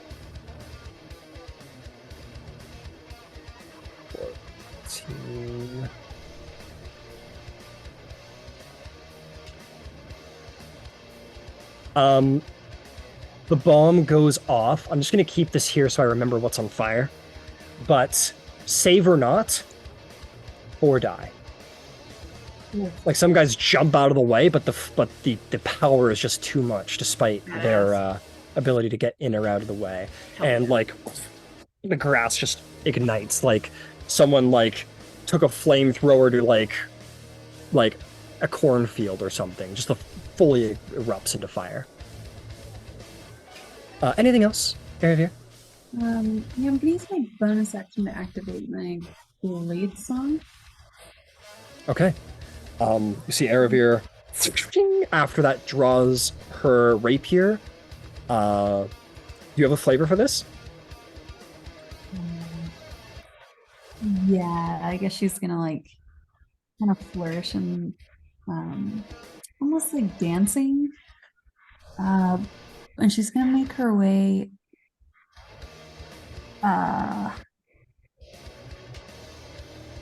well, Yeah, aren't there some like further south on the map? There are these guys, and then there are these ones that Shroud is contending with. Okay, I'm gonna start trying to help Shroud. I've got Okay. 30 feet of movement left. Yeah, I made that a little tricky. Sorry. So you get That's all 10 feet. good, we'll try. So how much speed you got? 30 feet left. So 10 foot, you got 30 feet left. I'm sure you want to jump for that first little bit, right? Sure, yeah. Get a little extra speed. What's your strength score? It is a 14. 14 is really good. So 10 feet run, you get a free 15, we'll call it jump to here. So it's 10 feet, it's 25 feet, and you run out of movement. Jumped at that corner and like milked my movement, you know what I'm saying? Make me an athletics check. Okay. 6.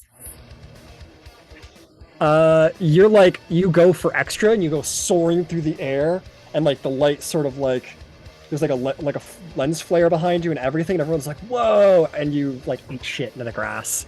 You're not going prone or anything, but like you fully don't make it as far as you want to go. You kind of stumble. Okay. And jumping counts as normal movement, right? Yes. So I think I can go like 1 more or 2 more feet. Do you have 20 feet left? No, I have 30 left. So I have 15. Yeah, so you're just a little shy of being able to make it another 5 feet, and you're sort of like making your way through the brush, and you've just run out of movement. Well, It's ultra difficult terrain. Yeah, it is. Yeah, it's like 1 foot for every 5 feet of movement. For every 4 feet. So every 5 feet is 20 feet now. No, every foot is 5. 1 foot is worth 4 feet now, so 5 times 4 is 20. Yeah, so can I just move 1 foot instead of 5 feet? No, we're not going to. So you have to have 20 feet to move. Yeah. Oh no. Okay. Yeah, something in this brush, and you're like, fuck. Like you suddenly realize how hard it is to move in here. Yeah. Terrence made a Feel good job, Terrence. Okay. I'm gonna try to help Shroud, don't you worry. I'm on my way. I'm coming. I'm sure they're very concerned. Yeah. Okay, Ciela, from your perch, way behind, you see nature just erupt into a wrath in response to Aoife's fall. From this distance, you're a sharpshooter and you're pretty well sighted. You know what happened. What do? You unmute yourself first, I think. Oh, Ciela's like, damn, whatever happened there. Holy shit. Yeah. All right. I'm gonna get those 2 guys on the other side of the caravan. These guys over here? Yeah. Okay. Yeah, you can shuffle through the tree.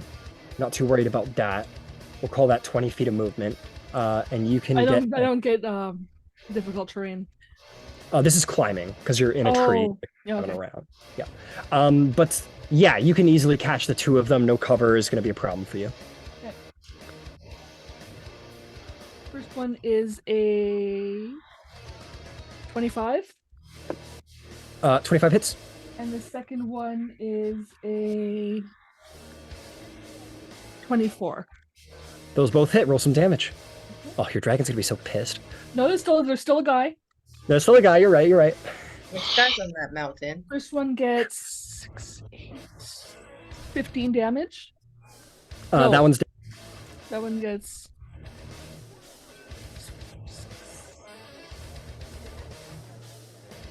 6 plus 4, 10, 12. He's dead. Okay. And the other one is a... 2 guys with Horde Breaker, and then spend your last one on the guy on the hill if you want. No, I'm going to see if I can get anybody near Shroud. Okay, gotcha. What was the damage on the second? Second one damage was 4 plus 4 is 8. Plus 2 is 10. 10 damage. The guy is still standing, surprisingly. He just kind of like keeps going like the guy who's going to blow up Helm's Deep. He just kind of keeps walking. Yep, and I have one more attack. Yes, you do. And I'm going to go against, I guess, two of the guys around Shroud because they're close to each other. All right, let's see who we can hit. It's gonna be a tricky shot, but maybe you can make it. Let's see who can you hit. Can't hit that guy. There's no shot on this guy. Oh no, there is. You could try and shoot this guy. No, that guy's covered by that tree. This is gonna be a trick shot. This is gonna be such a trick shot. You got two guys that you can just barely see. Okay, I'll just get the one that's farther away. Okay. Captain, El Capitan. That's a dirty 20. Now we'll hit. And that is a 5 plus 2 plus 4, 11. 11. He will take that damage, but that is no mere hobgoblin. That is a captain. Oh, big boy. Survive the 10 damage. He Right. just kind of keeps going with the arrow buried in his shoulder with much more constitution than the rest. Okay, anything else? Nope. No, that'll bring us to Baby Dragon. Lyragoth. He who will outlast all. She. God fucking damn it! Oh, one day. I'm sorry, guys. Outlast all. I feel horrible about it. I can't stop. Which one does Lyragoth want to fucking eat? I think Lyragoth sees the biggest, meanest one, and is going after that one. And it goes. He's cooked. He's cooked. Flies down here, and he's going to spray his acid breath at this guy. Her, fuck! God damn it! Sorry. This guy fully fails his saving throw, and she is going to do 27 points of acid damage. Yeah, baby! Flies down and sprays this yellowy orange bile in like a thick, almost like hydro spray, and it just completely melts on top of this guy, and he falls to his knees. Flesh melts off of his face, and his body just turns literally liquefies, and he falls to the ground dead. And you can hear Cielo from the tree going, "Cocksucker!"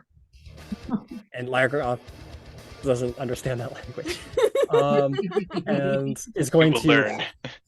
You'll learn. You'll learn. She will learn. Fuck. She will learn. But she sort of swoops, does that, and sort of slingshots back up into the air, and that will be. Oh, it's got way more. She's got way more movement than that. So that's 30 feet, and then it's gonna take a little 30-foot. Actually, you know what? Fuck it. It was here. Get a little 15-foot dip to hurt this guy. That's 15 feet right there. We're gonna do a 45 in this direction to go kill that group over there. All right, Aoife is not with us. Shroud, you, my friend, are quite surrounded, but you're not surrounded. You're just in a target-rich environment. What do you do? So I am going to whisper in Undercommon my trigger phrase, and I'm going to rage. You feel that almost like searing hot pain inside of your chest. Your HUD goes down, and you just sort of start like almost rattling, shaking, seizing. Erebir, you'd start seeing these like little sparks coming off of Shroud as Shroud begins to sort of like seize and shake in almost a human way, in a sort of like going crazy psychosis kind of way. What do you do, Shroud? And then I'm going to start swinging. So can I attack, if I make an observation, like attack the one that looks the most, whichever one looks the most hurt in this moment? The only one who's actually been touched by a weapon is the captain, who has an arrow buried in his shoulder. Then I'm going to attack the one that's like the most, like off on my left-hand side. Screen left or your character's left? My character's left. So that guy right there? Yeah, that guy, yeah.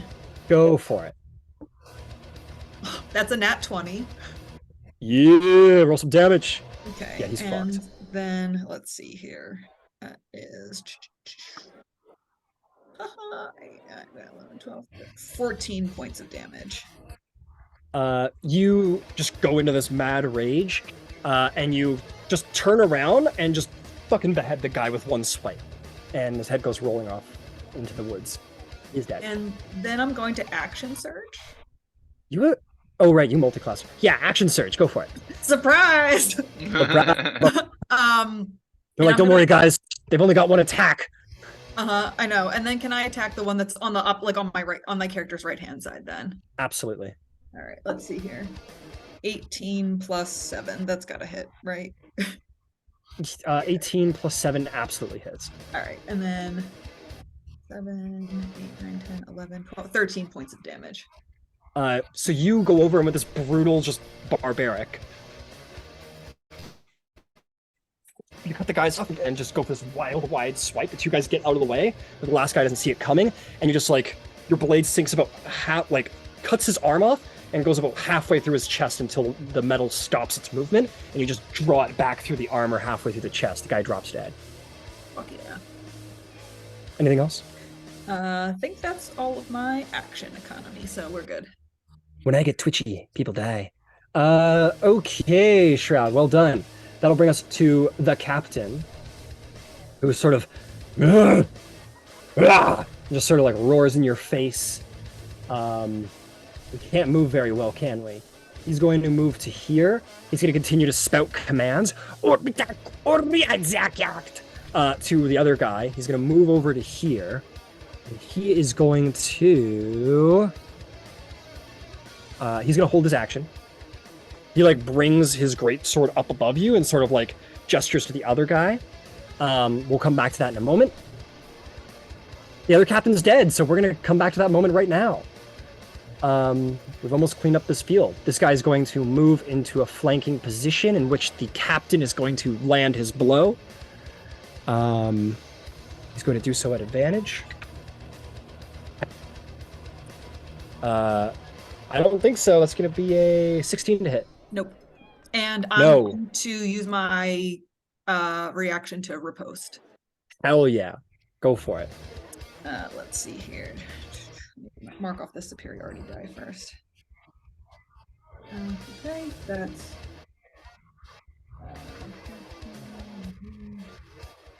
15 to hit. 15 does not hit. Oh, wait, I add the superiority dice on top of that, right? That's only the damage. That's Got not it. damage. Okay. Yeah. This guy brings his greatsword down on you, and you just sort of like move your head to the side and let the blade sort of like hit you right in the pauldron and sort of bounce off of it. And then you bring your sword up to like low hand strike him, and he just sort of like lifts his arm out of the way and lets your sword bounce off of his half plate. The guy behind you is going to attack at advantage with a leadership boost. And it doesn't fucking matter because they roll like shit. 14 doesn't hit either. This guy fully slashes you across the back, but doesn't slash hard enough to make his way through your exoskeleton. And that's that for these guys. Meanwhile, over here at the last hobgoblin, he goes, "Holy fuck!"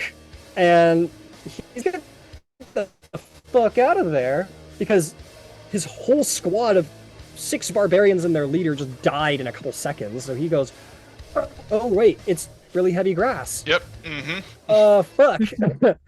So I'll roll a little morale check for him. He's a crazy barbarian. Apparently he's like, "No, it's fine. I got this." And he's gonna go, "Ah!" And that's his whole turn. No, sorry. My apologies. He'll dash action. And he gets into range of Terrence. That is his turn, bringing us to the caravan, which is going to... I'm going to roll little athletics checks for this guy. Oh, they roll double nat 20s. Holy fuck. Rolling hella nat 20s They tonight, pick it up folks. and throw it. Yeah, the two of them go, "Now, brother!" And they throw it into the caravan perfectly. No damage done. And they also save a kitten out of a tree. I'm going to say they like give it enough of a shove that it starts to roll downhill. and it gets back to like here, basically.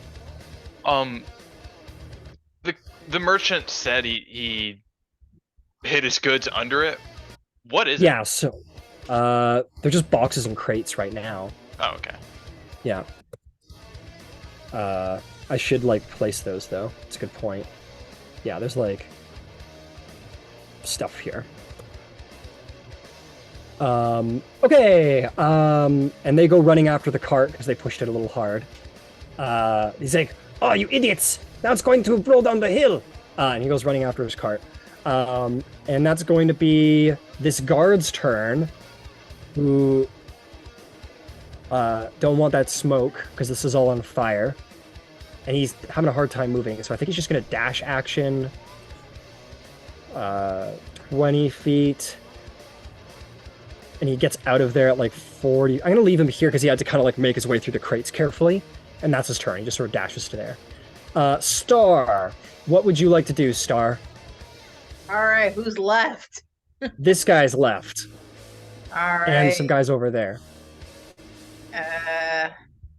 Can I reach the guy that's nearest? Buddy, you're a rogue. You can reach anyone you want. 30 feet, you get right up to him. Go ahead and make an attack. You'll have sneak attack. All right.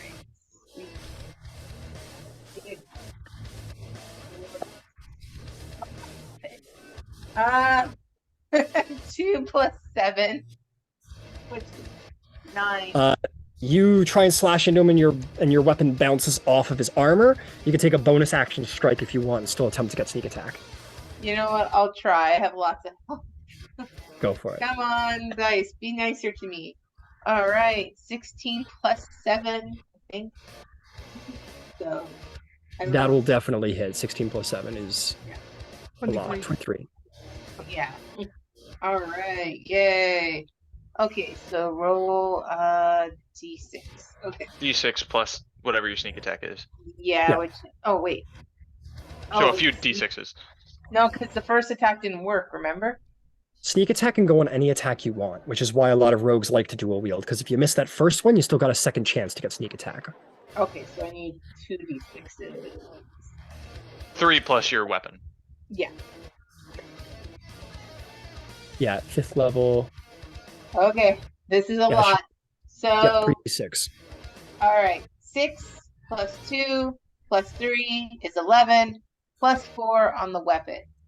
So 15. You don't get your modifier bonus when you're using a Right. bonus action, but alas, the 11 will still do the job because he had 1 hit point left. Oh my god. He's like, "Ugh," and he turns around to you, and you just kind of like, just do like a little swipe at the neck, and you just sort of like carve it open, and blood starts to pour out, and he falls to the ground, passing out and dying. Okay, that's Star's turn. That was action, bonus action, and movement. Terrence Marigold, are in the thick of it, my friend. In the thick of it. All right, I'm gonna turn around. Can I see any of the hobgoblins over by Shroud? Yeah, you could see some wrestling in the bushes, some blood splatter flying off into the air, heads rolling, quite literally. Okay, but I Needless can't to see. say, Like, you see this massive forest fire that's about to happen over here. yeah, that's not great. I'm probably going to try and step out of that. I don't think I have enough movement to fully get out of it. I would say so. You could step into over here and get out of it with 20 And feet. that's 20 feet. 20 feet, you got 10 left. Okay.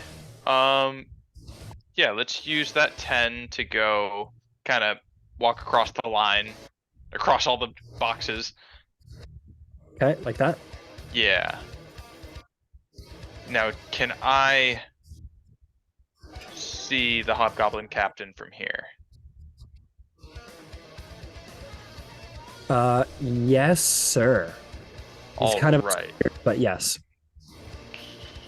I am going to throw out a guiding bolt. All right, send it. All right.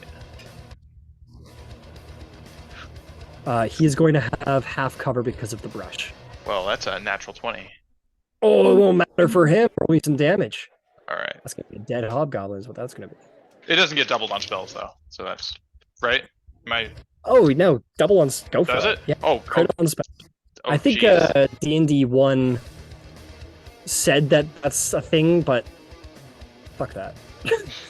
Okay, so that's 8d6. Well, you roll the standard damage and then take the maximum possible damage on top of it. Right. Okay. Okay. So that's automatic 30 plus 24 11. plus whatever I roll. He's probably dead. Yeah. Oh my god. Let me see here. 12, By 17, Chontia. 18, 19, 20. 44 damage. You send this bolt, and as you're powering up this bolt of Chontier, you're doing it sort of near towards your fallen ally, and you feel something wild and protective and masculine sort of accumulate with this sort of like maternal protection of the world growth. You feel something a little more wild, a little bit more violent, sort of power into your bolt, like two gods have given you their power in this moment, and you fire forth this guiding bolt, and it burns a radiant hole right through this captain, and he falls dead as a doornail. Thank you, Sylvanas. And I think that's all I can do. Okay. That is going to bring us to Eravir. Eravir, you're like, don't worry, Shroud, I'm coming to save you. And Shroud goes, like, kills like 3 people. One guy gets exploded. There's one guy left to take care of. What do you do?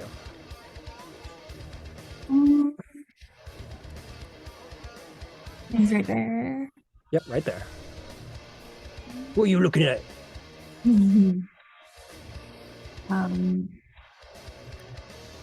Let's see. I will how far away is he? Sorry. Let's take a look. He is 25 feet away. He can be 15 if you'd like to use your movement. No, I'll Misty step up to him and take the attack action. Hey. You see the blade dancer sort of like spinning the blade around, moving in this sort of violent dance, and sort of disappears in a puff of smoke. And Eravir, you sort of appear out of that smoke in a razor wind of magical martial prowess. Go ahead and make your attacks. Or attack, plural. I don't know. He's green flame blade. All right, green flame blade. Your blade emanates into flame as you go in for the strike. You can have advantage if you wanted to jump into a flank.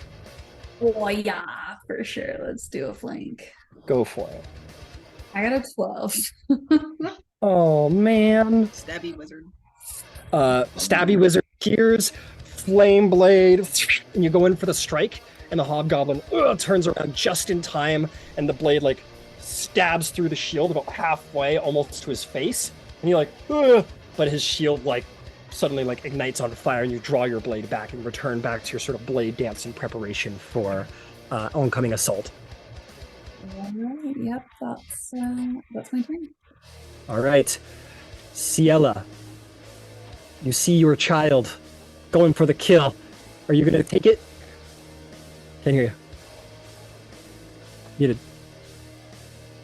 I'm gonna let my child go for the kill. You're like, okay, you get this one. And let's see if she gets her breath weapon back. See how I use the correct pronouns. And I'm learning slowly but surely. Just flies in, and it's gonna just like a rocket, just like curl the wings in and just dive in like an eagle, claws forward, and it just opens its mouth and it's gonna try and bite its head off. That will hit. Fly down and just like he slams into it like tooth on neck, and it goes as it's going to take 10 piercing damage and 2 acid damage, killing it. So this thing is like, what the? A dragon! And it just comes in, barrels into him. Both of them go tumbling down the hill. The dragon just starts like biting and seizing into the neck like a snake, and just like melts the neck, and the creature's dead on the ground with Lyran Gorn on top of it. Lyran Gorn, that's a place. Lyragoth. On top, just like tearing and burning into the neck of this creature, killing it.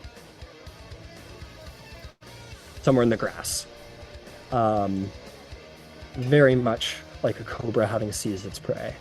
And that, my friends, with the saving of this caravan and the death of a close ally, will be where we end the session today.